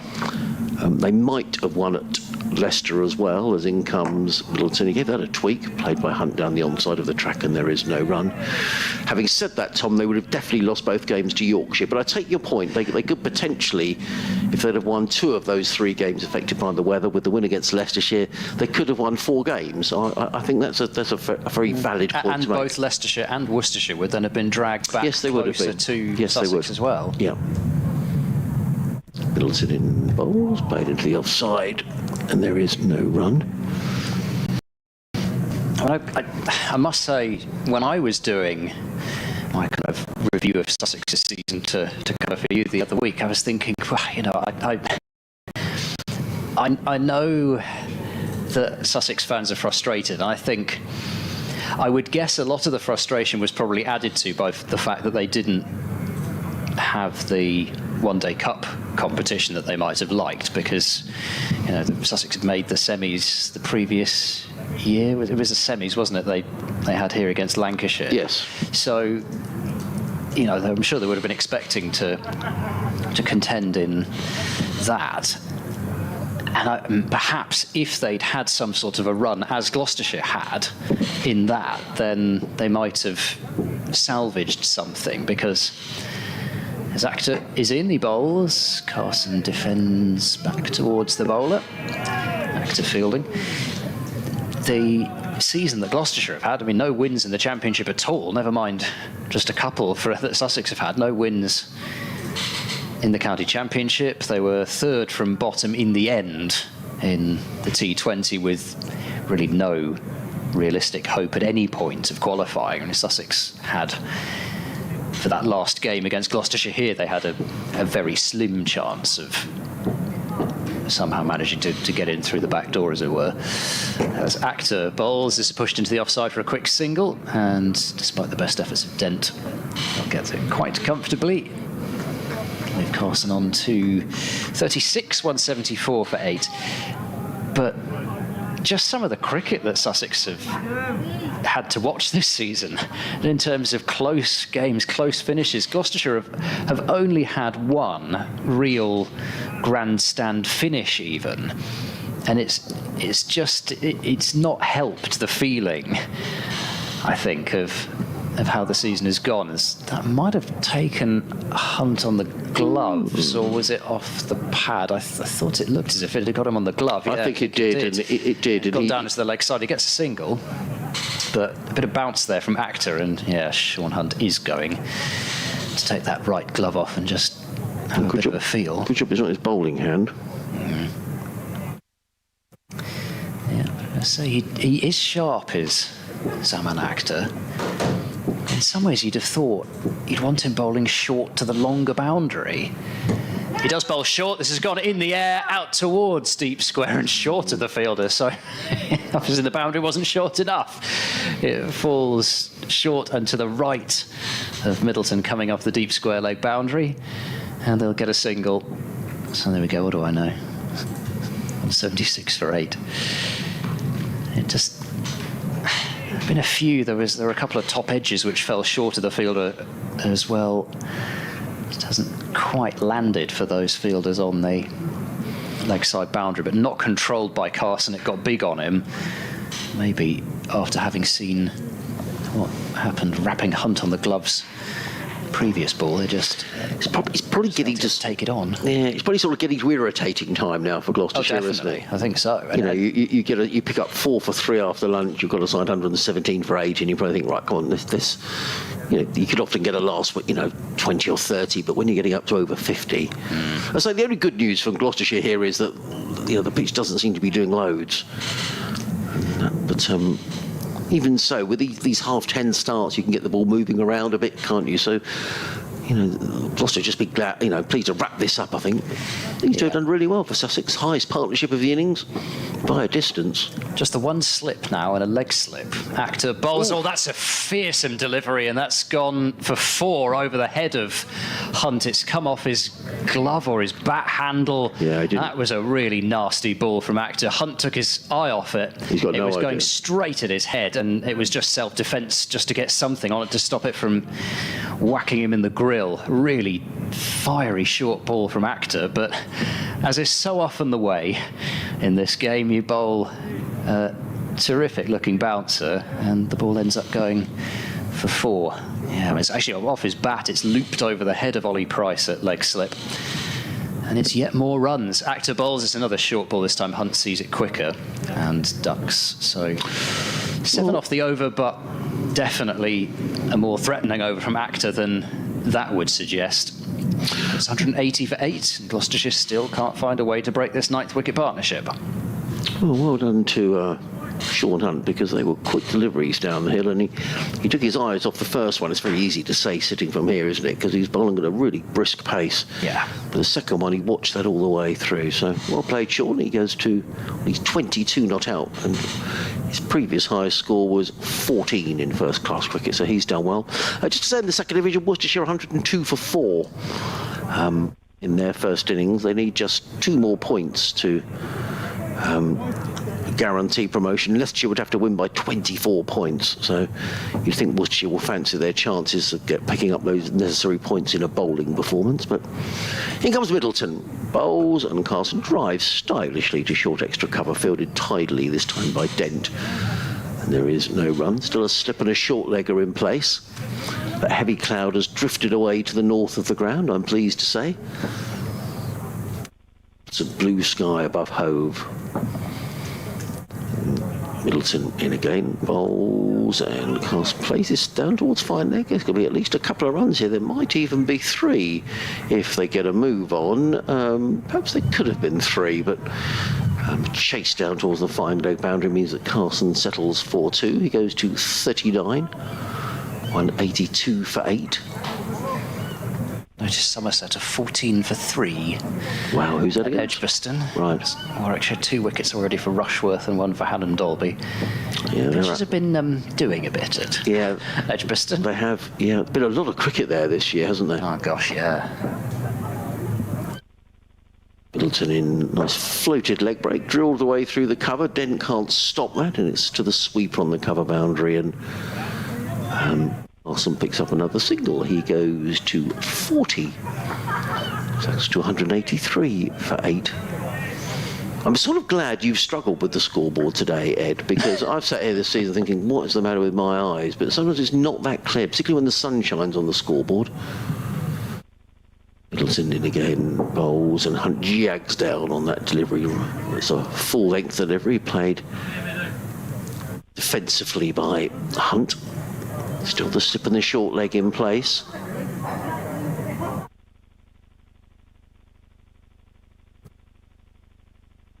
Middleton tosses the ball from... See how many times he did it? Twice, 3 times, 4 times, and then he runs in. Not as many this time. In the bowls, and Hunt is forward. The ball balloons off of his thigh pad, and there is no run. See how many times he tosses the ball from hand to hand from when he gets the ball, which is now. I'm sure I got to it at least 9. Really? One time. Wow. But that's nothing on... And Hatsoglu was mentioning him earlier. I asked whether he'd seen him this season, but he can get to about 13 or 14. We can't quite see from here. I don't think he's juggling the ball from hand to hand yet, but Hunt is ready. 1, 2, 3, 4, 5. Oh, did he do 5? Yeah, a smaller one. Middleton in bowls and Hunt drives. But actually, the short up was ready then. And he's doing it. He did it 5 times. That's a bit irritating, isn't it? Anyway, dot 4, end of the over. Hypnotising him, just trying to... Hunt on 22, Carson on 40, Sussex 183 for 8. The partnership between these two is worth 66, which is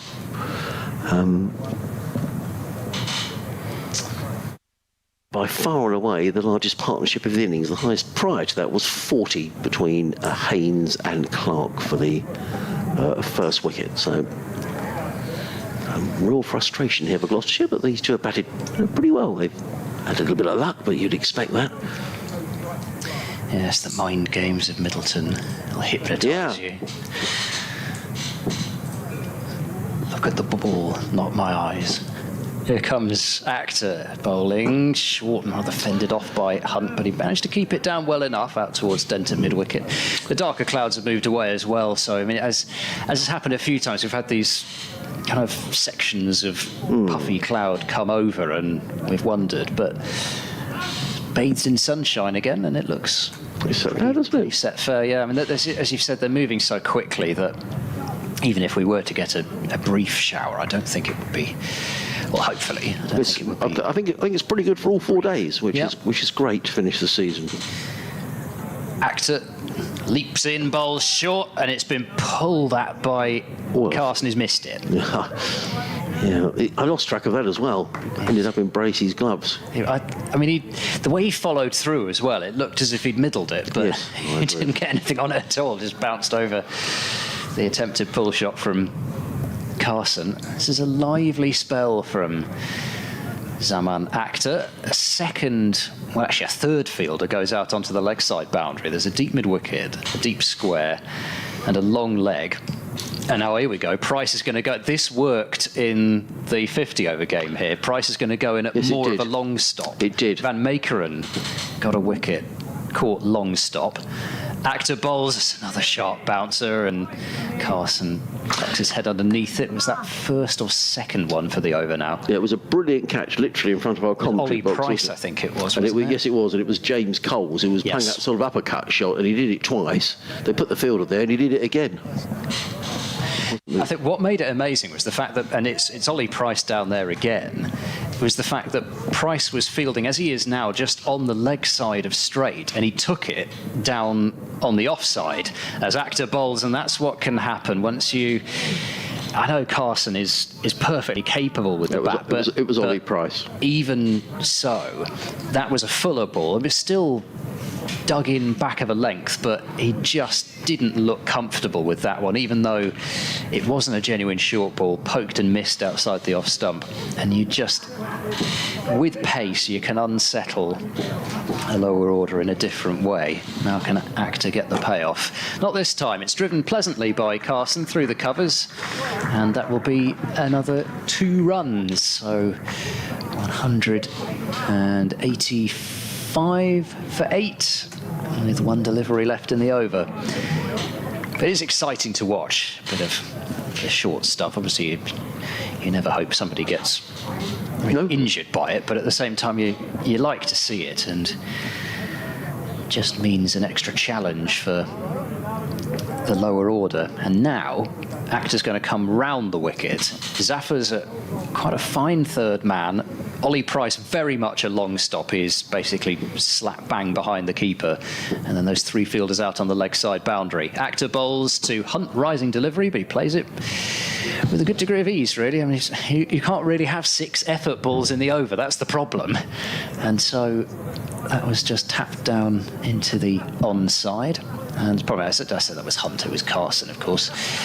And Carson gets a single, keeps the strike, and Gloucestershire's hunt for this wicket continues to go on. 186 for 8.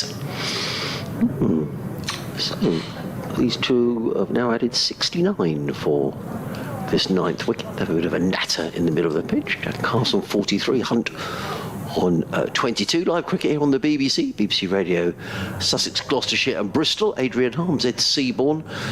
Jack Carson has passed 50 twice this season. Top score of 75. And he's just giving Sussex something to bowl at here. Zaffar is doing some extraordinary stretching exercises. I'm not sure I could do that then. No, I think my knee might never recover. No, that's extraordinary. It'd be a loud snapping noise, and I wouldn't be able to move for a month. Yeah, no, these cricketers do work very hard on their fitness, you know. They've all got a bit of... I mean, Sussex are back in training in November. They're due some fitness training. Wouldn't fancy that. But they're all young guys, aren't they? Ought to be fit as fiddles, really. As in comes Zafar bowls and beats the driving Carson outside of the off stump, taken unfussily by Bracey. There is no run. Important news from Trent Bridge. There's been a toss. Ooh. Middlesex have won the toss and decided to bat. Oh, that's interesting. So they can enter the race now. Yes. Zafar in bowls. Carson defends on the onside. No run. Bohannon has reached a century at Canterbury. He's 112 not out, and George Balderson's 43 not out. So both Bohannon and Balderson are holding up. Kent partnership of 119 now. Zafar in bowls to Carson, who hammers that one away to the sweeper on the cover boundary. He goes to his 44. Is it 44th run? Yes. Yes. 188. No, 187 for 8. I'm sorry, this when the sun gets on that score, but it's really difficult to see from here exactly what the score is. 187 for 8, I can see it now. Raining in Bristol. England 280 for 4. Shame. Well, hopefully they get the full 50 overs in, because it'd be quite interesting to see what they could get to. Zafar in bowls, Hunt defends down the offside. There is no run. Certainly we're in the best place in the country for the weather this week. Duckett's reached his 100. 107 not out from 78 deliveries. Sam Hain out to the last ball before they went off. In comes Zafar, bowls to Hunt, who plays this very comfortably into the offside. I can see Graham Van Buren is warming up. Maybe the skipper's going to have a little whirl. Rotating runs here from Gloucestershire, but a really good partnership between Hunt and Carson. Zafar in again, bowls. Hunt just lets that one go outside of the off stump. Offers no stroke. End of the over, just the one run coming off of it. 17 overs, 6 maidens, 2 for 33. Sussex 187 for 8. Carson on 44. Hunt on 22. And it means the partnership between these two is now worth 70.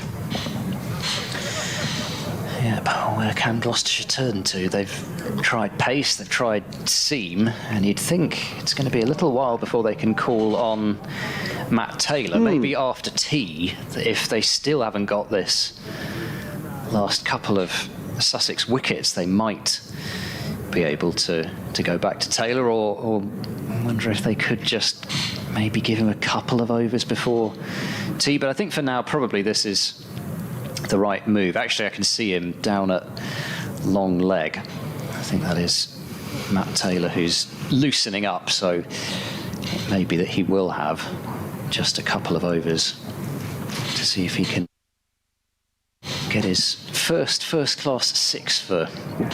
So again, the field very much set for short pitch bowling as Akhtar races into bowl to Carson, who jabs that one off the back foot, rather slices it down to Zafar at third man. And they'll take a single, but there's not, I don't think, particularly intentional from Carson, at least not exactly in that match. As Sean Hunt, it didn't, I'm not sure if it didn't get up as much as previous deliveries, but it's not even been signalled one for the over, and nor should it have been, because, as I say, it only just beat Hunt's attempted duck. I have to kind of describe the field every time now, because it is so unusual. Still a fine third man, a fine leg, deep square, deep mid-wicket, short leg, short mid-wicket, leg slip, and a cover and a mid-off as Hunt fishes outside the off stump to a ball again dug in back of a length by Akhtar. Although it has to be said, if he does get an edge to that, and here we go, that's exactly what I'm thinking. If he does get an edge to that, there's nobody in the cordon to take it. So I think Hammond is now pointing to Price to go into a wide slip, and Hammond will take over at leg slip, and we now only have one fielder in front of square on the offside at cover. Akhtar bowls to Hunt, who jabs that one up in the air. Bracey is going to catch it, and that is, at long last for Gloucestershire, their 9th wicket. You kind of felt as if it was coming, with Akhtar bowling fast into the body of Hunt. And in fairness, that's not what Hunt's in the side for. He has done extremely well for his 22, but the pace, the bounce, and the aggression from Akhtar does the trick. And Hunt is out for 22, and Sussex 188 for 9. Yeah, a really good partnership. Well done, Sean Hunt. I hope he gets a good round of applause. Let's just listen to the... Yeah.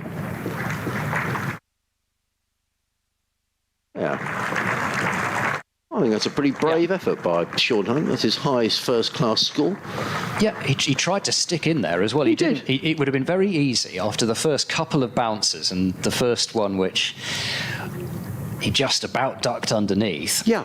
And the one that wrapped him on the gloves as well. It would have been very easy for him to go, well, I'm a number 10 here. I don't fancy this. This is not my job. I'm just going to go and have a hack. He didn't do that. He didn't give it away. And he's kept Carson company for much longer than he might have done.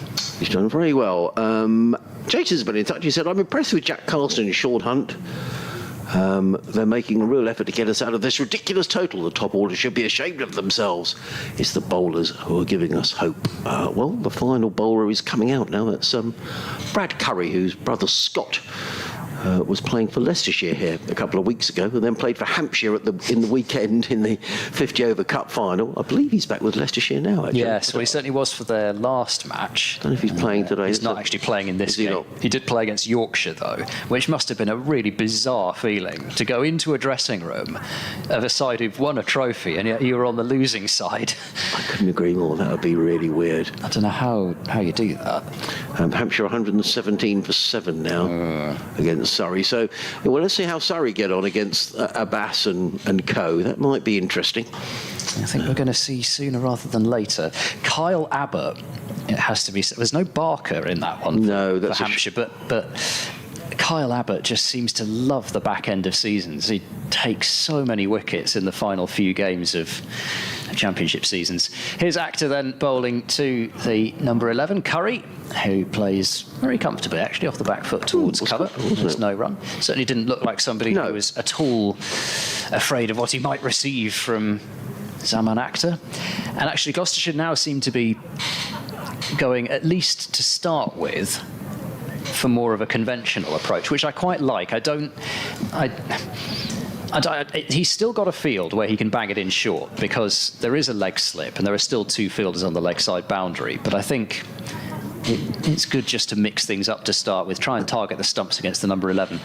He will get a single at least here. I think that's all it's going to be, is he tried to turn the ball leg side and the ball ends up trickling towards mid-on. I think he was looking for mid-wicket, but anyway, it's still a run. It gets him off the mark, and Sussex happy to take that single as well. So Curry has the strike for the next over, and the score at the end of that over is, he says with such confidence, 189 for 9, I think. Yes, it is. Yes. I might speak to the guys who did the scoreboard here and to see whether maybe I don't know if they can make the colours. I don't quite know how we can do that. The thing is, I think it's the actual board itself, isn't it? Because it's really tricky to see. It's like a laptop screen where you're kind of looking at it from the side, and it's just a bit.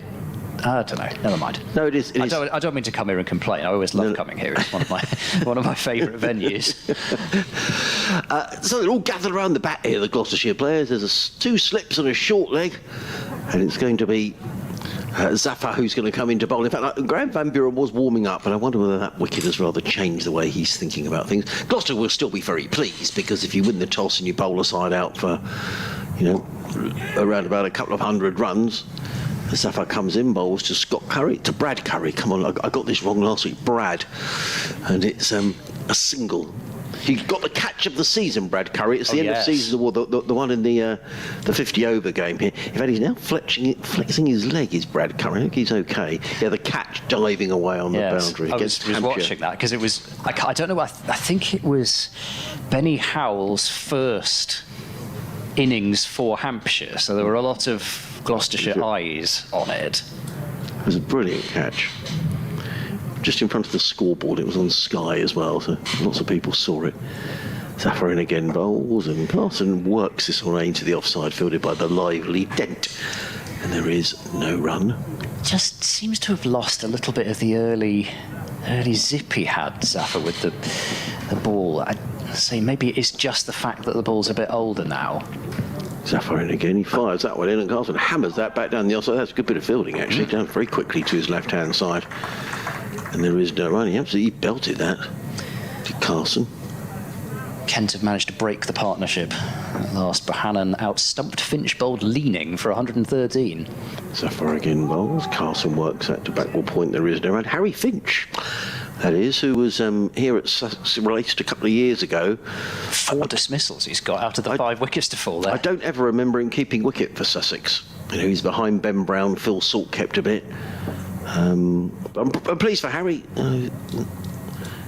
Full toss, hammered away, 4 runs. That was probably one that deserved 4 runs. Full cross, and Carson, thanks very much. I'm going to belt that away for 4 runs. He goes within 1 of a half century. It'll be his 3rd half century of the season. 194 for 9.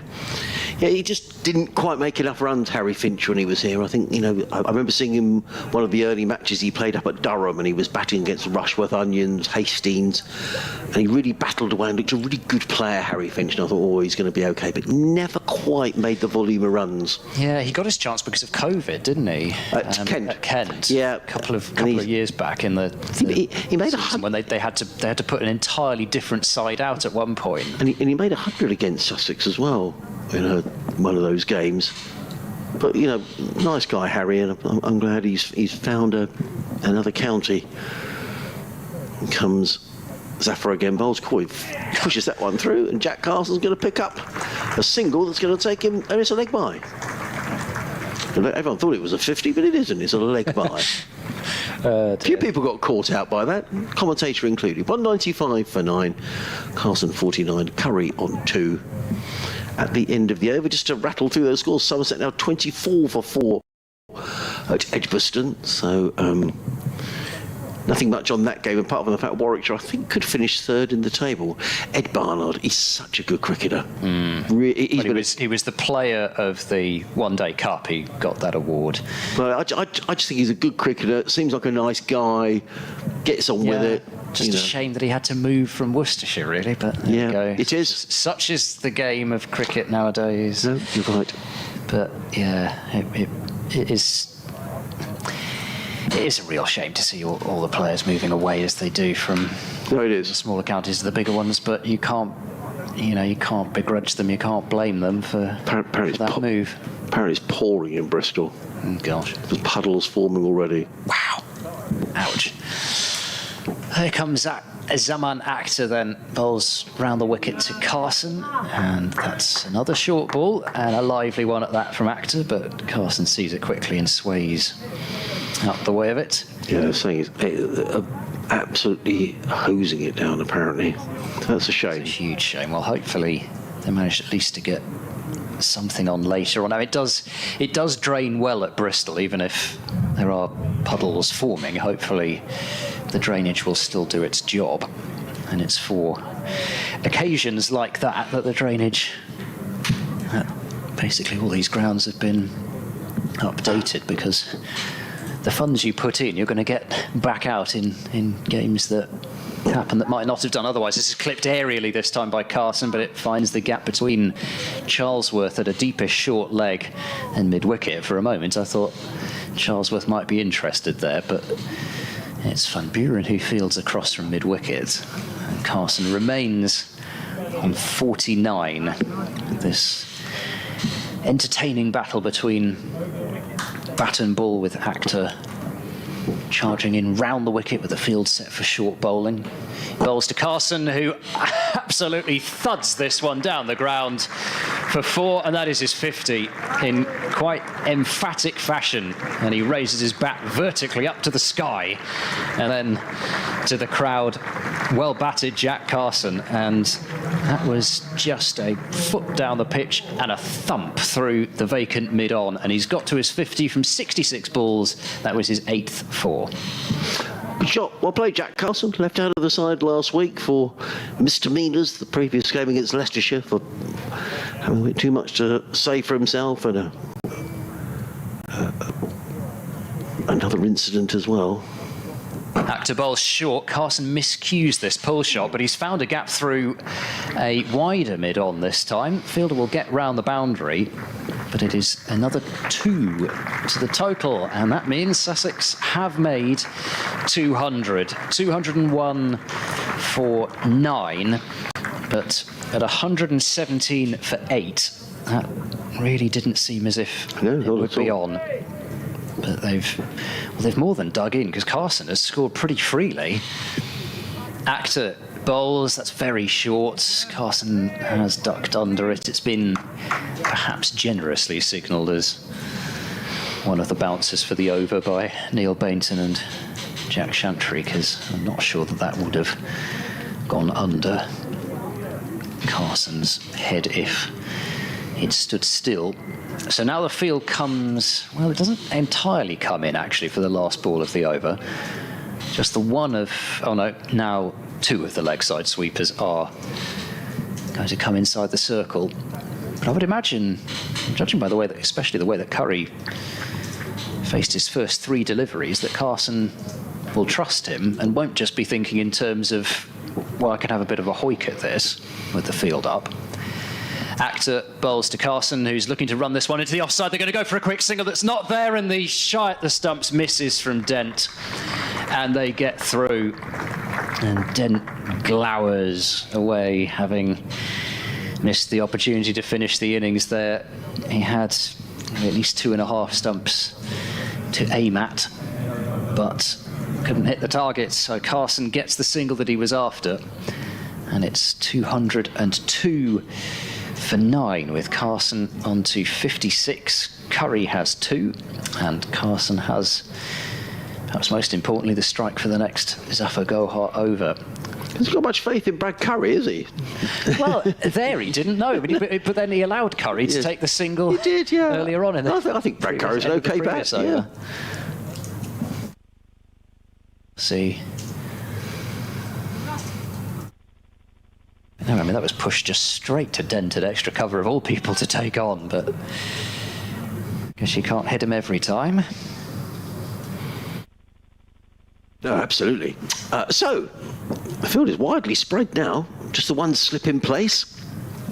202 for 9. In comes Sapphire Bowls, and Carson cuts this one away, and he's caught behind by James Bracey. So Carson goes for 56. And Sussex innings closes on 202. Nicely taken by Bracey. Sorry, Adrian, I said that will probably be tea as well, given that Yes, we're I would only... have thought so. Do you think it might...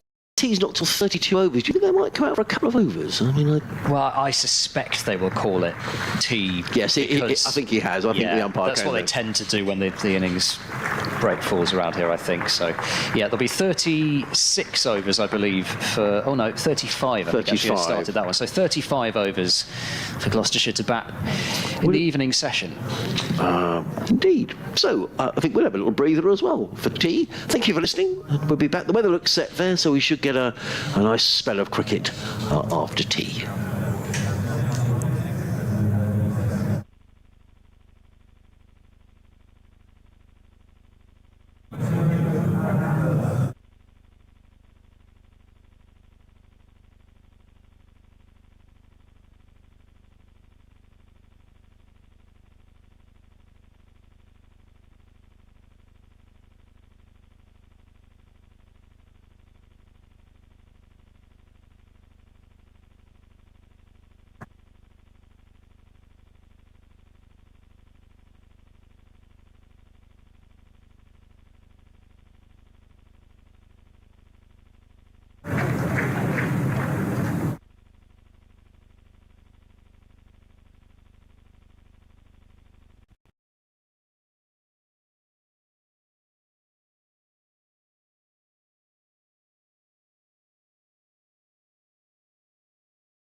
This is a higgity feast.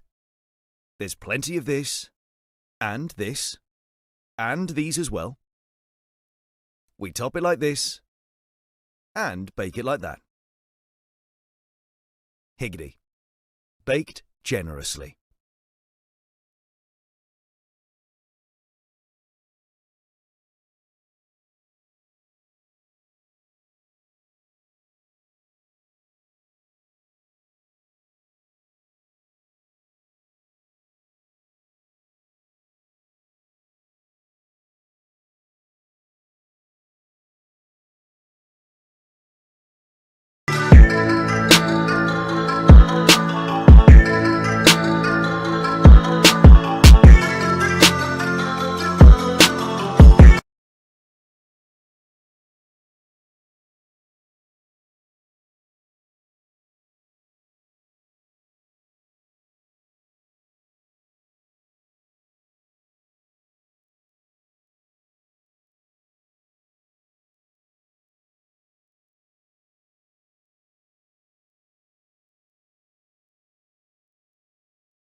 This is a higgity feast.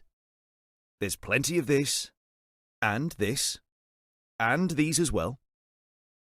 We top it like this, and bake it like that. Higgity. Baked generously.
This is a higgity feast. There's plenty of this, and these as well. We top it like this, and bake it like that. Higgity. Baked generously.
This is a higgity feast.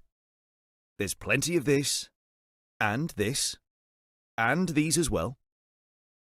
We top it like this, and bake it like that.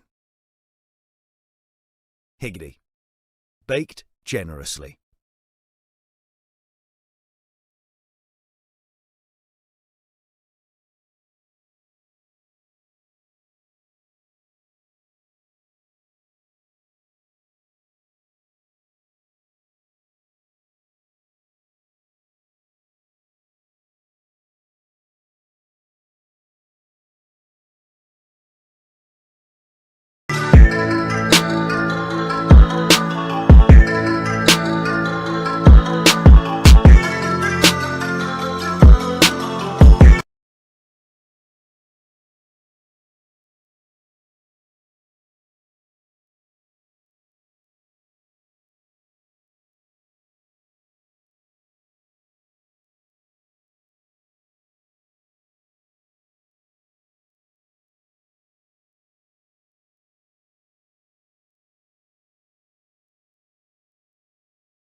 This is a higgity feast.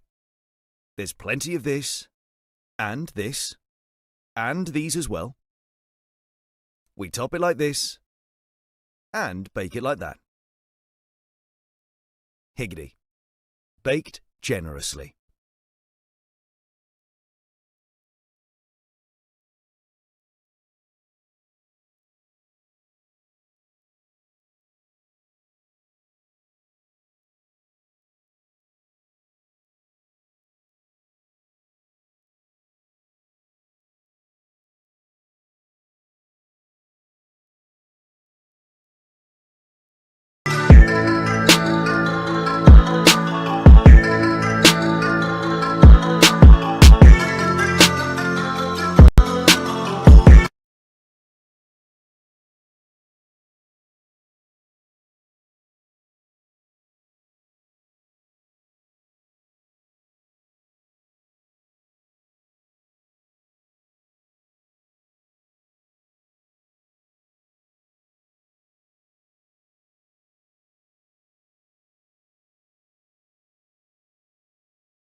Well, welcome back to Hove as the players make it out after tea, and there goes the bell, and that's probably the cue. Well, actually, the bell's a bit late actually for the because the two Gloucestershire openers already out in the middle. So Sussex bowled out for 202, rather rescued by a ninth wicket partnership between Sean Hunt, who made 22, and Jack Carson 56.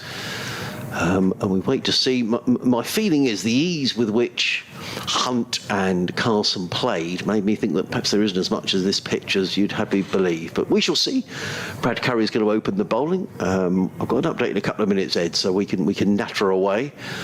And it's going to be Charlesworth who's opening alongside Chris Dent, presumably. Indeed.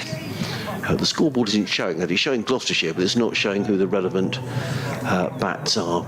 So 37 overs to be bowled. Brad Curry is going to bowl the first of those from the Cromwell Road end of the ground. And he's coming into bowl to the left-handed Ben Charlesworth. The scoreboard hasn't caught up yet, so we'll have to muddle along best we can as in comes Curry bowls, and Charlesworth lets the first ball pass by outside of the off-stump. And there is no run. Yeah, so I think, overall, probably if you'd have offered Gloucestershire 202 all out at the start of the day, I reckon they might have taken it, and I would certainly have taken it 114 for 4 at lunch. It's just the fact that it slipped from then 117 for 8 as Sussex lost 4 wickets for 3 runs after the lunch break, and then that partnership between Carson and Hunt got going. Curry bowls to Charlesworth, who's forward, placed mid on. There is no run. So, yeah, I think they'll be a little bit aggrieved about that, but overall, I think they'll be pretty happy with 202 all out. Stars of the show being Matt Taylor, 5 for 24. He just can't quite get that 6th wicket for the career best, but it was a magnificent display from him. 6 maidens out of 13 overs. I'll be with you in 2 minutes. And thank you, Callum. Zafar Gohar, 3 for 38 in 18.1 overs. Curry bowls, and Charlesworth is forward, plays it down the track. And there is no run. So Gloucestershire yet to score a run in their reply, but plenty of time, and I think the weather's set fair now for the rest of the day. Tomorrow's forecast is pretty good. Oh, the England game's been called off. Wow. So called off already? Yeah, so it must have absolutely hosed it down.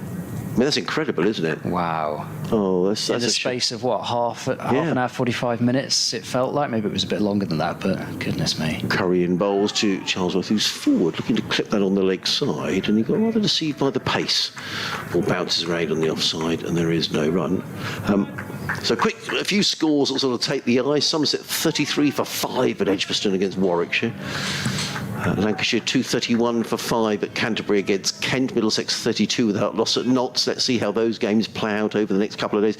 I think both Canterbury and Nottingham may be far enough from this rain and this storm to be affected. Canterbury looked like the best place to be over the 4 days. Yeah, further east you are the better. In comes Curry bowls to Charlesworth, who plays to mid-on, and there is no run. And it would be a shame if relegation was decided by one side watching it team with rain. That's the thing, isn't it? And actually, it almost could end. I said it would be the best place to be. It could be the worst place to be if you're Kent and you need to play. Yeah. If Middlesex were if you need not to play, yes, you know what I mean. Yeah. If they're heading towards a defeat and they'd like it to rain, well, who knows? There's still so much to be decided. No, should be an exciting end to the season. It was last year, should be this season. In comes Curry bowls to Charlesworth, who's beaten outside the off-stump. Good delivery by Brad Curry. Charlesworth didn't move his feet there. The ball rattles through into the gloves of Ollie Carter. This is good. Sussex are actually running around here in the outfield. I bet that's a far bracing structure, I reckon that is. I don't want to see any mucking around. Let's not get behind in terms of over rate. No back chat to the umpires. Just get on with the game. Goodness me. And Sean Hunt's going to open the bowling from this the sea end. Just looked at that ball from Curry to end that last over twice, and I still cannot work out how Charlesworth's still there, because not only was it close to the outside edge, but beating. It's off stump. It's missed off stump by. It can only be a coat of varnish. The good old beautiful piece of bowling. Do you mind if I do this over? No, of course. Ed, it's just it's easier that way. I think this uplet's going to come. Here we go. Saturday, increasingly cloudy from the In southwest, with outbreaks of rain possible. Sean Hunt later in on. and bowls, clipped away onto the leg side. The first run taken by Chris Dent. Last county championship games of the season. Adrian Harms watching Sussex at the county ground, and they're keeping up to form with losing lots of wickets quite quickly, Adrian.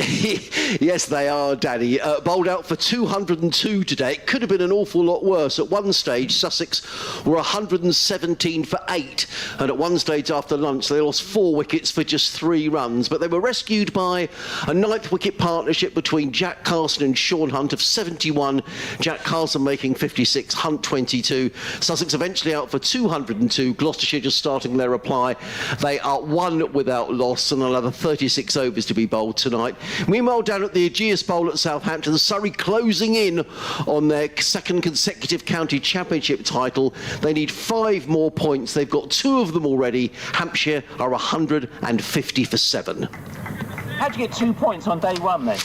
It's all about bonus points for bowling. If you get 3 points, if you get 3 wickets, you get 1 point. If you get 6 wickets, you get 2. And if you get 9 wickets, you get 3. So if they bowl Hampshire out, they'll get the 3 points. And then you get other points when you start to bat. So Surrey well on course, and very much looks, as I say, that'll be back-to-back county championship titles. Let's hope they wrap that up. I mean, for Sussex, I mean, that's the equivalent of Warren Aspinall's end of the football season. I've got my flip-flops on when you know you've qualified for the next year or you stayed in the league. Yeah. Sussex, have they got their flip-flops on? Well, some of the shots suggested they had their flip-flops on. I have to say, probably more seriously, Danny, really, it's slightly endemic of the way the season has gone. It hasn't been a good season. They were poor at Derby last week. The coach, Paul Farbrace, has hinted, well, not hinted, he's told us there's going to be some fairly major changes over the winter months. There's some players playing here today, Danny, who can't afford to have their flip-flops on because they're playing for a place in the side next season. So, but nonetheless, poor batting performance and really dug out of a hole by Jack Carson and Sean Hunt. Back with you later on. The Ball by Ball commentary continues on the BBC Sports websites and app. In comes Hunt over the wicket, bowls, and Charlesworth's going to get runs here down towards third man. It's going to race away for at least 3. Will it go for 4? No, it won't. Fielded right down on the boundary edge. We don't want. I think that's Kim Wilde. I'm guessing that music. Yeah, I think it was. Guess name that tune. Yes, name the tune that nobody else can hear other than us. I think that was Kids in America. God, I'm getting too old. Anyway, 4 without loss are Gloucestershire. And it's going to be, yes, it must have absolutely poured with rain, mustn't it, down in Bristol? Yeah, heavy downpour causes early abandonment. What a shame. Sean Hunt in over the wicket bowls, Dent defends onto the onside, and there is no run. So end of the over. And Gloucestershire solid enough in these opening 2 overs.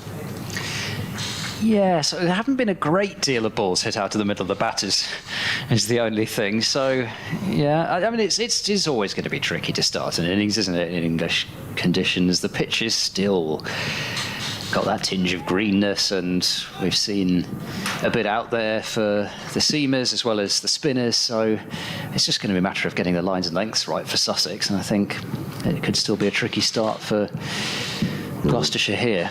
Apparently 4 of the last 5 ODIs at Bristol before today had been rained off. Oh no. This is a full Such a ball shame. from Curry to start his second over. Charlesworth with a push drive back to the bowler. Yes, it's probably, I would imagine a couple of those would be going back to the 2019 World Cup, because I think they had at least 2 games at Bristol in the 2019 Men's World Cup. Having said that, though, that is men's ODIs. I think I would just point that out, because the past few women's ODIs have been okay. I think the problem was it seemed like the wind got up and they just couldn't get the ground sheets down on time. Gosh.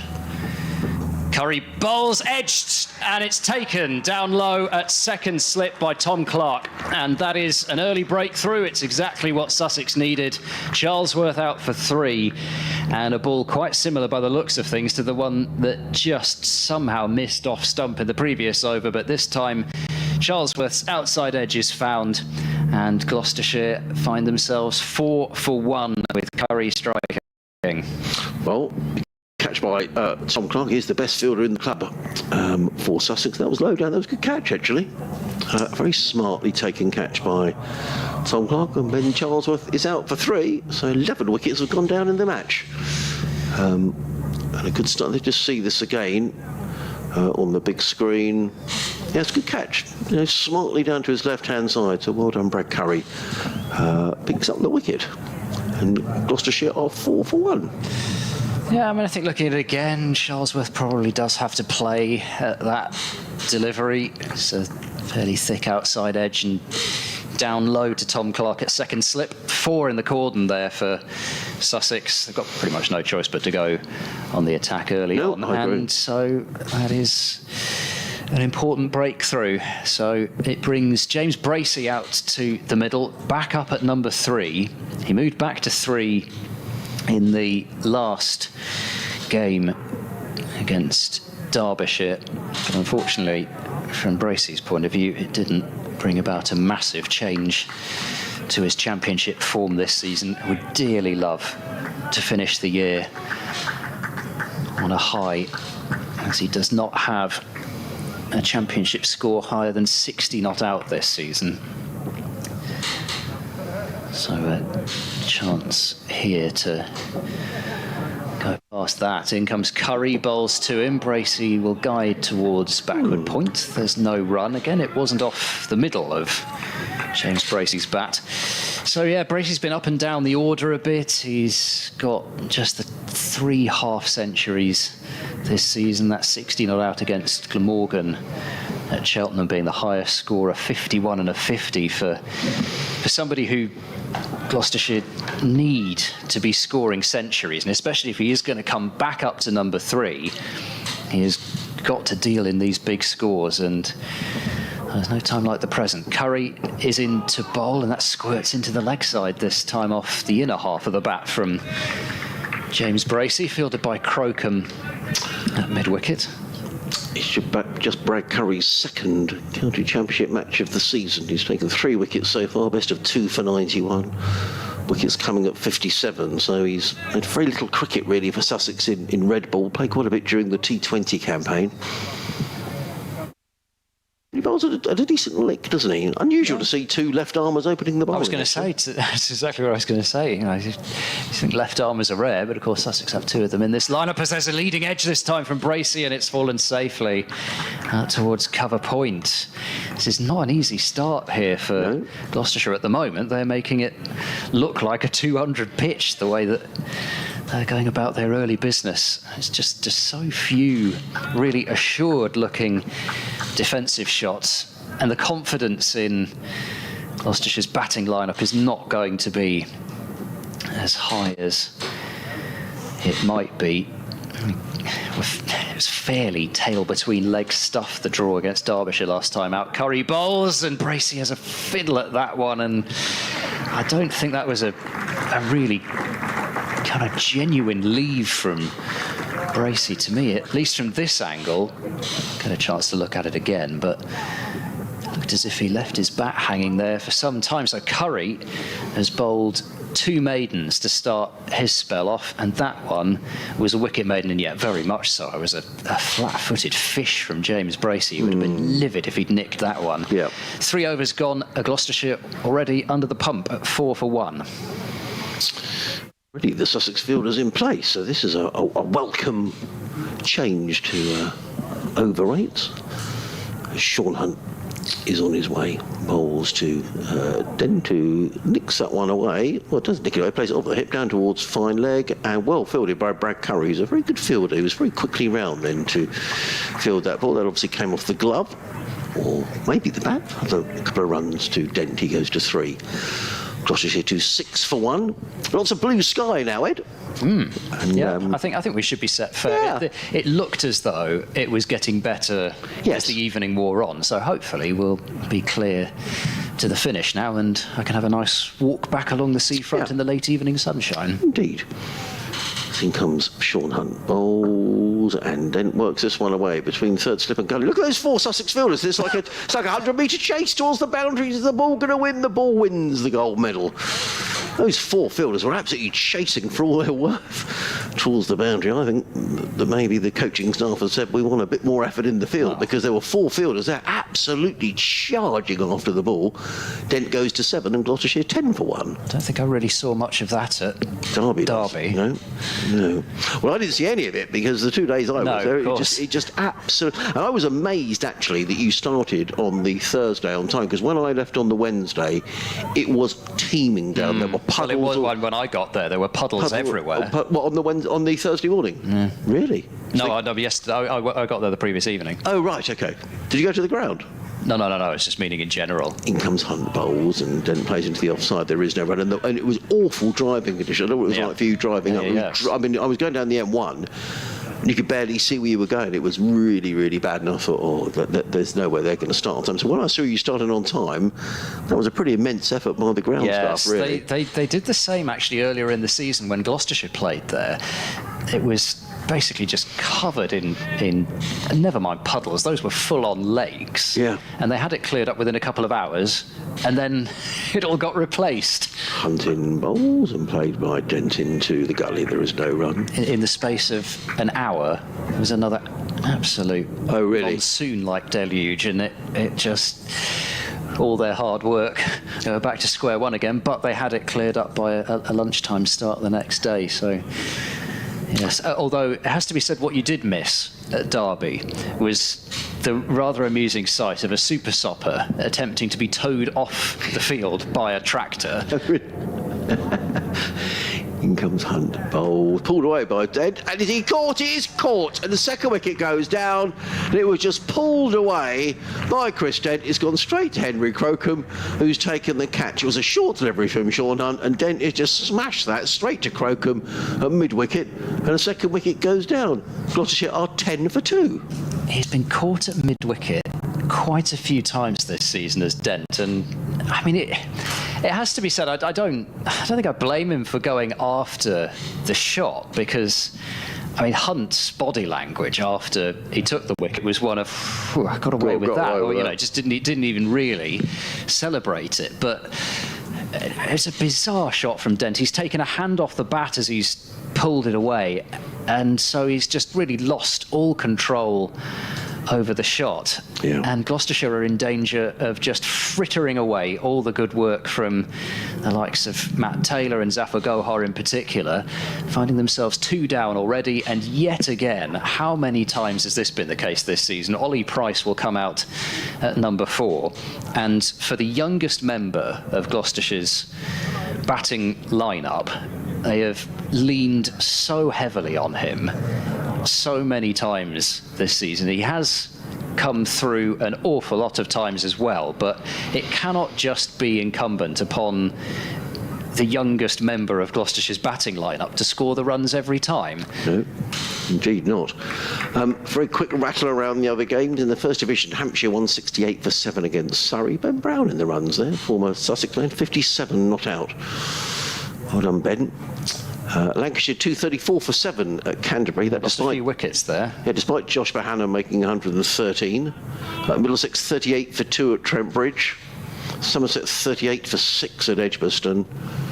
Durham 285 for 4 against Leicestershire.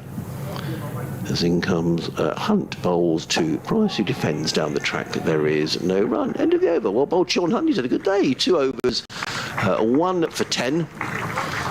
Made 22 as well, his highest first-class score. And Sussex started off rather well here, kicked up a couple of wickets. Gloucestershire are 10 for 2. Elsewhere, Worcestershire 146 for 4 at Headingley. That's something of a recovery. Cashies 51, D'Oliveira 40. Then after, at one stage, Worcestershire was 67 for 4. They need just another couple of points to confirm promotion, and that would mean Leicestershire needing to win and get maximum points at Durham. I say that looks an outside bet. So this testing spell of Curry's continues, but he's overpitched there, and Bracey drives sweetly for 4 through the covers. So applause from some of the Sussex fielders as well, though, because they'll be feeling, well, get James Bracey driving, but that was a bit of a half volley from Curry, and Bracey accepted the invitation to put it away. Nobody between backward point and a sort of wide mid-off, extra cover, sort of floating between the two, the fielder there. And Bracey is underway. Gloucestershire 14 for 2 in reply to Sussex's 202. Curry bowls to Bracey. It's down the leg side. Bracey can't glance it. Runs for Ollie Price here earlier this season in the one-day cup fixture, a game where Jack Taylor broke the record for the fastest Gloucestershire List A century, but Ollie Price himself made 95, fell just short of, would have been, I think at the time, it would have been his third, well in fact as overall in the end it would have been his third one-day cup 100. Came into this one off the back of the century at Cardiff. As once more, Curry strays down the leg side and Bracey, for the second time in a row, just can't get any bat on it. 95 off 88 deliveries in that 50-over game from Ollie Price, so he should have decent memories of batting on this ground. And overall, in the season, Price 714 runs at 45, 3 tons and a couple of 50s, but the tons all coming in the sort of second part of the season. Curry bowls to Bracey, who again just strokes a drive through the covers. This one wasn't quite so much of a half volley, but it'll still go for 4. There's really very little stopping the ball out to that side of the ground. And so a couple of boundaries in fairly quick succession for Bracey. 16, is it 16? Yes, it is 16 for 2. I couldn't tell whether it was 16 or 18. Anyway. Shot, wasn't it? Nicely played. Yeah, well, it's the kind of shot, if Bracey can just control that drive through the covers, and he just doesn't go. In fact, yes, you're right, it is 18. Yeah, it's not clear on the score. I need to see if we can get that sorted out, because it's really difficult to see. Binocs out. Curry bowls, clipped down fine by Bracey. At the third attempt, he's managed to get his leg glance away. And Sean Hunt does the tidying up down at fine leg. And Gloucestershire 19 for 2, with Bracey moving to 9. But as I say, going back to Ollie Price, he got his... Well, in fact, he's beaten his career best score in first-class cricket 4 times in the space of 7 matches. 85 he made on his 22nd birthday against Leicestershire at Bristol. It was followed by his first championship ton at Headingley, and then 2 better against Worcestershire at Cheltenham as he leaves outside the off stump to end Curry's third over. 9 runs off that one. And Gloucestershire 19 for 2.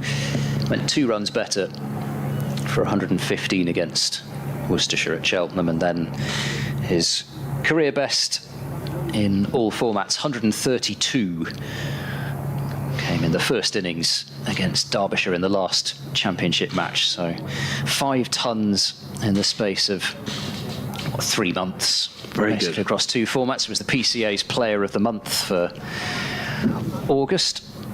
And so somebody whose career is very much on the rise. I think his brother had grabbed the headlines with those wickets that he took last year, the hat-trick at Canterbury, and then, of course, the feats this year as well. But pretty much ever since then, Ollie's been the one who they've been writing the headlines about. Here comes Hunt, bowls to Bracey, who I thought he got a little nick on that onto the pad. There was a stifled appeal from Sean Hunt. And there is no run. Sean Hunt walks almost as though his feet aren't touching the floor. There's something about his walk. He's got all the attributes of being a good bowler, hasn't he, Sean Hunt? He's tall, he can bang it in. He's left arm, which is unusual in bowls. There's pacey delivery outside the off stump taken by Carter. There is no run. He's still 21 short. Let's just look at his date of birth. He is... No, he's not. He's 22. He'll be... No, we're not. No, sorry. He'll be 22 in December. Or Sean.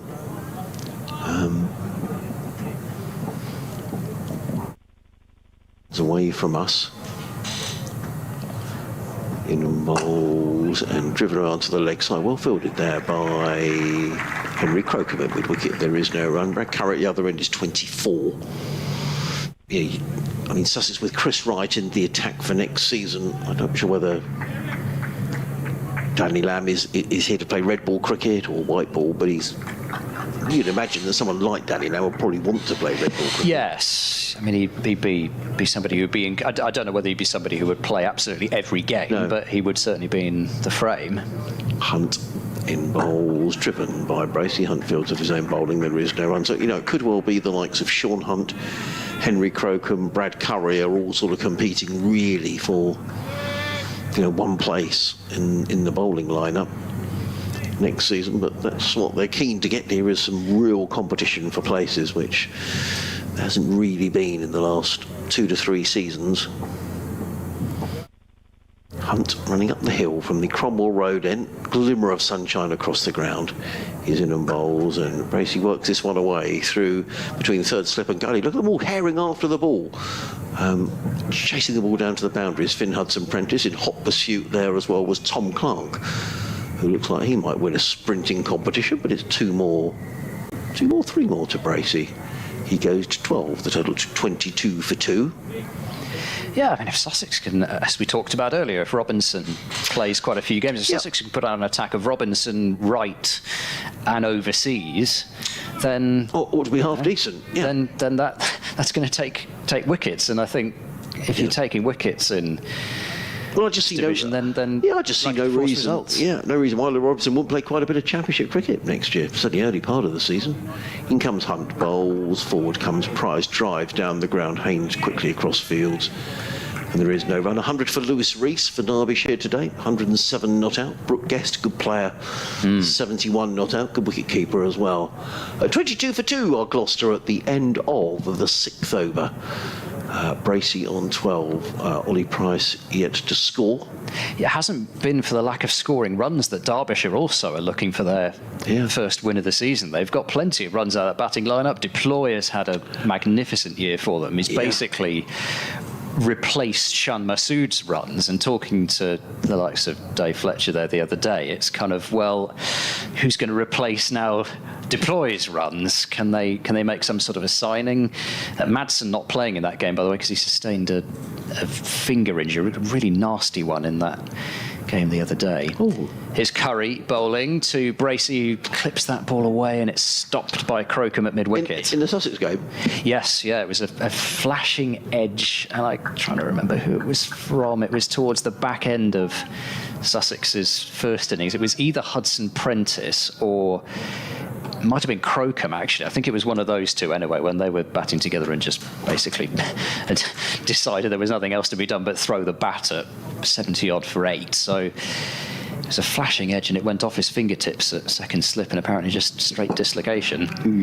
Forward goes Bracey, plays into the ground, stopped off his own bowling. Sorry, I say straight dislocation. It was dislocated. I mean, it was a proper fracture of the finger, but apparently Mickey Arthur said at the end of that game that it was the best outcome that it could possibly be. But I suppose in some ways Madsen's not going to play again until April, so plenty of time. But obviously you don't want it to become an issue which could flare up again, so I think they seem to be at least happy with it to that point. As forward goes Bracey to this next delivery from Curry. He just push drives to mid-off and doesn't pick up a run. A few nasty injuries, fingers. I know Tim Southey got one for New Zealand, didn't he, in the ODI series, and there's talk that he might be out of the World Cup. Well, Harry Tector, I was really surprised to see that Harry Tector was able to come back for that Ireland series against England, because he was playing for Gloucestershire in a championship match at Grace Road. Ball was smashed to backward point. You heard a crack go round the ground, which I thought, oh, that's gone straight into his palms and out. Oh no, that was his finger going. As Curry bowls to Bracey, who plays slightly in the air, not to within the vicinity closely enough that Curry could think about a caught and bowl, but not a million miles away from him. It's fielded at mid-off. So yes, that was fairly unpleasant, and I couldn't believe that he'd managed to come back in time for that series, and got a few runs, I think, the other day in the game at Trent Bridge. Can't remember exactly how many he got in the end, but yeah, 39 off 40 deliveries. He's a fine prospect. Curry bowls. This is clipped off the pads by Bracey, who, once he sidestepped the bowler, should be able to come back for a second run. And Hunt sends the throw in. Quite an easy throw, knowing that Bracey would be well back. And 24 for 2, Gloucestershire, with Bracey on 14, trying to steady the ship after Gloucestershire lost their opening pair. And Charlesworth, I think, got a pretty good delivery. Dent will be furious with that shot. I mean, you can't really be out that way up front. Half tracker pulled straight into the hands of mid-wicket. Gone for 7. Curry is in bowls. Bracey's well forward, turning the ball to mid-on. And ball's fielded there for no runs, so 2 runs from the over. Gloucestershire are 24 for 2. Yeah, I think there's going to be a fair amount of, I guess, looking at some of the senior members, as I say, of this Gloucestershire batting lineup at the end of the season. Just the 1 ton this year for Chris Dent, none for Bracey. Graham van Buren's been in and out of the side quite a lot, so to say he's only got 1 century would be a little bit harsh, because he's had probably about half the number of innings of the others. But Miles Hammond's been very consistent. A couple of times he's fallen short of tons when he should have got there, but yeah, that's been an issue. In comes Hunt, bowls to Price, who's forward, plays into the covers now. A couple of tweets have came in that I missed. I apologise. Michael was in touch. He says, thanks for being the backdrop to this season from April till now. Up and down season, I've spent endless hours at the county ground with my wife Heather and our Sussex friends Kaz and Jay Wadey from Burgess Hill. Says Ian in Kemp Town. So thank you very much for getting in touch. Richard says, this was in response to an interview yesterday that I posted that I did with Paul Farbrace at Derby last week. In comes Hunt and bowls, driven nicely by Price to mid-off, fielded by Haynes, no run. He says there's only so much Farbrace can do. He's one of the few coaches who doesn't sugarcoat poor results. He said last week some players lack fight and desire, and I'm fed up with saying the same things. We could well see a few comings and goings this winter, says Richard. So thank you very much for your comments. I think it is absolutely right that Paul Farbrace is one of the straightest talkers out there. Hunting bowls. Price clips this one back to the square. He's getting his first runs as Crocombe has to run round the field as well. Good sliding stop gets in the throw, but not before Price comes back for his second run. And Gloucestershire go to 24 for 2. No, I think it's very refreshing. I mean, you certainly don't hear that too much in other sports, but he comes out and as I say, doesn't sugarcoat it. And I think that's personally, I think it's what people like to hear, and it's like us here in the commentary box, isn't it? You can't pretend it's good when it isn't. Yeah. You just have to be fair. In comes Hunt, bowls, and Price defends out into the offside. There is no run. But in terms of, you would like to think that some of those things are being said behind closed doors anyway. So surely, I don't know, but surely from a player's point of view, you'd think, well, if that stuff's being said behind the scenes anyway, then what's the difference with it being said to all and sundry? And it's not throwing your players under the bus if that sort of thing's going to happen anyway.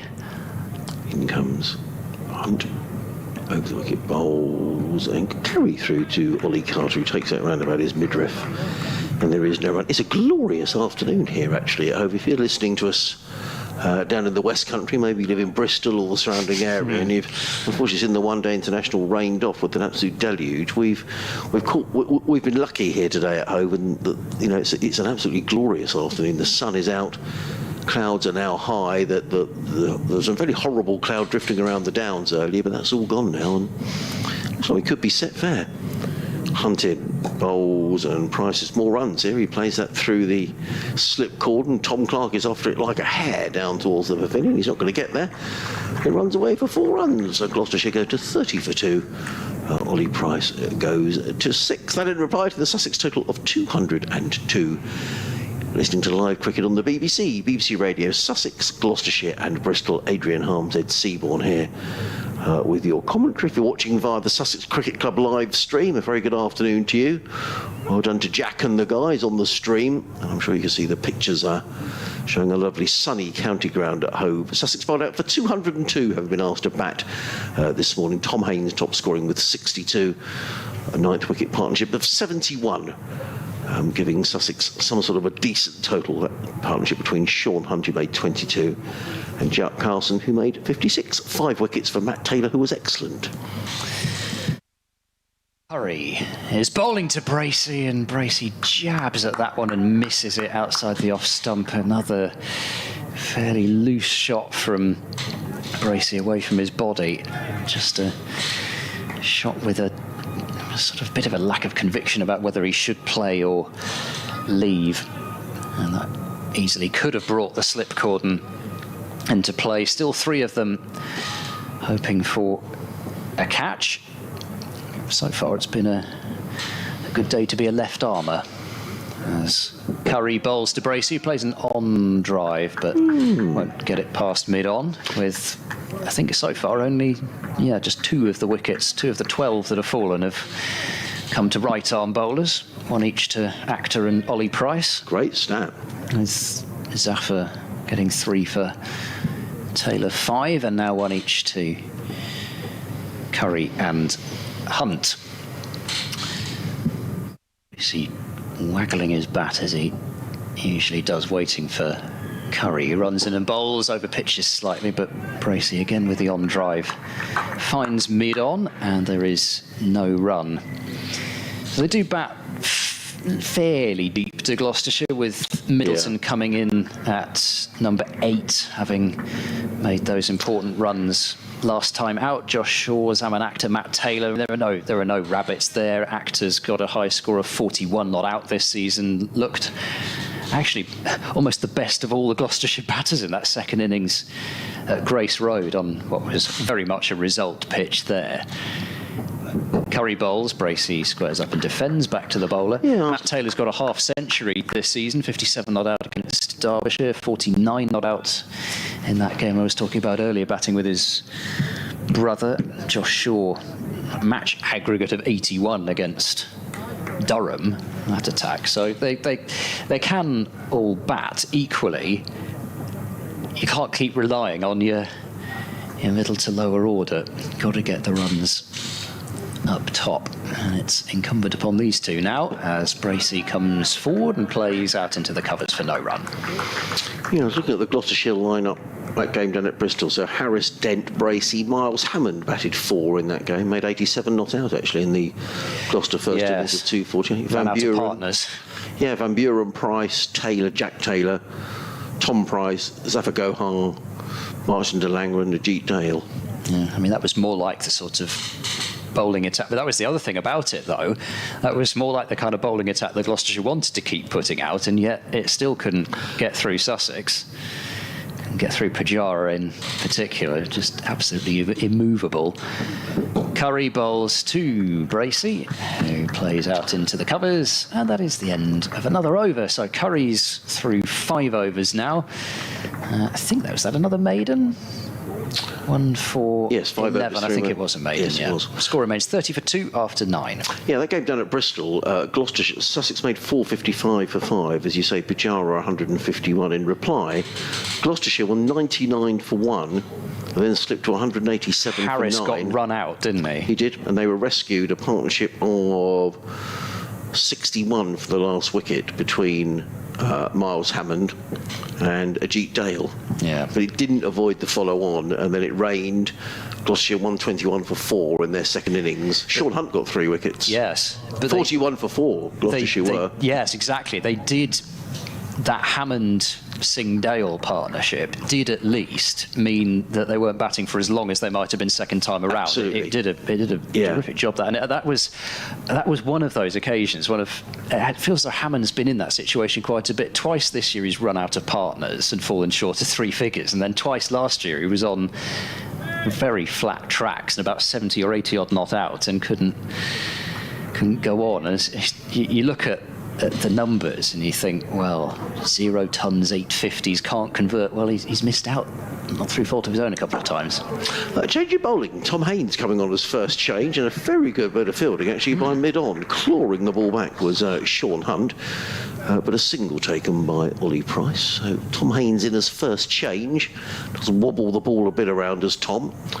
We'll be very mindful here of making sure that he, I mean, you know, he's a very competitive cricketer, is Tom Haynes, but he fell foul of the umpires in the last game.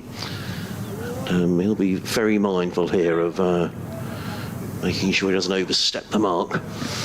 Ollie Carter standing up to the stumps, 2 slips in place and a short extra cover as Haynes runs away from us, coming into bowl to Bracey, and Bracey down the leg side hits him on the thigh pad, bounces out onto the onside, and there is no run. 31 for 2 are Gloucestershire. We've still got another 27 overs to be bowled after this one, so this game is sort of advancing rapidly. 12 wickets going down in the day so far. Just looking at the score from Northampton, Rob Keogh has gone on the attack, 80 off 89 balls. Haynes in bowls, Bracey dry. That's a lovely shot through the covers. I don't think it's going to make the boundary, but he's going to probably pick up 3 runs. Brad Curry chasing back for all he's worth, fields the ball on the boundary edge, but not before Bracey comes back for a 3rd run. He goes to 17 and the total to 37 for 2. Yes, that's the game that Essex desperately need to win if they're going to threaten Surrey. Hampshire, 172 for 8 at the Aegeus Bowl, so they will only need to get to 300, Surrey, and that'll be it. Yep. Well, you'd think Essex have really to bowl Northamptonshire out very cheaply the first time, because they're going to need time themselves to get up to that 450. Their best chance was to pretty much win by an innings, but at the moment Keogh is putting paid to that. Haynes in bowls, let go outside the off stump by Price, taken very confidently by Carter, and there is no run.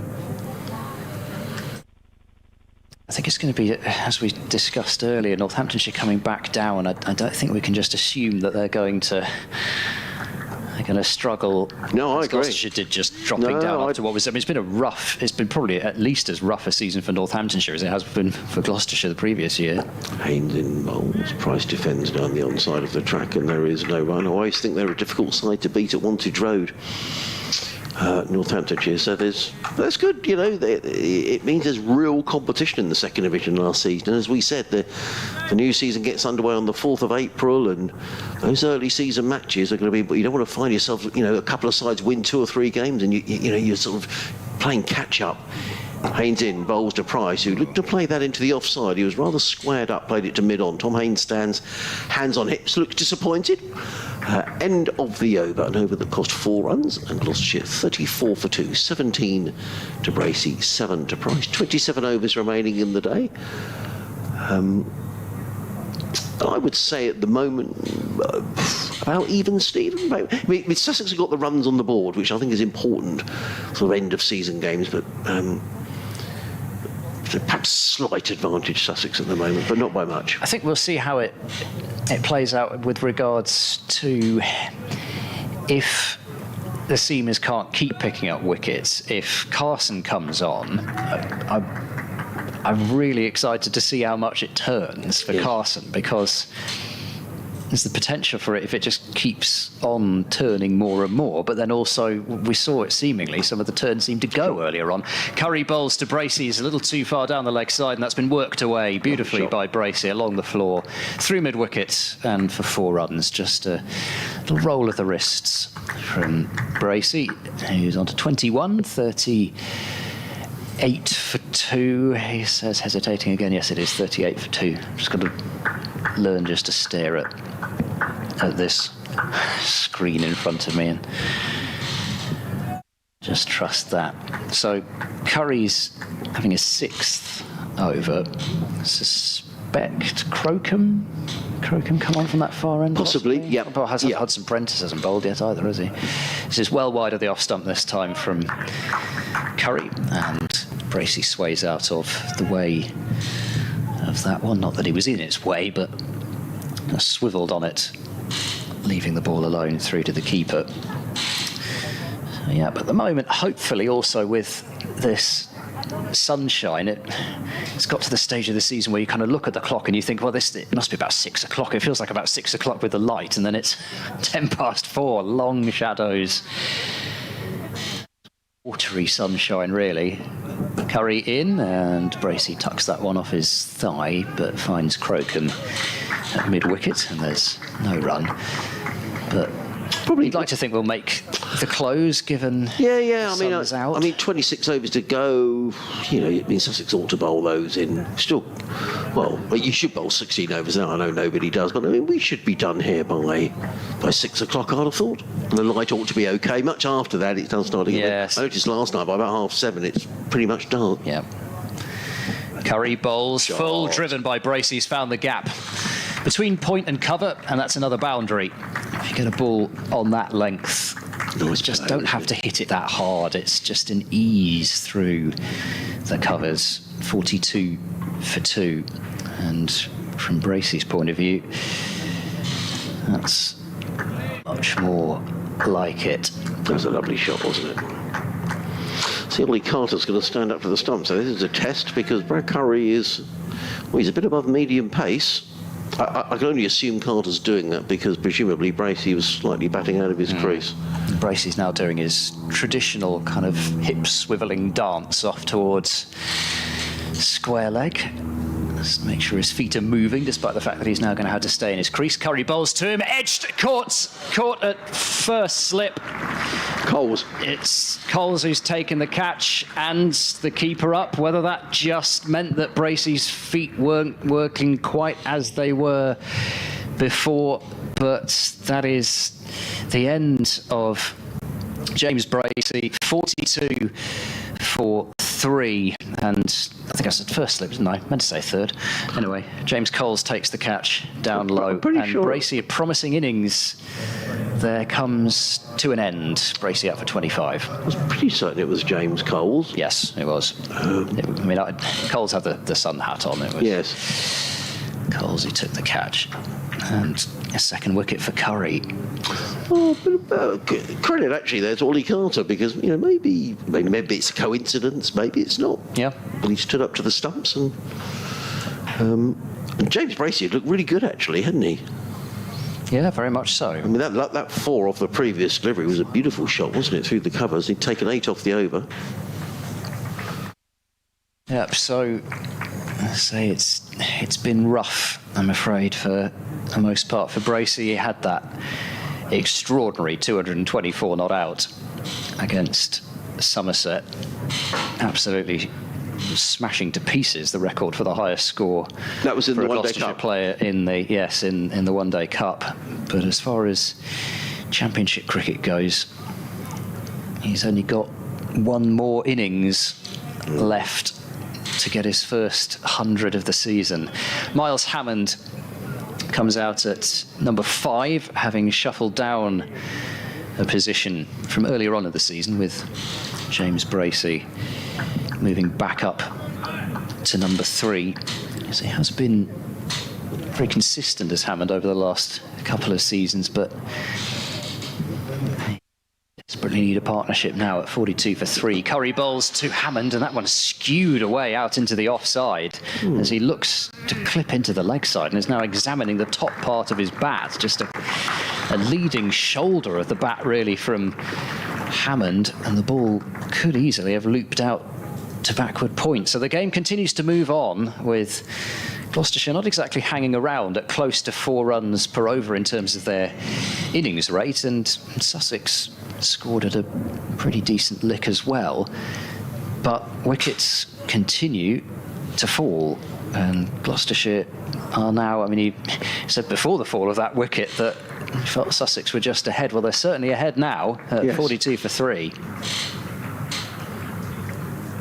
No, absolutely. Tom Haynes is going to carry on from the C end of the ground. There are 2 slips in place. Wicketkeeper Carter standing up to the stumps as Haynes is in on bowls, and defended by Price down the onside of the track, fielded by Hunt. There is no run. Very good afternoon. If you've just joined us, just switching on to our coverage, or maybe watching the YouTube channel, you'll see the sun is out in Hove. We started on time at 10:30. Gloucestershire winning the toss, bowling first. Sussex all out for 202, having been 117 for 8. Haynes in bowls, clipped to mid-wicket by Price. There is no run. It was Tom Haynes who top scored with 62. Jack Carson making 56 and 5 wickets for Matt Taylor, who bowled beautifully. 13 overs, 6 maidens, 5 for 24. We wondered. And Sussex added 71 for the 9th wicket between Sean Hunt and Jack Carson, whether maybe the pitch had flattened out a little, but Gloucestershire just struggling here. 42 for 3 as Haynes is in and bowls. And, oh, is that a chance? I think it was. It was edged. I think that's Tom Clark in there at second slip. He gets a pat on the back from Tom Alsop. Let's just wait till he turns around. He's got a very good pair of hands. I'm fairly certain. Yeah, it was Clark at second. And that was a chance. Yeah, I mean, it went very quickly. Yeah, it has been so close because of Haynes being the medium pacer. It was a one-handed effort. It was very tough. I mean, that would have been an outstanding catch if it had been taken. I suppose it does have to go down as a chance, though. In comes Haynes round the wicket, bowls to Hammond, who plays to mid-wicket. There is no run, so it's Clark off Haynes. When the score was 42. He's a very fine slip fielder, is Tom Clark. He's standing in there now. Ollie Carter is sort of directing fielding positions from behind to the stumps. He likes to do that, Ollie Carter. He just moved his fine leg a little squarer, so he's not really a fine leg at all. It's a deep backward square. As Haynes runs around the wicket, bowls and defended on the leg side by Hammond, plays to mid-wicket, fielded there by the eager Henry Crocombe, who immediately polishes the ball on his trousers. And there is no run. 2 slips and a backward point. Cover, short extra cover mid-off. Mid-on, mid-wicket. And that deep backward square, just 3 men on the leg side. Haynes already back to his mark. Feature of this Sussex innings, they have rattled through the overs. Haynes in again, bowls, and nicely stylishly played by Hammond to backward point. There is no run. Umpire Neil Baton gives Tom Haynes back his cap and his jumper. Haynes 2 overs and no wicket for 5. Gloucestershire 43 for 3. Price is on 8. Hammond is yet to score. I only took out our earpieces earlier because the music was blaring away. It suddenly occurred to me I must be getting close to update time, but we've got another 10 minutes to go until the half hour. And Brad Curry, unsurprisingly, is going to carry on, Ed. Yes, so as Taylor did in Gloucestershire's bowling innings, it's a 7-over opening burst for a man who's taken 2 wickets in that burst, and we'll see whether Curry can add a third. I mean, the sun's only just gone behind the cloud. I'm sure this glass is slightly tinted, making it look a bit worse than it is, but it is noticeable how already just feels a little bit, very, very much late evening out there.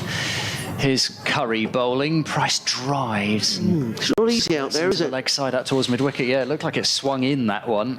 Classic left armers in swing to the right-hander. And even Ollie Price, the form that he's been in recently, is not finding life easy out there. I wonder how Miles Hammond is going to play this, because at times this season, Hammond has very much gone the Bazball route. He's played with a lot more of his white ball variety of shots in red ball cricket. Curry bowls to Price, who plays a drive, but he's not got it past a tumbling Orr at mid-off. Well fielded there by Ali Orr. But in this situation, we kind of go back actually to what we were saying about Orr in some ways, in that if you get caught on the boundary going for a big shot, it's what on earth do you do that for? Then if you're bowled not doing that, and you know that that game is within you, do you then feel actually I've left runs out there that I wasn't out trying to score? Curry bowls, shimmy down the pitch from Price, and then he just drops the ball away out towards backward point. Ollie Carter has immediately moved towards his helmet. I think he's having a chat with Tom Alsop and Tom Clark to ask whether he should go up, and the answer is yes, please do. Yeah. Don't want Price wandering at Curry. It's something that he's done a lot more of late has Price. That little walk down the pitch, and he walks down and across and can often access the leg side that way. Curry bowls, trying to access the leg side that time from the creases, Price, but again, there's very little timing on it. It's almost, I mean, you can hear the ball doesn't make a sweet sound out of the bat, and you can slightly see the bat turning as it goes towards mid-wicket. And all of a sudden, Bracey having timed a couple of drives, it's gone back to seeming as though it's quite difficult to time shots out there at the moment. Price has got to find a way through this period here. See Curry off at least to start with. Oh, he's been dropped by the looks of things. Dropped by Carter. Of frustration from Brad Curry, I think, will tell you that Ollie Price did nick that one, and that, I'm afraid, is the price that you do pay by standing up to the stumps against somebody with a bit of pace. Just takes a little edge to deflect things a bit, and it's much harder to catch. I'm sure that if Carter had been standing back, that would have been an easy caught behind. But standing up to the stumps, Price gets a second life on 8 now. And, well, it's taken 2 lives even for Ollie Price to get to 8. 43 for 3.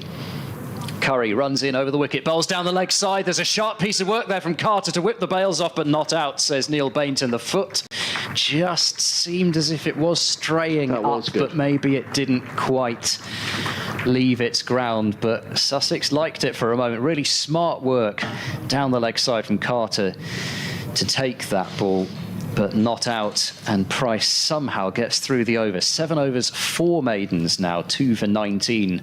Brad Curry going to stretch him for an 8th over? I wonder.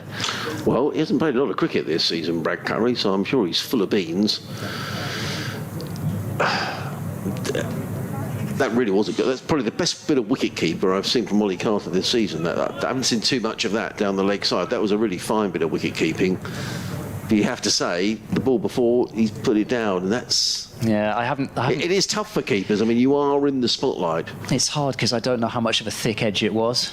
Haynes in, bowls to Hammond, who drives without timing to mid-off fielder by Hunt, and there is no run. You know, it's only got to be a little deflection at that sort of pace. It's not, you know, it's certainly a yard quicker than Haynes. So... It's not easy, but yeah, it doesn't look like an especially thick edge slowing it down. Haynes in, bowls to Hammond, who plays to mid-on. There is no run. And also, what Hammond would really like to do is get down the pitch as well. I think he would dearly love the opportunity to have the freedom to come charging at Tom Haynes, and even if he doesn't go through with the shot, at least put it in his mind that he could do that, but he can't do that with Carter standing up. Haynes in, bowls. Oh, that's another chance goes down. Dropped at slip. That's the third. Now that would have been a. And again, it's Tom Clark. That would have been a brilliant catch. I mean, it's Tom Alsop. It was Alsop at first slip. It was hard. It was a flash to his right-hand side. And Tom Haynes has seen 2 catches go down. Well, it's the first chance for Sussex have dropped 3 catches in with 2 runs on the board. He just didn't seem to react to it, and I'm wondering whether because the keeper was up, whether that just obscured his view for a bit. In comes Haynes, bowls down the leg side, and Price guides that one down to a fine leg and picks up a single. So that was Alsop off Haynes. It would have been it's the old adage, isn't it? Hold your catches, win your matches, but there's been 3 drops in the... rate they're coming, it's probably not going to be much time before they get another one. I don't really know what's going off out there, to be honest, because it doesn't seem, at least from this angle, that the ball's doing all sorts. Haynes in again, bowls to Hammond, who does play a bit of Bazball and just clubs it down the ground for 6 runs. That's one way to do it. Yeah, it is. Thanks very much. Probably the shot of the day, that. Well, Thanks very much. Straight hit over the bowler's head for 6 at 45 for 3, but that's the way they say that Miles Hammond has started to play more and more this season. Who's to say he's wrong, to be honest? It could be a low-scoring game and a quick, yeah, 30, 40, 50. It does feel like one of those sorts of situations. It does, sometimes it can change a game. He took a chance, perhaps doesn't want to get himself tied down. I'm sure Tom Haynes won't mind getting hit straight back over his head. Haynes in again bowls, and Hammond is forward, plays to mid-wicket. There is no run. I mean, give him a life. Hammond, he's probably thinking, well, I'm going to chance my arm here. Yeah. So, end of the over, 51 for 3. Hammond on 7, Price is on 9. Yeah, we've seen, by my reckoning, now 5 catches total go down today, with Haynes dropped on 22, Carson dropped on 12, and those being the 2 Sussex batters that went on to score the bulk of Sussex's runs. Haynes 62, Carson 56, and you think where Gloucestershire might be if they'd managed to hold on to those 2 chances as well. Absolutely. But they have at least got some sort of, some lives themselves. I think you have to say all of them, there was something about them to say, well, they weren't sitters, but you probably think 1 or 2 of those 3 that Sussex have had. I'd say Tom Clark's one-hander was the hardest from my point of view, and then also he just didn't seem to react to his chance. Change of bowling, it's Hudson Prentice into the attack, and it's an on drive from Price that beats Haynes at mid-on. It's running up the hill, so it might not quite get to the boundary. It's flicked back in, but I think that might be Haynes out in the distance. And it's 2 runs to Price when it looked for a while as if it might go to the boundary. I thought he was a bit slow, Tom Haynes, to realise that he could catch that. He seemed to have always given it up for 4, and I don't know if someone said, come on, Tom, it's not going to go, and he chased the ball all the way down and prevented the boundary, so... Oh, hang on, has it been given a boundary? It's gone up on the scoreboard. It hasn't been given as a boundary. I thought it hadn't gone, but so the chase was to no avail. It's rather a long way in the distance for us. So it is, right at the other end of the ground. So Price has got 13, and Hudson Prentice is in wide of the off stump. There's no shot there from Ollie Price. So from these two's point of view, well, I mean, really, if you're being kind of greedy about it from Gloucestershire's perspective, they don't want to lose another wicket this evening. I think even that would give Sussex a real route back into the game if they were just to take another one. So they're certainly going to have to bat the majority of these remaining overs. Hudson Prentice bowls, head over the ball from Price, defends out to cover. Curry fields. I'll certainly be pleased to see the back of Brad Curry after the spell he's put in. Very similar figures to Matt Taylor's first spell. Curry 7 overs, 4 maidens, 2 for 19. Forgetting exactly what Taylor's first spell was, but it must have been about 2 for... Really good, wasn't it? 2 for 11 or something like that, maybe, from his 7 overs. Very good. With 3 maidens. Can't remember exactly how many runs, but it's something similar. Hudson Prentice is into bowl, and this is played quietly backward a point by Price for no run as Carson fields. Keep going, Ed. Sorry, just got a message. We've got a couple of minutes, so we'll have time to get through this over, which is good news, until we update the listeners on BBC Radio Sussex. Looks like Jack Carson warming up at backward point. I'd be a little surprised if they just change things at the moment, Sussex, because they are creating chances. Yeah, well, I mean, Haynes has had 2 catches dropped off his bowling. Yes, he's been hit for a straight 6, but... He could have had Hammond out for a single. Yeah. Prentice in bowls, turned off the hip by Price, but Crocombe gets across from mid-wicket to field, and there's no run. So I think it would be a bit harsh on Haynes to whip him out of the attack after the 1 shot. I mean, he's bowled 3 overs, maybe 4 overs, 5, and then you might give Carson a go. I think you would want, as much as anything else, just because it'd be so tempting just to keep seamers going and going, but I think all too often that happens in English cricket when there's a great opportunity to give Carson a good bowl here. Hudson Prentice bowls, another wide delivery, doesn't interest Price in a shot, and 4 runs from the over. Gloucestershire 55 for 3, trailing by 147 runs, having lost already the wickets of Charlesworth for 3, Dent for 7, and Bracey for 25. Played a couple of beautiful drives, but for Bracey, an edge finding the hands of third slip. Charlesworth caught at second, and Dent a short ball which he planted right into the hands of mid-wicket. It's going to be Tom Haynes, and you're right, the moment the sun disappears at this time of year, we are behind tinted glass here, it just gets a little more gloomy, but perfectly playable. As Haynes is in, bowls to Hammond, who's forward defensively, plays to mid-wicket, there is no run. Ollie Carter standing up to the stumps.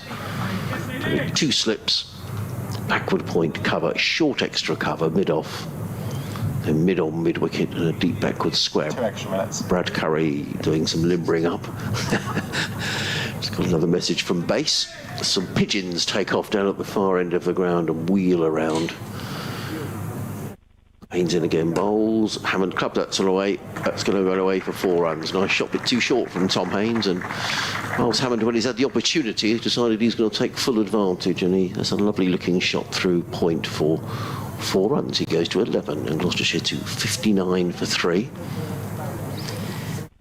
Enough width, Arthur, from Haynes, and just stood there and dismissed it. He did. Hammond. It wasn't a great deal of footwork, but just swore the ball in. Yes, very much so. Haynes in again, bowls, not taken cleanly by Carter. Behind the stumps, he's put a chance down, then a very good attempted leg side stumping. Looks disappointed with himself. 2 slips in place. Haynes back to his mark. He's on his way again. Around the wicket, bowls. Hammond is struck. I thought that was a bit high, if I'm being honest. He was looking to smash that down the ground again, was Miles Hammond. Thumped in. A bit high, did you think? To be honest, I wondered whether it might be leg-side-ish, okay. But yeah, I mean, he was looking. The shot he's rehearsing now is a pick-up more over mid-wicket, and I think he was looking to hit over mid-on. I think it might be high as well, actually, but it certainly looks as if it was sliding. Haynes again. Oh, Hammond clips this one away on the leg side and picks up a single. Brad Curry comes running in from deep backward square boundary, gets in the throw. Hammond goes to 12, and Gloucestershire to 60 for 3. Floodlights coming on as well. Interesting. So perhaps it is darker than I thought. Latest from the County Championship, Adrian Harms watching Sussex at the county ground in Hove. Adrian. Yes, a bit gloomy here, Danny, and the floodlights have actually just come on. Sussex fighting back. They made 202 in their first innings, with Tom Haynes top scoring with 62, Jack Carson making 56. In reply, Gloucestershire are 60 for 3. A wicket apiece for Curry, and 2 wickets for Brad Curry, and 1 for Sean Hunt. Meanwhile, down at Southampton, Surrey being held up by a former Sussex man, Ben Brown, who's not out 73. Hampshire 206 for 8 in their first innings, so Surrey have got 2 of the 5 bonus points that they need. 3 wickets there for Kemar Roach, and 3 for young Tom Laws. What's the quickest route to those final 3 points that Surrey need, Adrian? Well, if they can take 9 wickets, Danny, which I'm sure they will, that will give them a 3rd bonus point. Then tomorrow, when they're batting, they get bonus points once they get to 250. So if they get 250, they'll get 1 batting bonus point. Once they get to 300, they'll get 2. So if they bowl Hampshire out today, get 300 runs tomorrow, that'll be job done. Very good, thank you. That's nice and easy to understand. Thank you for that.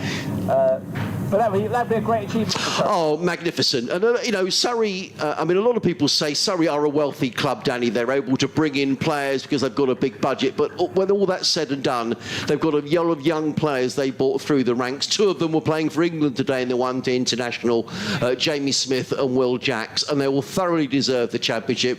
They've been the best side, and I expect they'll get those bonus points tomorrow. All right, enjoy the rest of the day's play. Catch up with you a bit later on. Thanks, Danny. Ball-by-ball commentary on the BBC Sport website and app. 60 for 3. Oh, Gloucester. Oh, we had a little click in our ears then. I hope the line didn't go down. No, it didn't. Yeah, well, I certainly concur with what you're saying about Surrey. I think they've spoilt a little bit of the goodwill, which was, I think, in some circles, but certainly not others, growing by that signing of Dan Lawrence. Yes. As somebody who... That's some Prentice Bowles and Hammond placed a mid on there, isn't it? No, I would agree. But I think in general, I think, you know, I've no... It's just my own thoughts on it, really. I think, Tom Laws is a homegrown player. I don't know how many wickets he's got this season, but he's a young bowler who's done really well. That, you know, the players could go to Surrey, I guess, because I think they probably offer good wages. Oh, yeah. And they're well looked after. But for all of that, they seem to keep this balance between continuing this sort of steady flow of players who come through the ranks. So, you know, I think fair play to Alex Stewart. I think they do a pretty good job at the Oval. In comes Hudson Prentice Bowles to Hammond, who plays to mid-on. There is, mid-wicket actually, fielded by Crocombe. There is no run. And you talk about the number of England players, the Currans. You talk about Atkinson, who's been picked recently for the World Cup. Jacks. I mean, these are just ones who've been in white ball sides recently. So, well, you think Pope's homegrown, Atkinson's homegrown. I know folks came from Essex. You know, Burns is homegrown. Both played for England as well. Yeah, absolutely. So, you know, some Prentice in around the wicket. Bowles. Bracey defends onto the onside. You can see the floodlight shining pretty brightly, actually, into the flats at the far end of ground, into the windows. And I think, actually, it's this time of year where you hope umpires are mindful of the conditions, really, because, you know, it does get gloomy at this time of year. Yeah. We're pretty close to it being in October. Another, 5 days, and it will be October. Yeah, I mean, the other thing is, day one is always critical, because that's where they'll set the benchmark for the next 3 days. So you hope that they give it a bit, you know, so they don't have quite a low benchmark. So Prentice Bowles, and it's played in the air by Miles Hammond. He's going to pick up a boundary. Tom Haynes is again thinking, crumbs, I better chase after this. It was in the air. Now, I hope something wasn't said then, because I just saw Ollie Price just turned around and had a little look at somebody then. So or maybe he was looking at something that was, I may have got that completely wrong, but he just looked round sharply. I don't know whether he'd sort of seen some brighter skies coming in, and that's what he was looking at. But he did turn around rather sharply, didn't he? Yeah, I mean, perhaps he's been distracted by something. I don't know. He then pointed off towards. Yes, he did. Almost towards the. Even towards the floodlight. I don't know whether there was maybe the floodlight just blinked as it was delivered or something. I wonder if it's shining out of the windows of the flats behind us, but let's hope it was nothing more. Anyway, Tom Haynes at the chase, the ball all the way down to the boundary. He's now coming into bowl the next over. This doesn't help with the overrate, does it? No, it doesn't. So there's going to be a delay. Oh, well. He's a fit young lad, is Tom Haynes. Say young lad, how old is he now? He seems to have been around a long time as Tom, but he is young. He is 24? It'll be 25 in October. Very competitive cricketer. Top scorer today. Sorry, is it you or is it me? I think we switched round. Okay. I'm sorry. Hey, no, that's fine. Haynes bowling to Price, who squares up and defends back to the bowler. Brooke Guest has fallen just short of a century for Derbyshire, out for 96 LBW. Derbyshire 270 for 2 against Glamorgan. So if Derbyshire were to win that one, it's the pressure on Gloucestershire to be the only winless side out there. This is driven by Price and not stopped by Haynes in his follow-through, but he knows that he's got the backup of Orr at mid-off. There is no run. Worcestershire look to be having been struggling a bit at 67 for 4 now, 196 for 4. Kashi Fally and Brett Oliveira still going there, so because if Worcestershire are probably going to have things wrapped up as Price drives. Nice looking shot, but it's well stopped at short extra cover. I think that's Coles. Yes, it is. There with the floppy. Nice to see I mean, it's a pretty good floppy that Coles has got there. It does well to stop it. I'm not sure there would have been more than probably a single. As every side does now, this is a field that Ollie Price just looks at constantly now. As again, he drives and can't beat cover this time because they know he likes that shot. He's a very crisp driver of the ball, well in front of square. And so you've got a short extra, you've got an extra and a mid-off. And sometimes sides will even put in a short straight mid-off as well. They'll put 4 fielders in that line. It has to be said, judging by the volume of runs that Price has got lately, it hasn't always necessarily worked in terms of getting the wickets as Price pushes up the pitch for no run. And because he's so patient, he doesn't usually have the kind of rush of blood that, well, I'm not scoring here, so I better find something else to try and score with. But it does block up his scoring in terms of some of the shots that would be sent through there. And it's just one of those things that you know, sides adjust to you after they get a bit more data on you, as it were, or just watch you a bit longer. To put it from a numbers perspective, last ball of the overs worked to mid-wicket by Price, and that was a maiden from Tom Haynes. Gloucestershire 64 for 3, Hammond 16, Price 13. Still lots of work to do for this partnership. 138 runs deficit is, I mean, in the context of what so far has been a pretty low scoring game, it's not insignificant. And so as the ball just gets a little bit older, I think it might get a bit easier to bat later on, as it seemed to in Sussex's innings. But they've just got to get there. You've got to get there. You've got to be there for that 30th over or so. In comes Hudson Prentice. In the ball was a full toss, played away by Hammond. Rather lucky to get away with that. Fielded in the covers by, that looks like Bertie Foreman, who's on the field actually as a 12th man. Hudson Prentice just lost his footing there for a moment. Email in from Hugh Johnson, which I'll read in stages. Thank you, Hugh, for taking the time to write, and thank you for your support during the season. He says, "Hi, Adrian, I really like Paul Farbrace as our coach. It's a huge improvement. He's a straight-talking old professional, but there's only so much he can do. We know we need to build a new team, but who do you get rid of? In May and June, Allsop and Coles are batting well, and with Haynes, Orr and Smith having played well last year. If we are to build a team around a top overseas bat at number 4, in comes Hudson Prentice bowls into the offside, no run. When our players do foul, then they have a good match. It's difficult to drop them. Clark's form has been poor and then batted very well against Derbyshire. Our batting under Grant Flower was looking so solid in June, but now he seemed to have gone backwards. Why do you think the batsman form looks fragile again? Ibrahim and Clark were brilliant 2 years ago, but rather than developing, they've gone backwards. Coles has had a poor time with the bat in the second half of the championship season, having shown huge promise." Comes Hudson Prentice. In and bowls, and he beats, that's a good delivery, beats Hammond outside the off stump, taken by Carter. There is no run. So this is a very Sussexy email, for which I do apologise. Goes on to say that Carter and Hudson Prentice have looked very solid when the top 4 have failed. I think Carter's keeping looks average, but his battering following a good winter in Australia have shown a lot of maturity. I wonder if he got the idea for that. Did he get the idea for that haircut out in Australia as well? No, I think he had that before. He had that before, did he? Yeah. So it seems like quite an Australian haircut he's got. In comes Hudson Prentice bowls, Hammond drives, and he's fielded well by Carson at backward point. And there is no run. Our bowling is even poorer. Carson can't bowl sides out on the 4th day and only has been called up by the England Lions because England are desperate for any spinners. Even though I'd like to see Robinson play for Sussex, his fitness suggests he won't, which means Crocombe, Hunt, Curry will have to back up overseas fast bowlers Wright and Carvelos. If we're to bowl teams out, our overseas bowler will need to take 70 wickets. The Candrew played very well, but with the other Sussex bowlers partnering him, he wasn't devastating enough. Bring back Mushy. Yeah, that'd be nice.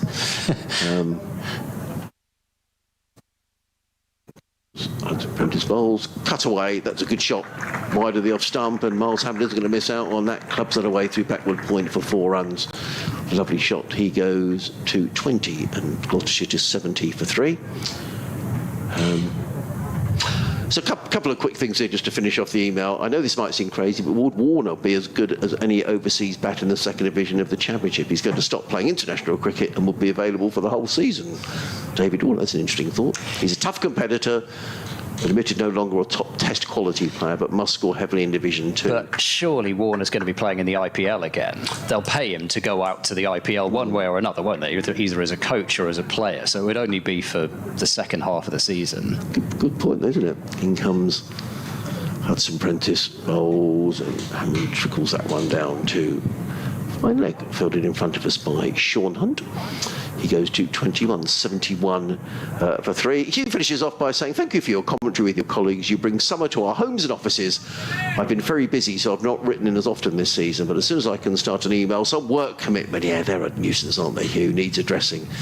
He listens as often as he can, says Hugh. It's lovely to hear from you, Hugh, the Fortnum and Mason Photographer of the Year in 2019. Gosh. I went to Fortnum and Mason actually last Christmas for tea, which was very nice. In comes Hudson Prentice, bowls and driven down the ground by Ollie Price. That's going to be 4 runs over pitch by Hudson Prentice. An expensive over because there was a no ball off the first ball. Just an over that's cost 11 runs. And Gloucestershire go to 75 for 3. Hammond on 21, Ollie Price on 17. So great expensive tastes are all coming out now. Well, it was a treat, actually.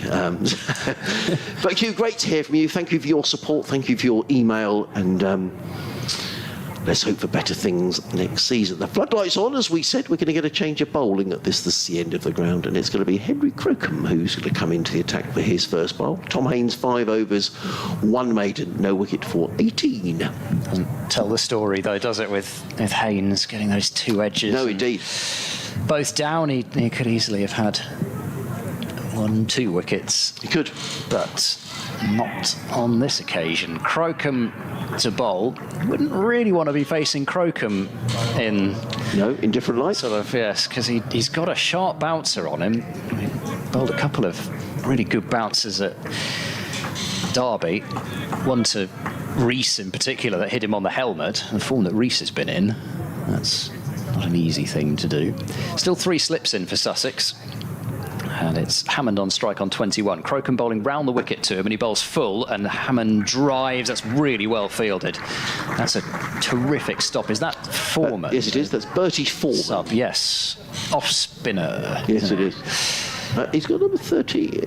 Yes, that's his. I thought he was 19, Bertie, but anyway, perhaps he's 13. I'm fairly certain that's Bertie anyway. He's very lively. Yes, I was going to say he was lively off the field, actually. Sort of seemed to be quite, very personable at Derby. Crocombe in bowls. Hammond drives, takes a hand off the bat this time. It'll be fielded more comfortably by Foreman out in the covers. I mean, I admire any young cricketer who comes up and wears a floppy like that, because it's a proper jaunty floppy hat. That it's not like the sun hats that you see now with a kind of stiff brim. It's a really good floppy hat, and especially at this time of day in this light, that's magnificent. Crocombe is in, and Hammond squirts that one down towards third man. He'll get 4 for this. It was probably, of the 3 shots that he's played this over, the one with the least authority, but such is the game that's 4 runs, and the other 2 ended up in dot balls. So Hammond moves on to 25, and Gloucestershire 79 for 3, trailing by 1, 2, 3.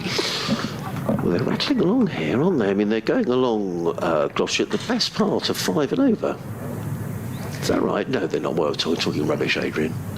Sorry. They're 4 and over. 4 and over, yes. I was getting my overs gone with overs remaining confused. So if they were to carry on and scoring at 4 and over for these remaining, 17 overs, they could be around about the 150 mark. Yeah.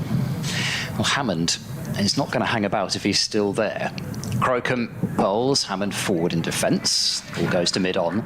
And it has to be said that, in general, I don't think we've really seen much difference in terms of the runs that Hammond has scored when he started, really, to put his foot on the gas. Last year, 836 runs for Hammond, a century and 650s. It was slightly clouded by the last few games of the season. It looks as if he was going to average around about 40.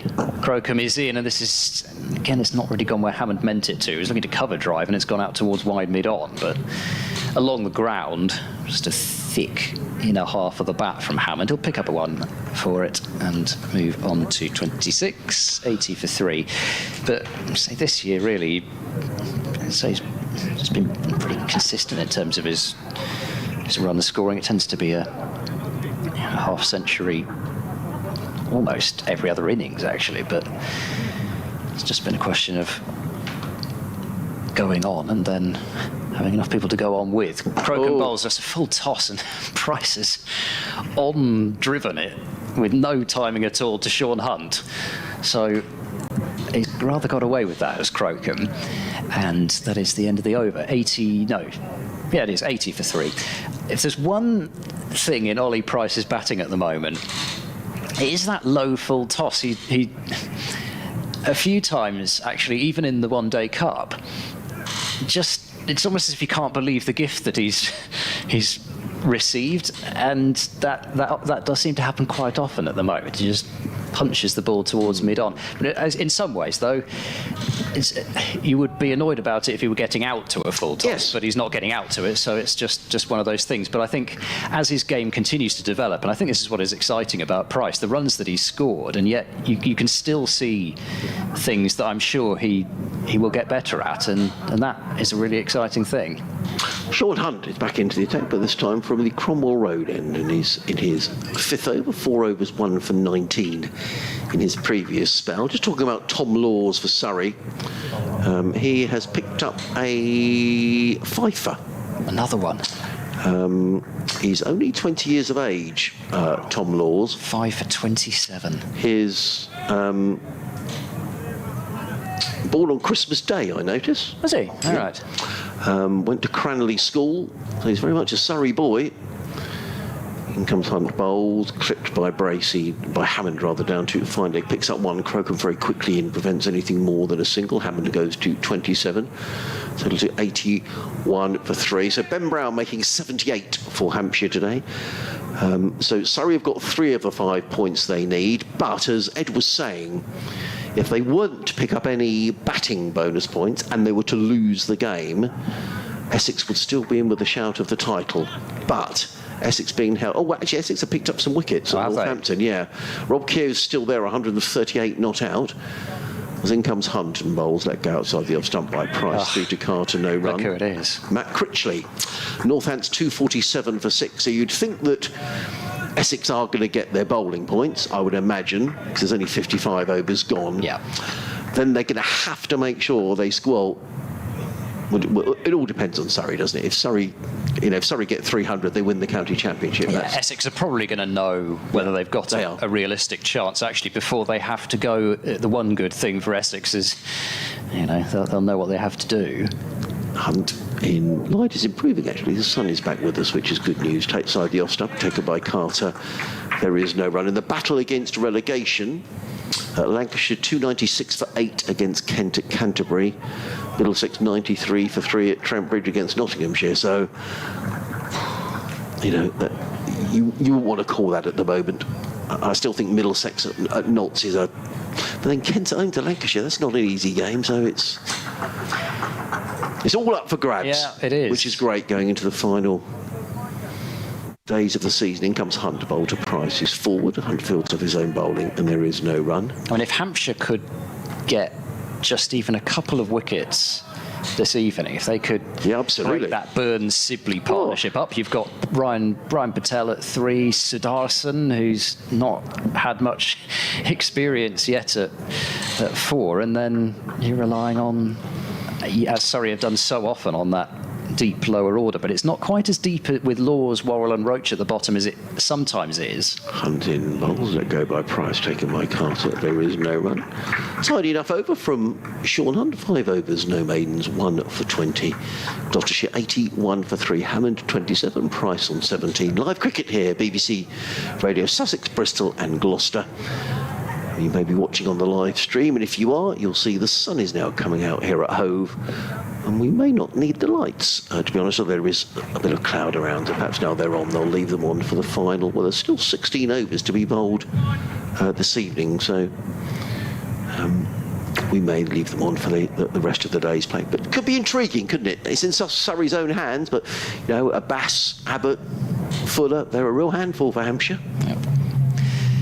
Here's Crocombe, meanwhile, bowling to Hammond. That's a tight leave. It comes back in on the angle, right arm around to Hammond. And I don't think that kind of missed by a huge amount. It'd help if I actually got the right stream up to look at a replay. I would say as well that probably Hampshire as well, probably, you know, that was close. You could tell it was close. You know, Hampshire will want to come third in the championship as well. Yeah, You know, there's prize no quarter money given. up for grabs for that, apart from just purely wanting to finish as high as you can. Crocombe bowls. Hammond plays an extraordinary shot, just a one-handed waft, and fortunately for him, he's missed the ball, because the only thing that could have happened if he'd made contact there was that he was going to go either straight to a fielder or it would be an edge onto his own stumps. I've no idea what went on there.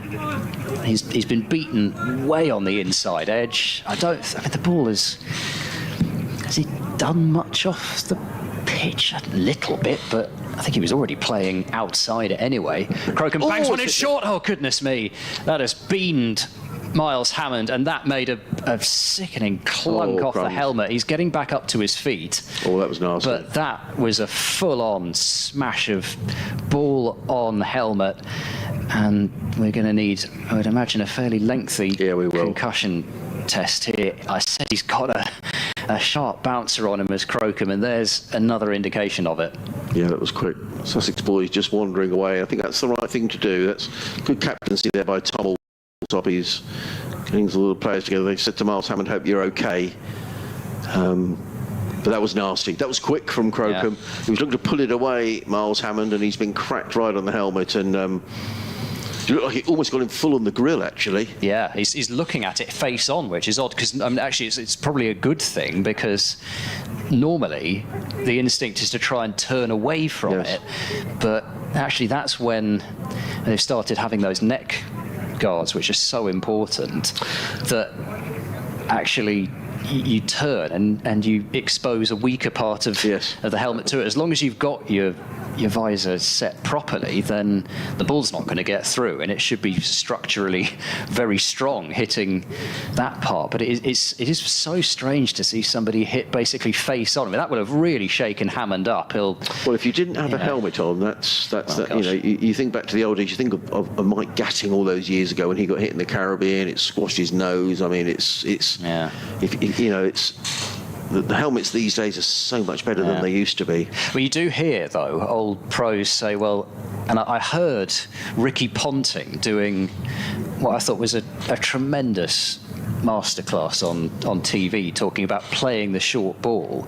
And they're saying there, well, they think actually, well, they did used to play the short ball better. You couldn't get away with not playing the short ball well, and you couldn't get away with getting yourself into a position to try and smash it, and then, as Hammond did there, it be kind of, oh, hang on, I can't hit this. You had to think absolutely safety first, and also just in terms of how Ponting was talking about, and I thought it was the kind of tip that I'd never really heard before, but in terms of Ponting playing the short ball, he was one of the great pullers and hookers of all time, Ricky Ponting. And talking about getting the hands high, you get your hands into a high position so that they can then come down on the ball. So if you see it short, you get your hands set high above, then you can always adjust and come down. Whereas if you start low, as Hammond did there, you're then trying to come up to the ball, and that's when either you get hit or you top edge it, or you don't control it. Well, it looks as if, I mean, Miles Hammond is still getting a treat. For those just joining us, it's Adrian Harms and Ed Seaborn. We've got a break in play because Miles Hammond's been hit flush on the helmet or in the grill by Henry Crocombe. Just by the looks of things, I think he's probably going to carry on. The Sussex players went into a huddle. Hammond looks like some repairs going on to his helmet. And he's talking away there to the Gloucester physio. The umpire's there as well. We were talking about Tom Laws a little earlier on, and Paul Farris has been in touch. Hello, Paul. He says, Tom Laws is also a top bloke. He still plays the odd game for Cranley Club, where I play in the thirds. He's also done some master classes for local kids with GoFest Cricket Academy. That's good to hear. He's a very grounded young man. His younger sister could also end up as a professional cricketer, a very talented family. Yeah, he seems... I've only heard interviews and you watch him out on the field, but he seems like another... He actually reminds me a bit of the Price brothers. They're quite similar. They just seem very, very grounded individuals. The stage isn't too big for them, but they're not too big for the stage, if you see what I mean. And so it's good to see people like that coming through who are, one way or another. You don't have to be loud and confident, but quiet and confident gets the job done well. I think Miles Hammond is going to stay on here. The physio has left the field. He was adjusting his helmet, so well done, Miles Hammond, and very brave to be carrying on. Emails comes in from David Sharp. He was talking about Tom Haynes. He says, greetings from Marbella. He's always sent us one photograph in today as David. He says, I saw Tom Haynes score his maiden century at Arundel.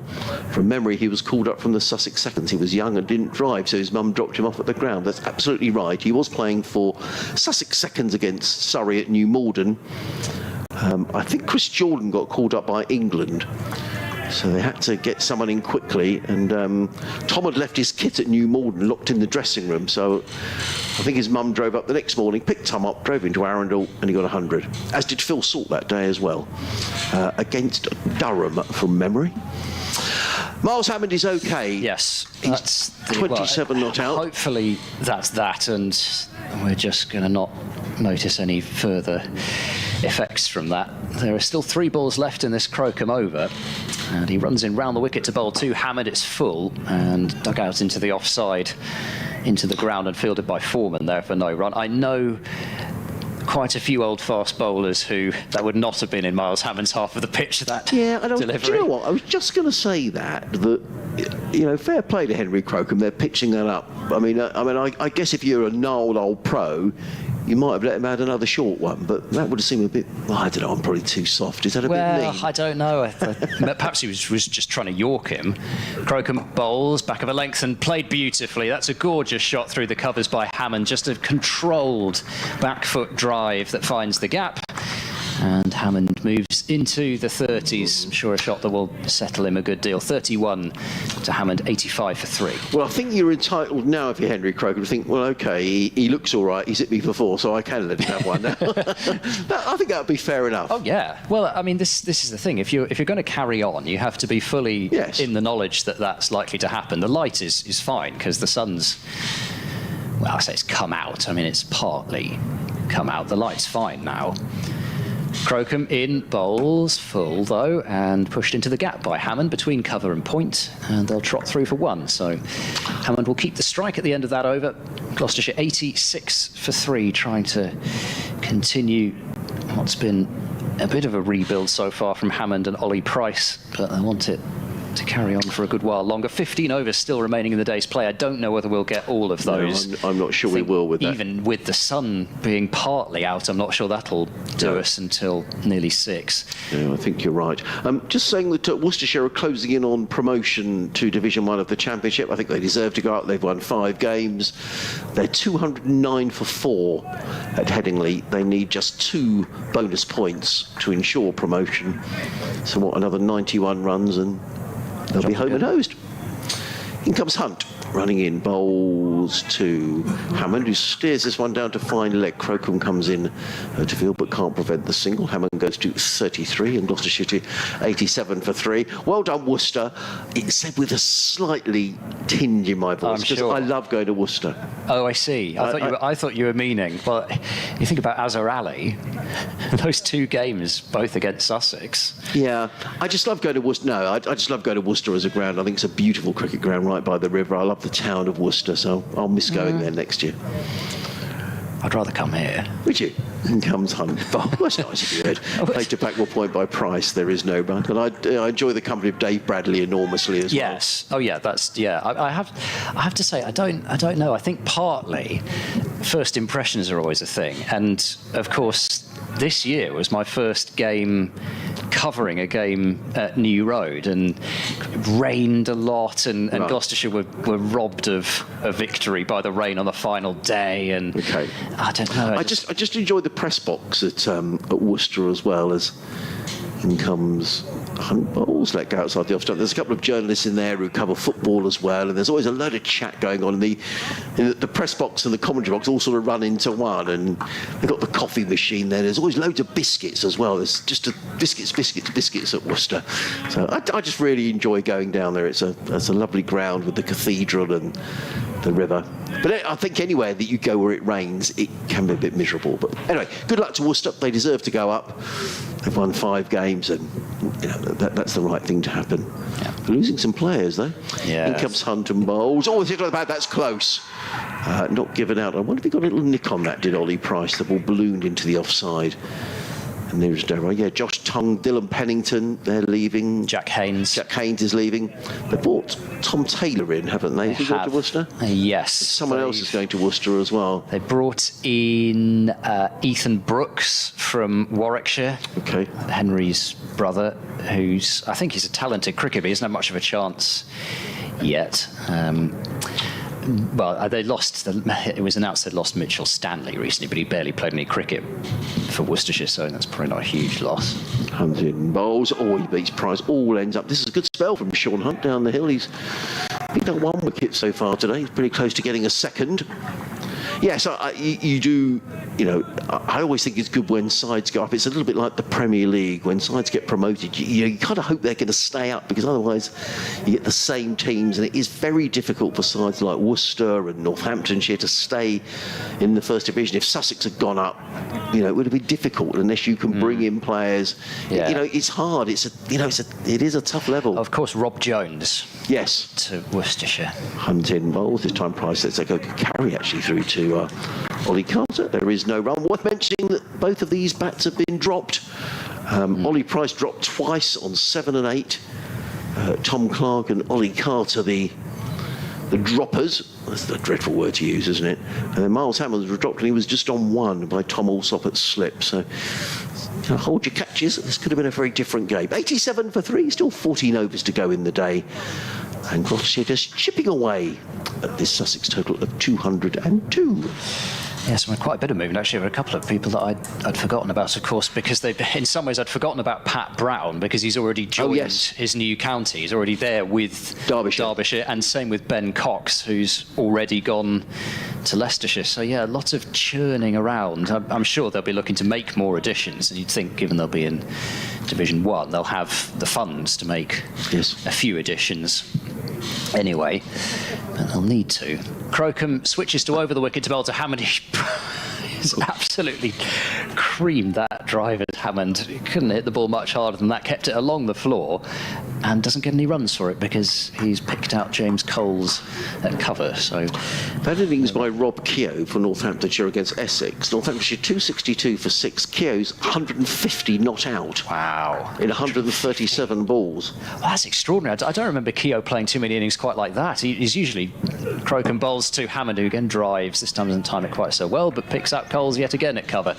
So I don't really remember Keogh playing quite like that. He's not an absolutely defensive-minded player, but I don't remember him going full-on Brendan McCullum on a side. And actually, Northamptonshire are doing fairly similar to what they did against Surrey, where somebody gets 150 and you just need a little bit of batting around them and you get a half-decent score. Short, wide, crashed for 4. This next delivery from Crocombe, and that really did ask to be hit. Yeah, that was a ball. Hammond cuts it away to the cover point boundary. Moves on to 37, 91 for 3. I think this would be the thing about Henry Crocombe. When we were up at Durham, Ryan Campbell joined the commentary, and he was saying how he was impressed by Henry Crocombe about his pace. I guess it would be the consistency from Henry Crocombe. So, perhaps you're just leaking too many runs. I'll look at his stats for this season, see if that bears that out. Come back to that in a moment. 3 slips in as Crocombe bowls to Hammond, who plays that one slightly uncertainly out towards mid-on. Not actually sure originally where he was looking to hit that. I thought he was looking to play on the offside, and not for the first time, actually, not just in Hammond's innings, but in general in this innings, Gloucestershire have had a ball just skew off the inner half of the bat. You'd imagine if it is spinning, which it was earlier on, there probably is a bit of seam movement out there. We've seen a few balls which do seem to have done something. Crocombe bowls short, Hammond pulls in the air majestically for 6 over square leg. Well, that's one way to reply to getting plunked on the grill. He did not hold back, and he's planted it in the stands. 97 for 3. That's a brave shot, because he's been hit in the grill, and that's a similar delivery, and he's hit him for 6. So, you know, fair play, Miles Hammond. Maybe just saw it a bit better over the wicket rather than round the wicket. I don't know. It was maybe a bit more set for it before, because it's a sharp bouncer that Crocombe's got, and I think I noticed Derbyshire as well. It's as if they don't really pick it up. There's something tricky about Crocombe's bouncer. He bowls now to Hammond. That's a short arm pull, and it has been dropped. I think dropped. Yeah, it was a one-handed effort from Orr at mid-on, and so that's probably the third one-handed catch which has gone down. And that's a shot that gets Hammond in so much trouble. That the ball before was short, he could help it in the air on its way, but then he tries to pull a ball that's not that short and struggles to control it. He gets a fortuitous single, and it was not an easy catch. He hit it pretty well, did Hammond, and it was a one-handed effort going to Orr's left. Yes. I mean, it's a catch that, again, you hope that one or two of them stick, and so far none of them have. Well, both of them have been put down twice. I mean, they've all been difficult chances, but they're chances. Sean Hunt, 13 overs remaining. There's been all action, hasn't it? Comes in and bowls to Hammond. Oh, what a lovely shot that is. That's probably the shot of the day. Over pitch by Sean Hunt, and that's a beautiful shot by Miles Hammond. He's just caressed that through extra cover. That's a class shot. 48 or 47 balls, 102 for 3. That's worth the entrance money today to see that shot. Well, it's the eternal frustration that so many Gloucestershire supporters have with Miles Hammond, because not everybody can play that shot. Oh, that was beautiful. And yet you see him get himself into trouble with some of these short arm swings and then the more flashing drives outside the off stump. But it's just one of those players that you kind of have to take the rough with the smooth with, unfortunately. Hunt in again, bowls. Hammond struck on the pad. The ball bounced into the offside. There is no run. I was talking about Henry Crocombe. This is his 10th championship match of the season. He's taken 20 wickets, but they've come at 34 a wicket, which is expensive. And he goes at just over 4 and over. You compare that to Nathan McAndrew, who took 31 wickets in his 7 games at 24 a wicket. So he's just a bit expensive, is Henry, for every, his wickets come at quite a cost. But he is quick, that's the thing. As Hunt comes in, bowls, Hammond up on his toes, plays to mid-on, there is no run. I like his action, he's got a really whippy action. Yeah, so I think that's why the bounce is so surprising. Absolutely. Because he, as you say, it is whippy, it's quick, he gets through his action sharply. So you can see how it'd be difficult to pick up, but as you say, consistency is so much the name of the game in, well, not just county championship cricket, but red ball cricket in general. You can't get away with a bad ball and over. In comes Hunt, bowls, Hammond drives into the covers. There is no run, didn't quite time that, and there is no run. Yep, so Gloucestershire now past the halfway stage in terms of the Sussex total. Innings run rates up to around about 4.2 and over, having been a little under 4. Outburst of scoring from Hammond, who's going at nearly a run a ball, which, as I say, it's tended to be what he's done in recent times. Hunt in again, bowls, and Hammond defends. You can tidy this from Sean Hunt. First ball of the over hit for 4, but it was just an over pitched half volley. It was beautifully played by Hammond. Now, I don't know what Ollie Carter wants. He's making some sort of a signal towards the... Is he wanting a helmet brought out? I think he is. Is he going to stand up? I think he wants to stand up to the stumps. I think he's a bit exasperated, Ollie Carter. Now, whether he's been signalling that for some time, I don't know. His demeanour of someone who's not very happy, is it? No. Hands on hips. The double teapot. Yes, he has got the double. That's very good, Ed. He has got a double teapot on. Hunting bowls. Hammond was looking to play that on the leg side. In the end, he played it into the offside. Yes, indeed. I think the helmet is being brought out for Ollie Carter. And Lloyd's saying now, come on, bring it on. We're going to get some spin, maybe. Here we are. Carson for the first time. I don't think Hammond is going to die wondering if they do bring the spinner on. It doesn't look as if it's going to happen yet. No, it is. Interesting at the Aegeus Bowl. Surrey a 1 for 1. Ooh. Dominic Sibley caught by Ben Brown off the bowling of Mohammed Abbas. So it'll give Essex a little bit of a fillip in their game at Northamptonshire. They still need wickets though. Northampton 269 for 6. Still being held up by Rob Kerr, who's 151 not out. It's so critical because as we've said before, Essex have got to take time out of the game to get that 450. They've got to take over a day's worth to get and they've got to win the game. Yeah. And exactly, then they have to give themselves time both to bowl Northamptonshire out a second time and then potentially to chase something later on themselves. So but I think already you might say Northamptonshire have got more than Essex would have liked. Yes. But interesting that, we did say that, Hampshire at the Aegeus with that attack are a handful. I mean, Hampshire have got to win the game, of course, as well. Anyway, lots of ifs, buts and maybes. Yes, well, it's always exciting to play scoreboard watch. It is. Around the country on occasions like this. I can remember us first time we met at the end of the 2016 season, Middlesex winning the title on that final day. We were together in the final match of the season at Bristol. Hamish Marshall's last game for Gloucestershire. Was Bob there as well? He was, yes. Good old Bob. And also Vichy. Yes. Well. A four-strong team. You've got a good memory. Here's Jack Carson bowling, and it'll come as absolutely no surprise to anybody who's followed Gloucestershire cricket at all over this past season that Ollie Price has tried to sweep the first ball. This time it was a reverse sweep out towards deep backward point for a single. 102 for 3. He is just absolutely prolific sweeper of the ball, is Price, both sweep and reverse, whereas Hammond, I suspect, will probably be thinking about using his feet and trying to target our windows. See whether he's successful, though. Slip in a short leg.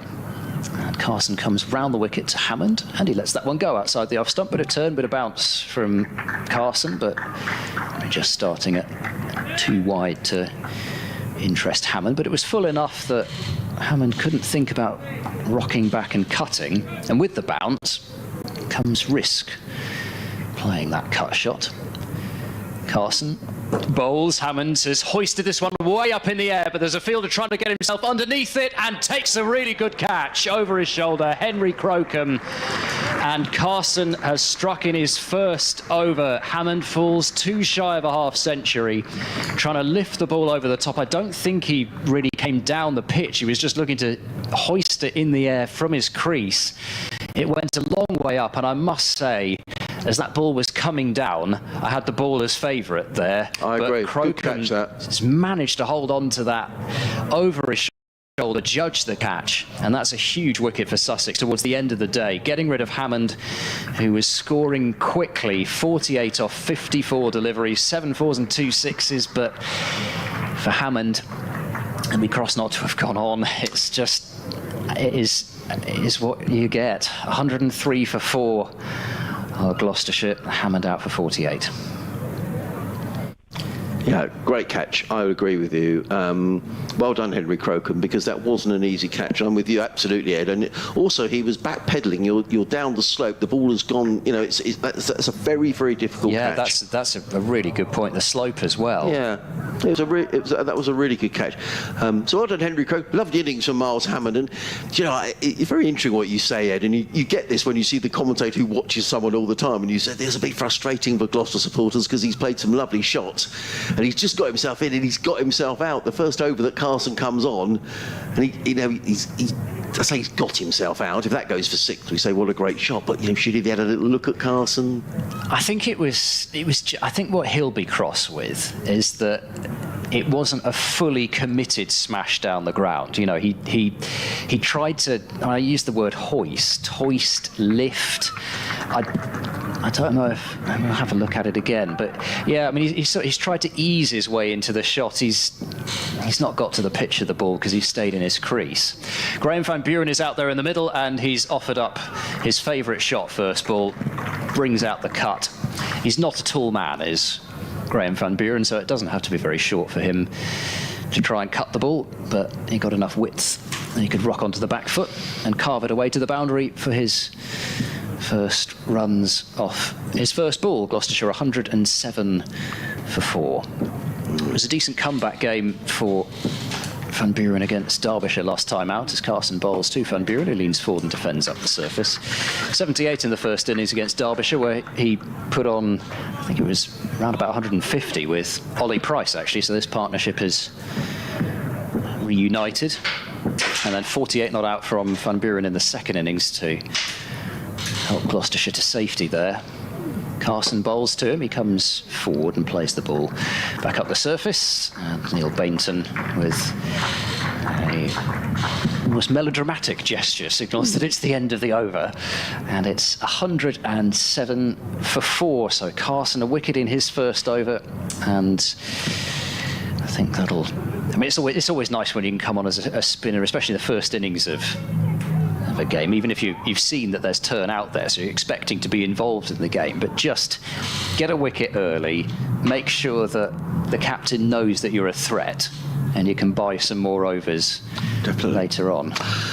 3 wickets for Chris Wright today, who'll be playing for Sussex next season. 3 for 64 up at Durham, but Durham 377 for 5. Centuries for David Bedingham and Graham Clark today.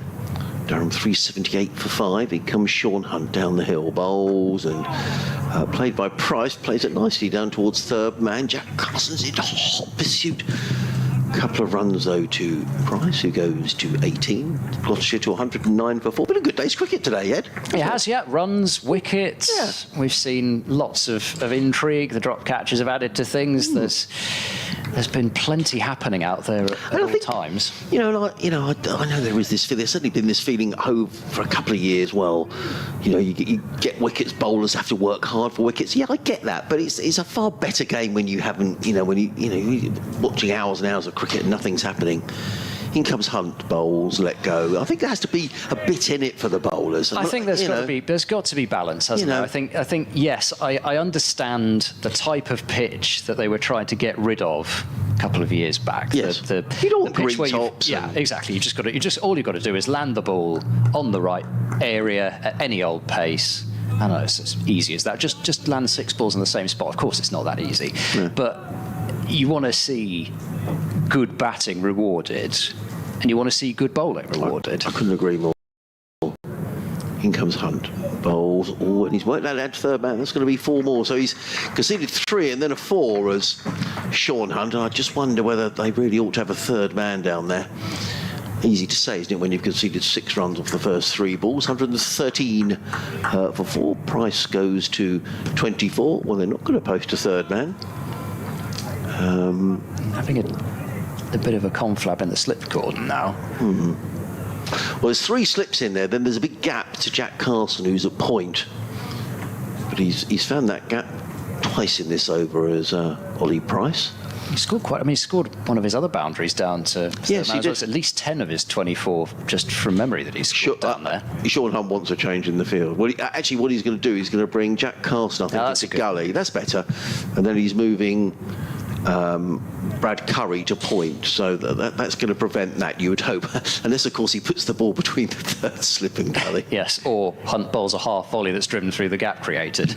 In comes Hunt, bowls, always a good delivery. That beats Price. That was a good delivery by Sean. It was pacey as well, and Carter took that one round about his midriff. So that was a good bit of bowling by Sean Hunt. Yes. He's bowled nicely here today.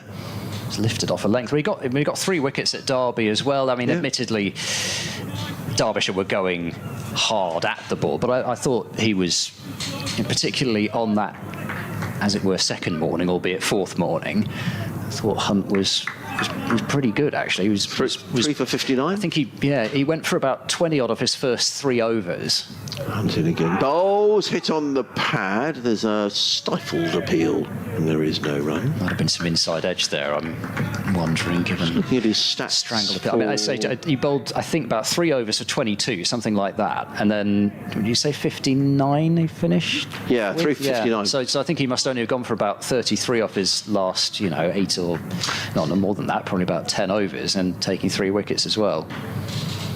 His wickets come at 15, which is pretty good. Very good. Hunt. Bowles let go by Price through to keeper Carter, and that's the end of the over. A better over than conceding 6 runs suggest. 113 for 4. Van Buren is on 4. Ollie Price is on 24.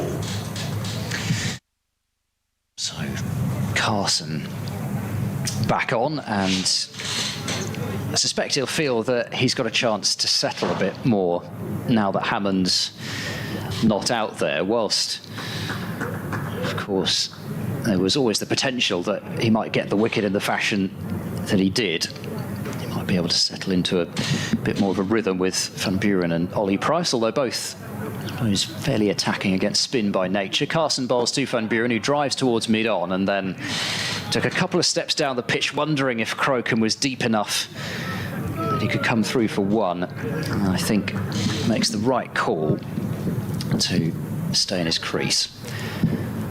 Still got 10 overs, well, 9 overs left after this one, basically 10 overs left. Carson bowls forward, Van Buren watchfully playing to short extra. There's no run. Sussex fielders lifting the noise levels. They know, again, you always think just one more wicket if they could get Gloucestershire 5 down at the end of the day. Carson bowls, flight to delivery, and Van Buren drives through the covers. That's 4. I think that was in the air for a bit of time, but he found the gap, and Carson really floated that one up there, saying, drive me, and he Van did. Buren, he accepted. I like to see Jack Carlson giving the ball some air. I'd like to see that from an off spinner. He's bowling there without the protection of the sweeper on the cover boundary, but I'm not against Jack doing that. Just a little bit over pitched, yeah. But at the same time, Van Buren maybe tries to drive the next one. He doesn't, though. He goes back and just tickles it round the corner towards backwards square leg. And with deep square out on the boundary, that's a comfortable single. Moves Van Buren on to 9. 118 for 4. So 3 fielders out on the boundary rope for Ollie Price. Only 2 for Van Buren. They're trying to cut off both the sweep and the reverse sweep of Price. Carson bowls, well, he's going to play the reverse sweep fine. He's such a difficult man to defend against with these shots, is Price. There's a sliding effort on the boundary, which does manage to bring the ball in. Van Buren's going to race back for a 3rd run. That's really good work down there. Brad Curry, Distance. I think that's Brad Curry. Saved a run. Yeah, he did. 3 to Price. He's on 27, 121 for 4. I mean, he's got the fine reverse, he's got the fine conventional sweep. He can play particularly the conventional sweep a long way out in front of square. Just got so many options just with the 2 shots. It was like several shots within a shot. This is again flighted by Carson and driven. It's off the hands of short extra cover, and they could have come through for a single there. They decided not to. Has that done a bit of damage to Tom Alsop fingertips? Yeah, I think he's okay. The skipper, he's made of stern stuff. Make them tough in Wiltshire, you know. Yes, they do. Absolutely, they do. He actually went to school at a school that my dad used to teach at. Okay. Lavington School. What did your dad used to teach? Music. Right, okay. Are you a musician? Not particularly anymore. I used to be. Oh, what did you used to play? Cello. Right, wow. And I used to sing, but I hated my voice as soon as it broke, so I never really sang again after that. When you're playing something like the cello, is that a bit of a nightmare because you've got to lug it around? Yes, exactly. It's the worst gift the parent can give a child. If you're thinking of getting your child to play the cello, don't play the viola or something. Well, actually, don't do that. He goes Hunt, ball caught by James Coles, and Sean Hunt picks up his second wicket. And it wasn't a great shot, it has to be said, by Ollie Price. It was outside the off stump. He rather left his bat out there, and a sharp chance taken by James Coles in the slips. He'd had a couple of minutes run down to third man. Sussex adjusted the slip cordon, so good captaincy there by Tom Alsop, and Sean Hunt is having a good day. He picks up his second wicket, the top score of his career as well, 22, and this game is very much alive. Gloucestershire 121 for 5. Yeah, it was not a shot which Ollie Price has been playing very much recently. Really followed the ball a long way outside his off stump. It was almost as if, as you say, he was trying to run the ball down through third man. And I think credit to Sussex for not putting the third man back and creating an extra gap. They thought, well, okay, we can kill two birds with one stone here. We make it difficult for him to score runs through third man by putting that Gully in place. And although Gully didn't take the catch, I still think that was a good move. And as you say, it's a shot which Price will be really cross with, because he just hung the bat out there. And it really does mean that just as Gloucestershire had got that partnership between Price and Hammond, they'd got batters set a little bit at the crease. They've now lost both of them, and they are still 81 runs short of this Sussex target. And I don't think that parity is really a great position for Gloucestershire to be in, because they're going to have to bat last on potentially a pitch which is going to be doing more and more as the game goes on, if it does behave that way. Well, Zafar Gohar is the new man in. He's doing some pretty vigorous warming up exercises out in the middle. Sean Hunt figures 2 for 31. I think he's felt every bit as well as those figures suggest as Sean Hunt. 3 slips and a gully, and well done Tom Alsop. That was good captaincy. In comes Hunt over the wicket, bowls, and Zafar is right in behind that, plays it to mid-off. There is no run. The floodlights are shining brightly. I have my doubts that we're going to get through these remaining 8 overs. I hope we do. I mean, there are some brighter skies away to the west, but it just goes to show at this time of year just how quickly the scheduled close of 5:30 is all well and good. Yes. You can make it till then, but it's just that you can't get the extra time after that, really. Yeah. Very rarely. Hunt again. In down the hill bowls. Zafar has gone away for 4. I'm not sure that was a chance. It's just beaten the slip cordon and raced away for 4 runs. It's eluded Jack Carson, who's in there at third slip. I don't think that was a chance, but a fortunate boundary for Zafar. He's off the mark on 25 for 5. Just thinking back to your cello, I mean, that's the thing. If you're learning a cello and you've got to get on the school bus, you've probably got your cello, you've probably got your bag with all your books in, so you're trying to lug it on. It must be a nightmare, and there's no room on the bus. I can just imagine it's just a millstone around your neck, basically.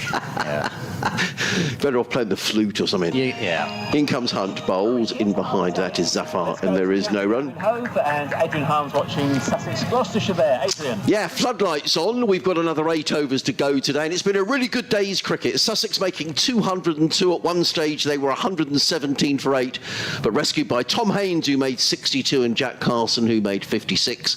In reply, Gloucestershire 125 for 5. 2 wickets for Sean Hunt, 2 wickets for Brad Curry. So this game is finely poised. Meanwhile, down at the Aegeus Bowl, Surrey bowling out Hampshire for 219. Tom Laws, the 20-year-old who plays his club cricket at Cranley, picking up 5 of the wickets to fall. So Surrey getting 3 of the 5 points they need to get promotion. But in reply, they've already lost a wicket. Dominic Sibley out for a duck. Surrey 18 for 1. If they get to 300, Danny, Surrey will win the county championship. That's the first goal for them, but I think that'll rely on matches elsewhere. So Surrey well set, but 18 for 1 in their first innings. OK, and then after tonight, 3 days left of the county championship season. So we should get lots of games. The weather's nice next couple of days. Yeah, it should do. I think we're going to avoid the worst of Storm Agnes here at Hove tomorrow. So come along. This is a good game of cricket, and as you say, there's 6 dark, horrible months of winter to come, Danny. Before we yes, I know. And then the 4th of April we do it all again. So let's hope for some good weather over the next 3 days. Get your jumpers out for April. Right, Adrian, thanks for now, and keep up to date. Ball by ball. I agree. Dark, horrible winter. I can tell you, by the way, just an update on down the table in Division 1. Lancashire have been bowled out for 327 by Kent, and that's the close of play. So I suppose they've done it quite well in Kent in terms of the fact they've made sure they don't have to face anything awkward this evening. So 327 all out. Middlesex 117 for 3 with Higgins and Simpson at the crease. I notice Eskenazi's had to retire hurt there, so hopefully that's nothing interesting, serious. But so effectively 117 for 4 maybe, although it depends on the nature of the injury. We've got Brad Curry coming back into the attack here from the C end.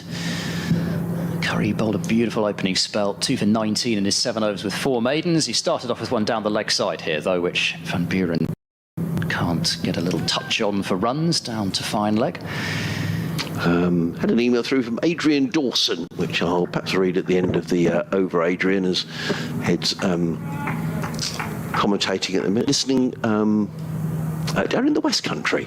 So I'll read your email in a moment. Have you managed to stay dry indoors? Yeah, absolutely. Yeah, I think it's not been great weather down in that part of the world today. Curry in over the wicket bowls. Van Buren has played the inside edge really out towards square leg. I'm not sure we're that far off from going offy, you know. It is quite gloomy. I'm just looking away to the west. In fact, where the weather's coming from, there are some brighter skies, but the problem is it's the sun's so low down, isn't it? Yeah, it is. What's further off in the distance that we can't see, which might make more of a difference. You've started to see those 4-pointed shadows from the floodlights now, which you couldn't really see before. Curry is in, bowls. Van Buren comes forward, taps it back to the bowler. So really now, Gloucestershire, they cannot afford to lose another one. It really will be Sussex's day, I think, if they lose, especially if they were to lose Van Buren. Zaffer has been really short of runs this season. I mentioned until the last match he'd been quite short of wickets as well, but somebody who at the start of the season you'd have said, right, championship number 7, would be quite happy with that. Curry bowls, Van Buren fishes and misses outside the off stump. Plays away from his body. Again, it's caused Gloucestershire issues that he didn't get an edge that time. It's only the 1/2 century for Zaffer this season, so I think Matt Taylor was only 1 run short of 2 half centuries. It's been a lean time with the bat for Zaffer. Love the way Brad Curry gets back to his mark. He really walks back briskly. He's a bit like Ed Barnard. Ed Barnard does that and really walks back quickly, gets on with it. I like that. I can't wait to bowl again. Although he's bowled a short delivery, which Van Buren's missed out. He cut it into the ground and it balloons out towards cover point. It's very odd to see Graham Van Buren missing out on a ball like that. That's a military march, isn't it, from very Curry? Much, yes. He's not hanging around. I'm getting back to my mark. No hanging around. Yeah, and then a little bit of a polish, just a stare at Van Buren for 1 moment just to check he's ready, and then off he goes. Good. Long strides as he comes into bowl. Van Buren is forward, playing into the ground. Curry fields to his left. Off his own bowling, and that completes that over. 7 left. Don't think we've yet had... Oh, here we go. I think we might... I thought Neil Bainton for the first time might be going to talk to Jack Chantry, but he's not. So we still haven't even had a discussion. So usually, not always, but usually you get maybe another over after they've had their first discussion. So I reckon we've still got another couple of overs left. Umpire Baton is just had a word to Tom Alsop there, maybe about cusp here, I think. So Adrian Dawson, hello Adrian, is in Plymouth. So he says, being exiled in the West Country, I don't get to see Sussex play, bar the one-off T20 at Taunton, so rely on your commentary for my insights to the state of the Sussex side. In comes Sean Hunt running in down the hill, bowls to Zafar, who is caught now. That came off the thigh pad. I'm fairly sure to see that from here. It was caught by Carson, who didn't appeal, and there is no run. It appears that this season has descended to a rather shambolic end. What do those close to the inside think about the future of the side? Apologies, you may have already discussed this earlier in the day, but why have neither Gartner or Robertson made an appearance in the latter half of the season? And what's the thoughts, Reaper Jara returning next year? Thanks for the commentary over the last 6 months, Adrian in Plymouth. Well, George Gartner's only played 1 county championship game this season, Adrian. That was the opening game against Durham. In comes Hunt and bowls down the leg side, good take by Carter, and there is no run. He played maybe half a dozen T20s and that was it. So much, I think Paul Farbracer said that George has just had a run of injuries. They can't get him on the park to bowl enough overs. That's why he hasn't played in the county championship. I'm sure that's a situation that Sussex aren't desperately happy about. So we'll have to see how that plays out over the winter months. Ollie Robinson, we have spoken about. Very briefly, in comes Hunt and bowls, and that's a poor shot really by Zafar. He was looking to play that one through the covers, but he was not in the position to play this shot. It goes through to Carter, and there is no run. Sussex were hoping he would play in the final 4 games, or some of the final 4 games, but he was away with fitness duties with England for some of that. And now has hurt his hand in the gym, which is why he won't play again this season. But the good news is Sussex are hoping that a new deal will be signed by Ollie in the very near future. In comes Hunt and bowls right up in the block. Oh, good delivery played by Zafar to mid-on, and there is no run. As regards Pujara, I've no idea is the honest answer to that question. I think he enjoys it here. He's been here for a couple of seasons. But I honestly don't know. It's something for us to ask maybe at the end of the season. Chetishwar has now gone back to India. In fact, he missed the game at Derby last week because of the points deduction. In comes Hunt. Bowls. Good delivery by Hunt again, which is played by Zafar back down the pitch. It balloons, and Sean Hunt fields. There is no run. But Adrian, thank you for your email. Down in Plymouth. Is that the Mariners, Plymouth? I think it is the football team who are doing pretty well this season. So thank you for listening. 3 slips and a gully in place. I just wonder whether the instruction might have gone to Tom Alsop here that we might need the spinners on, because it has got really quite gloomy. In comes Hunt and bowls, let go by Zafar outside the off stump. There is no run now. The umpires, Neil Bateman is walking in with real purpose here. And I wonder if he's going to have a word to Jack Chantry. Yeah, there we go. You just got that feeling, didn't you? That the light is... It was getting close, wasn't it? When you start to see, you sort of look at the whites, and they start to look really quite creamy, even if they are more of the creamy whites, then, it just... And I think we might be going off. Straight off, is it? I reckon it is. Or is it you're going to have to bowl your spinners? Having a word to Tom also, I think they're saying, what do you want to bowl? Do you want to bowl your spinners? I wonder if... I mean, you'd think Carson has bowled pretty well. I thought Sussex might want to stay out there, actually. It's just a question of whether you want... I guess presumably Coles would come on at the other end. Whether...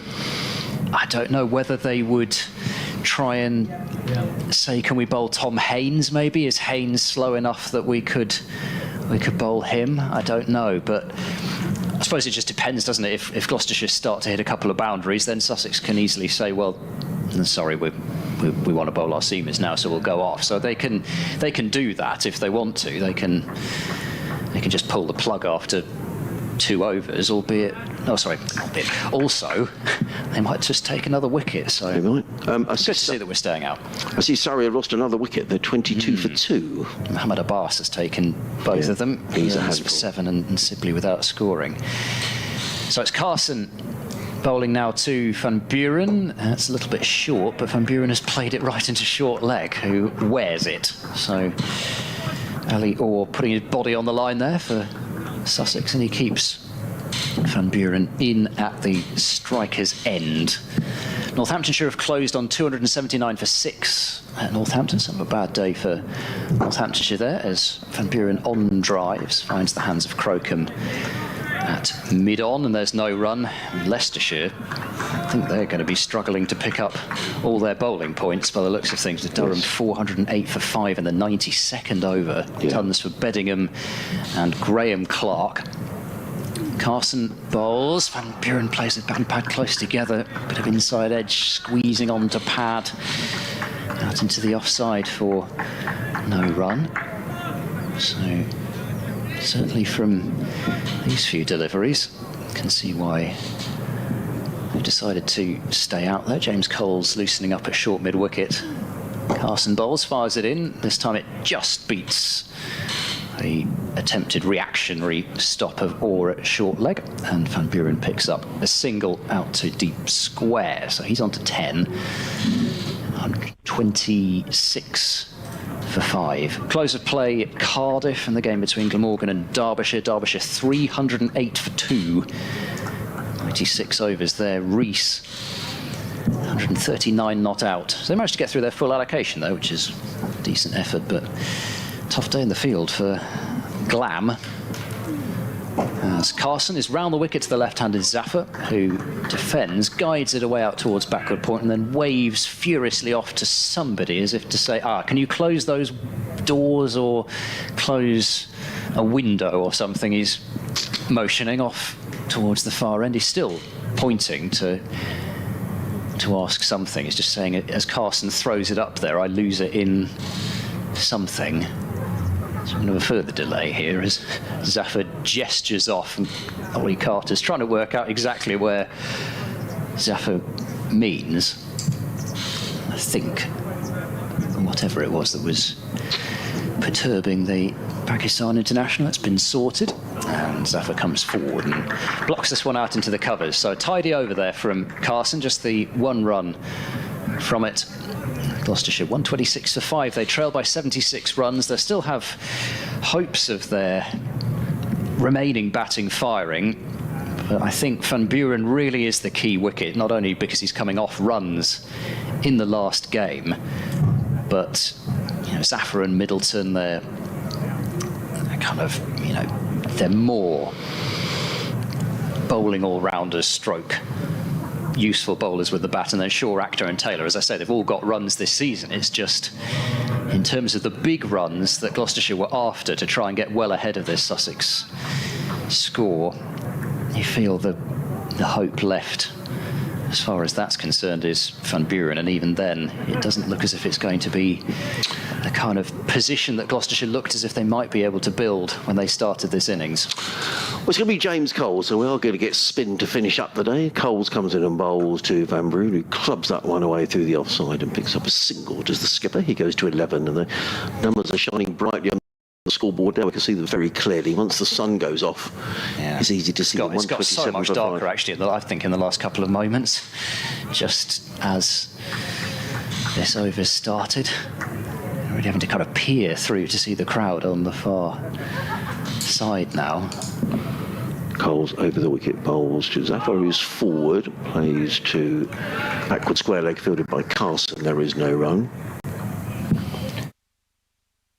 Yeah, I think as many of these deliveries as Van Buren can be off strike for, I think, having said what I said before, you'd be quite happy with for Gloucestershire. Coles in bowls, played by Zaffer to mid-wicket. There is no run. I'm sure that if Tom Alsop could, he'd rather have his paceman on, but I think this is a good tactic. You might as well stay out there. There's nothing really to be lost here for Sussex. And if you could pick up a wicket, it's a real bonus.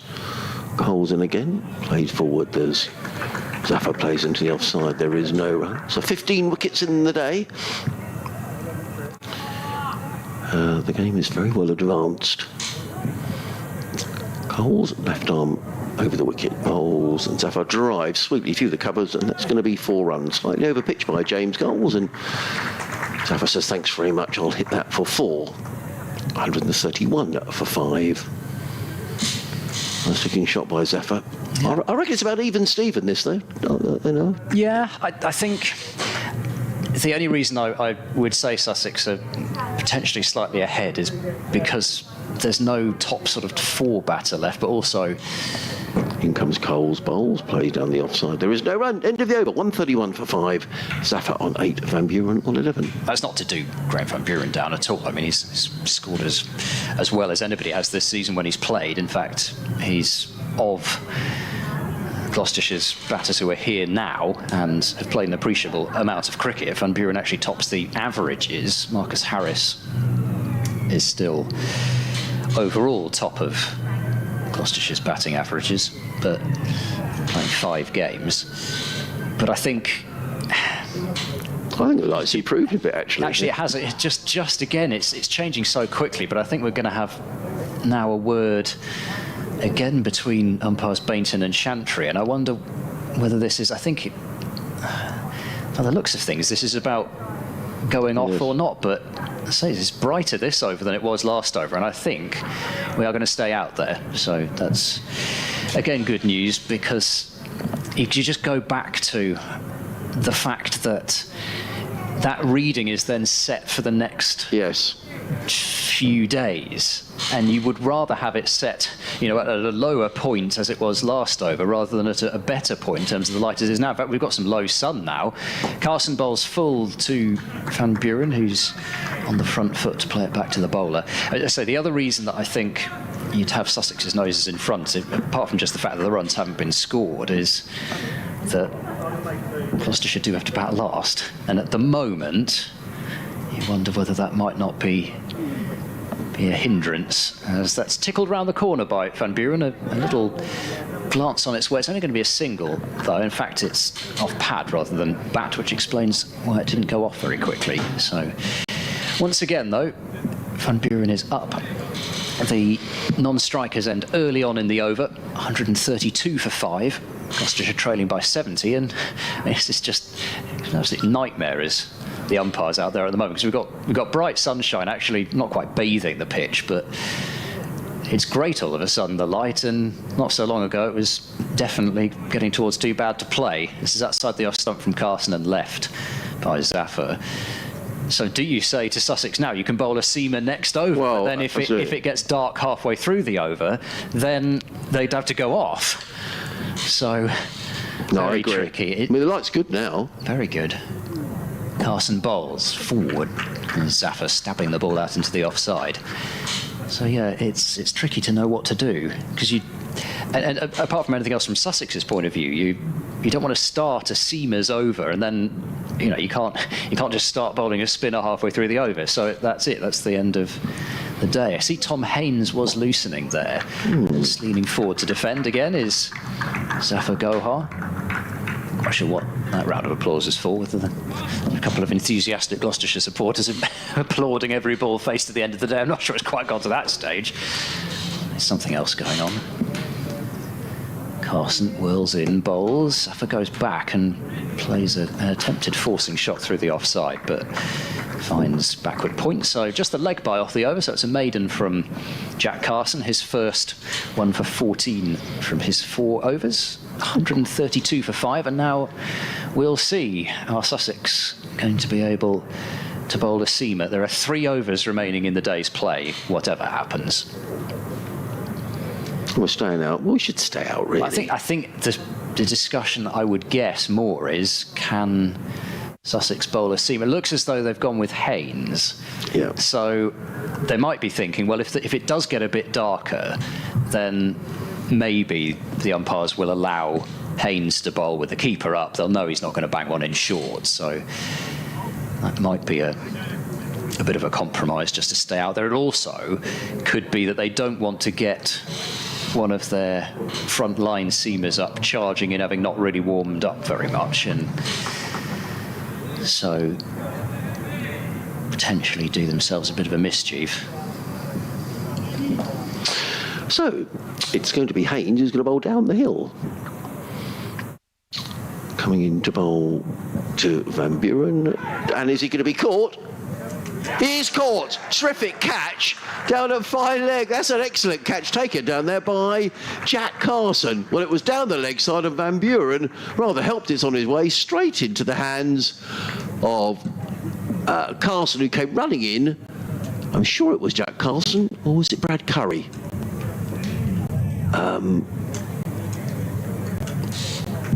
Either way, a wicket has gone down, and Van Buren will be crosser, giving that away. It was down the leg side. He just helped it straight into the hands, and it was Jack Carson. I was right first time. I shouldn't have doubted myself.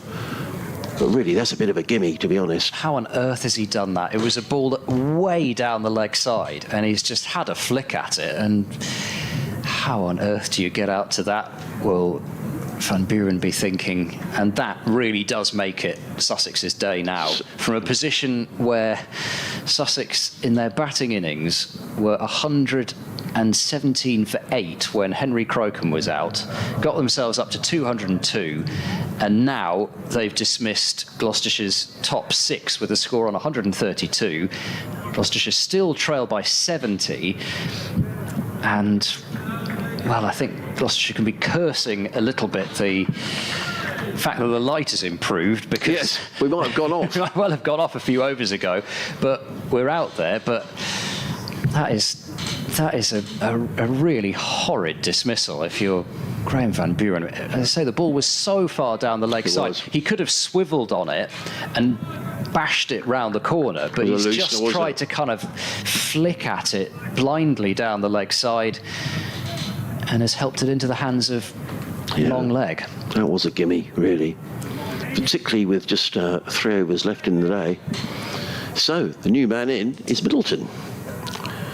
Skipper's gone. In comes Haynes. Bowls. Oh, Wilson's beaten outside the off-stump. Sussex get another one here. Van Buren will be really, really cross with himself. Well, that was, for my money, Gloucestershire's hopes of a lead gone there. I mean, the tail might wag. It might, but that's the word, might. If Van Buren were there, you'd have still had real hopes of some sort of an okay-ish lead if you're Gloucestershire. Haynes in again. Carry through to Ollie Card, who's standing up to the stumps. Again, there is no run. He certainly showed in his debut, Middleton, that he's perfectly capable with the bat. Made that a 39 not out to help in the end ease any fears Gloucestershire might have had of having suddenly to go into defending some sort of a target. But in terms of top order players, Gloucestershire are out of them now. Haynes in bowls, not taken cleanly by Carter. Did that hit the pad? Difficult to see exactly what that hit, but it bounced around the leg side. It just stayed quite low and then thudded into the bottom of Carter's pad. Yeah. I thought, but I'll try and see in a moment once my delayed pictures catch up. Yeah, well, actually, it wasn't off his pad, it was off Carter's glove. Was it? 3 slips go down. Haynes in again, bowls, and Middleton defends into the outside. There is no run. 1 ball remaining in this over. Then there'll be 2 overs to go tonight. And I think if the light stays like this, we will get those 2 overs in. So, haven't been too many grounds or too many places around the country have had a 4 days cricket. So, I think we are going to get that at Hove. And 16 wickets in the day. In comes Haynes again, over the wicket bowls, and there's a loud appeal from Tom Haynes, wheeling around towards umpire Shankly. I think that was probably going down the leg side. So, Tom Haynes picks up a wicket. 6 overs, 2 maidens, 1 for 18 for Tom Haynes. Gloucestershire 132 for 6.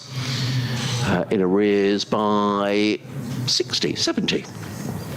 Yeah, it's been a decent day for Tom Haynes as well. He himself was dropped on 22 early on, but scoring those runs in the top order, 62 off 87 deliveries, and then, well, such is life. 2 good deliveries which could have got wickets for him in his first spell. Catches went down, and then he bowls an absolutely filthy delivery way down the leg side, and an even filthier dismissal for Graham van Buren. I bet he's never been out like that in his first-class career, and I certainly hope from his point of view that he's never out like that again. Jack Carson is going to bowl, so this will be the last over of the day from the C end, and then 1 more from Tom Haynes, you would imagine. So Zaffer facing on 8, Carson bowls to him. He's forward and blocking this one back up the surface. So yeah, can Gloucestershire now get close to this Sussex total? You'd feel that even a lead of 40, something like that, would be a pretty handy lead. Yeah, no, I agree. Sussex, given what we've seen. Carson bowls, beats the edge of Zaffer. That turned and bounced and went past the edge, and there again from Carson is another indication of why I think Gloucestershire had to get ahead here, because I don't think that it's likely to get easier in terms of that turn and that bounce later on in proceedings.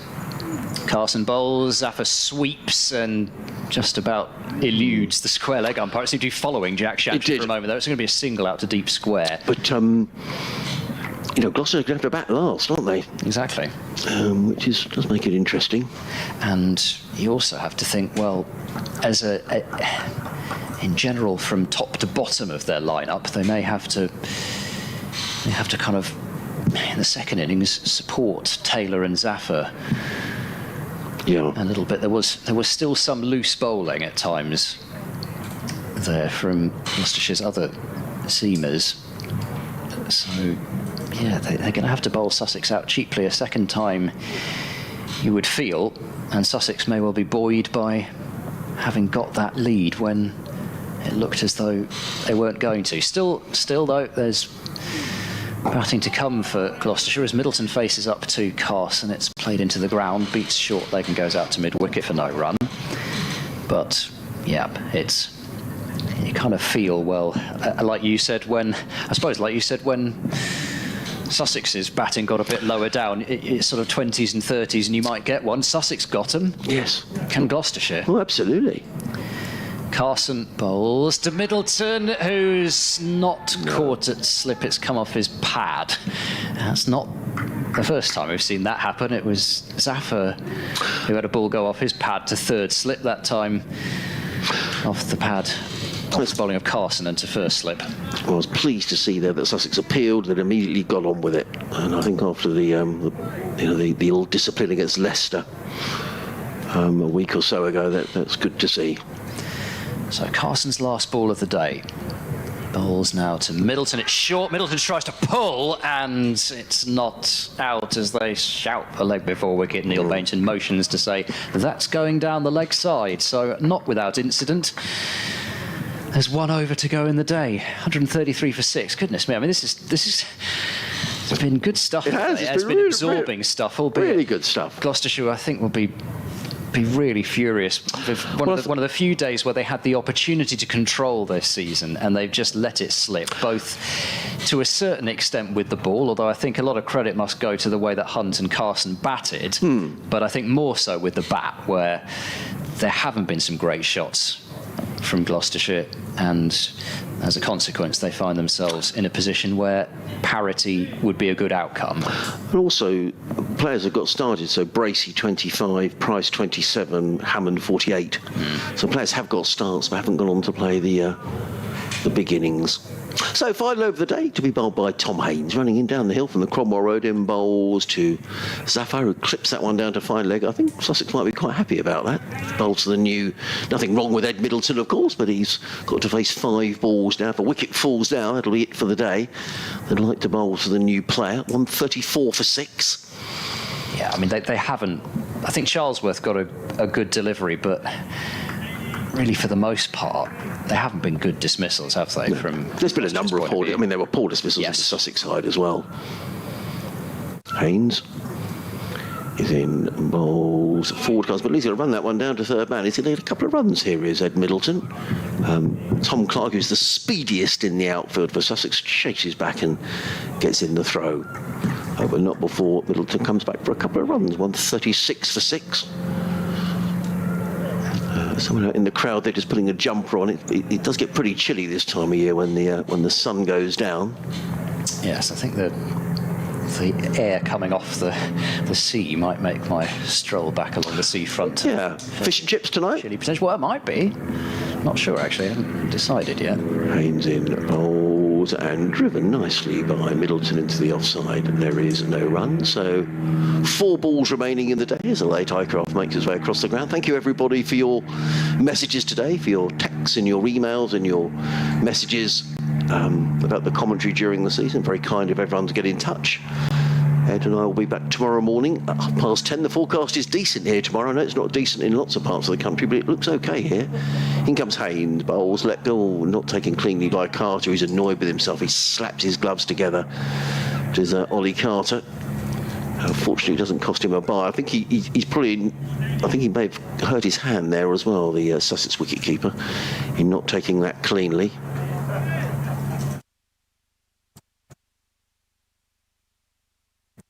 Just for one moment, I wondered whether we were going to get 5 penalty runs. Yes. Dribbling towards the helmet. Comes Haynes and bowls. This time taken by Carter cleanly, and there is no run. So, 2 balls, 1 ball left in the day. as Tom Haynes wanders back to his mark at the far end of the ground. And this is just about right. I don't think we get 2 more overs in. It's really quite gloomy now at home as the sun sets away in the west. And you can see the light shining off the bat of Ed Middleton as Haynes is in and bowls. Middleton places to mid-wicket, and that is it. Close of play. Sussex Gloucestershire 136 for 6. Zafar on 10, Middleton on 2. Advantage Sussex after day 1. Ed, thanks for your company today. Been great fun as ever. And thank you everybody for listening. And we'll be getting a reaction now on various social media websites, I'm sure, at the close of play. So thank you for listening, and Ed and I will be back with you tomorrow morning at 10:30.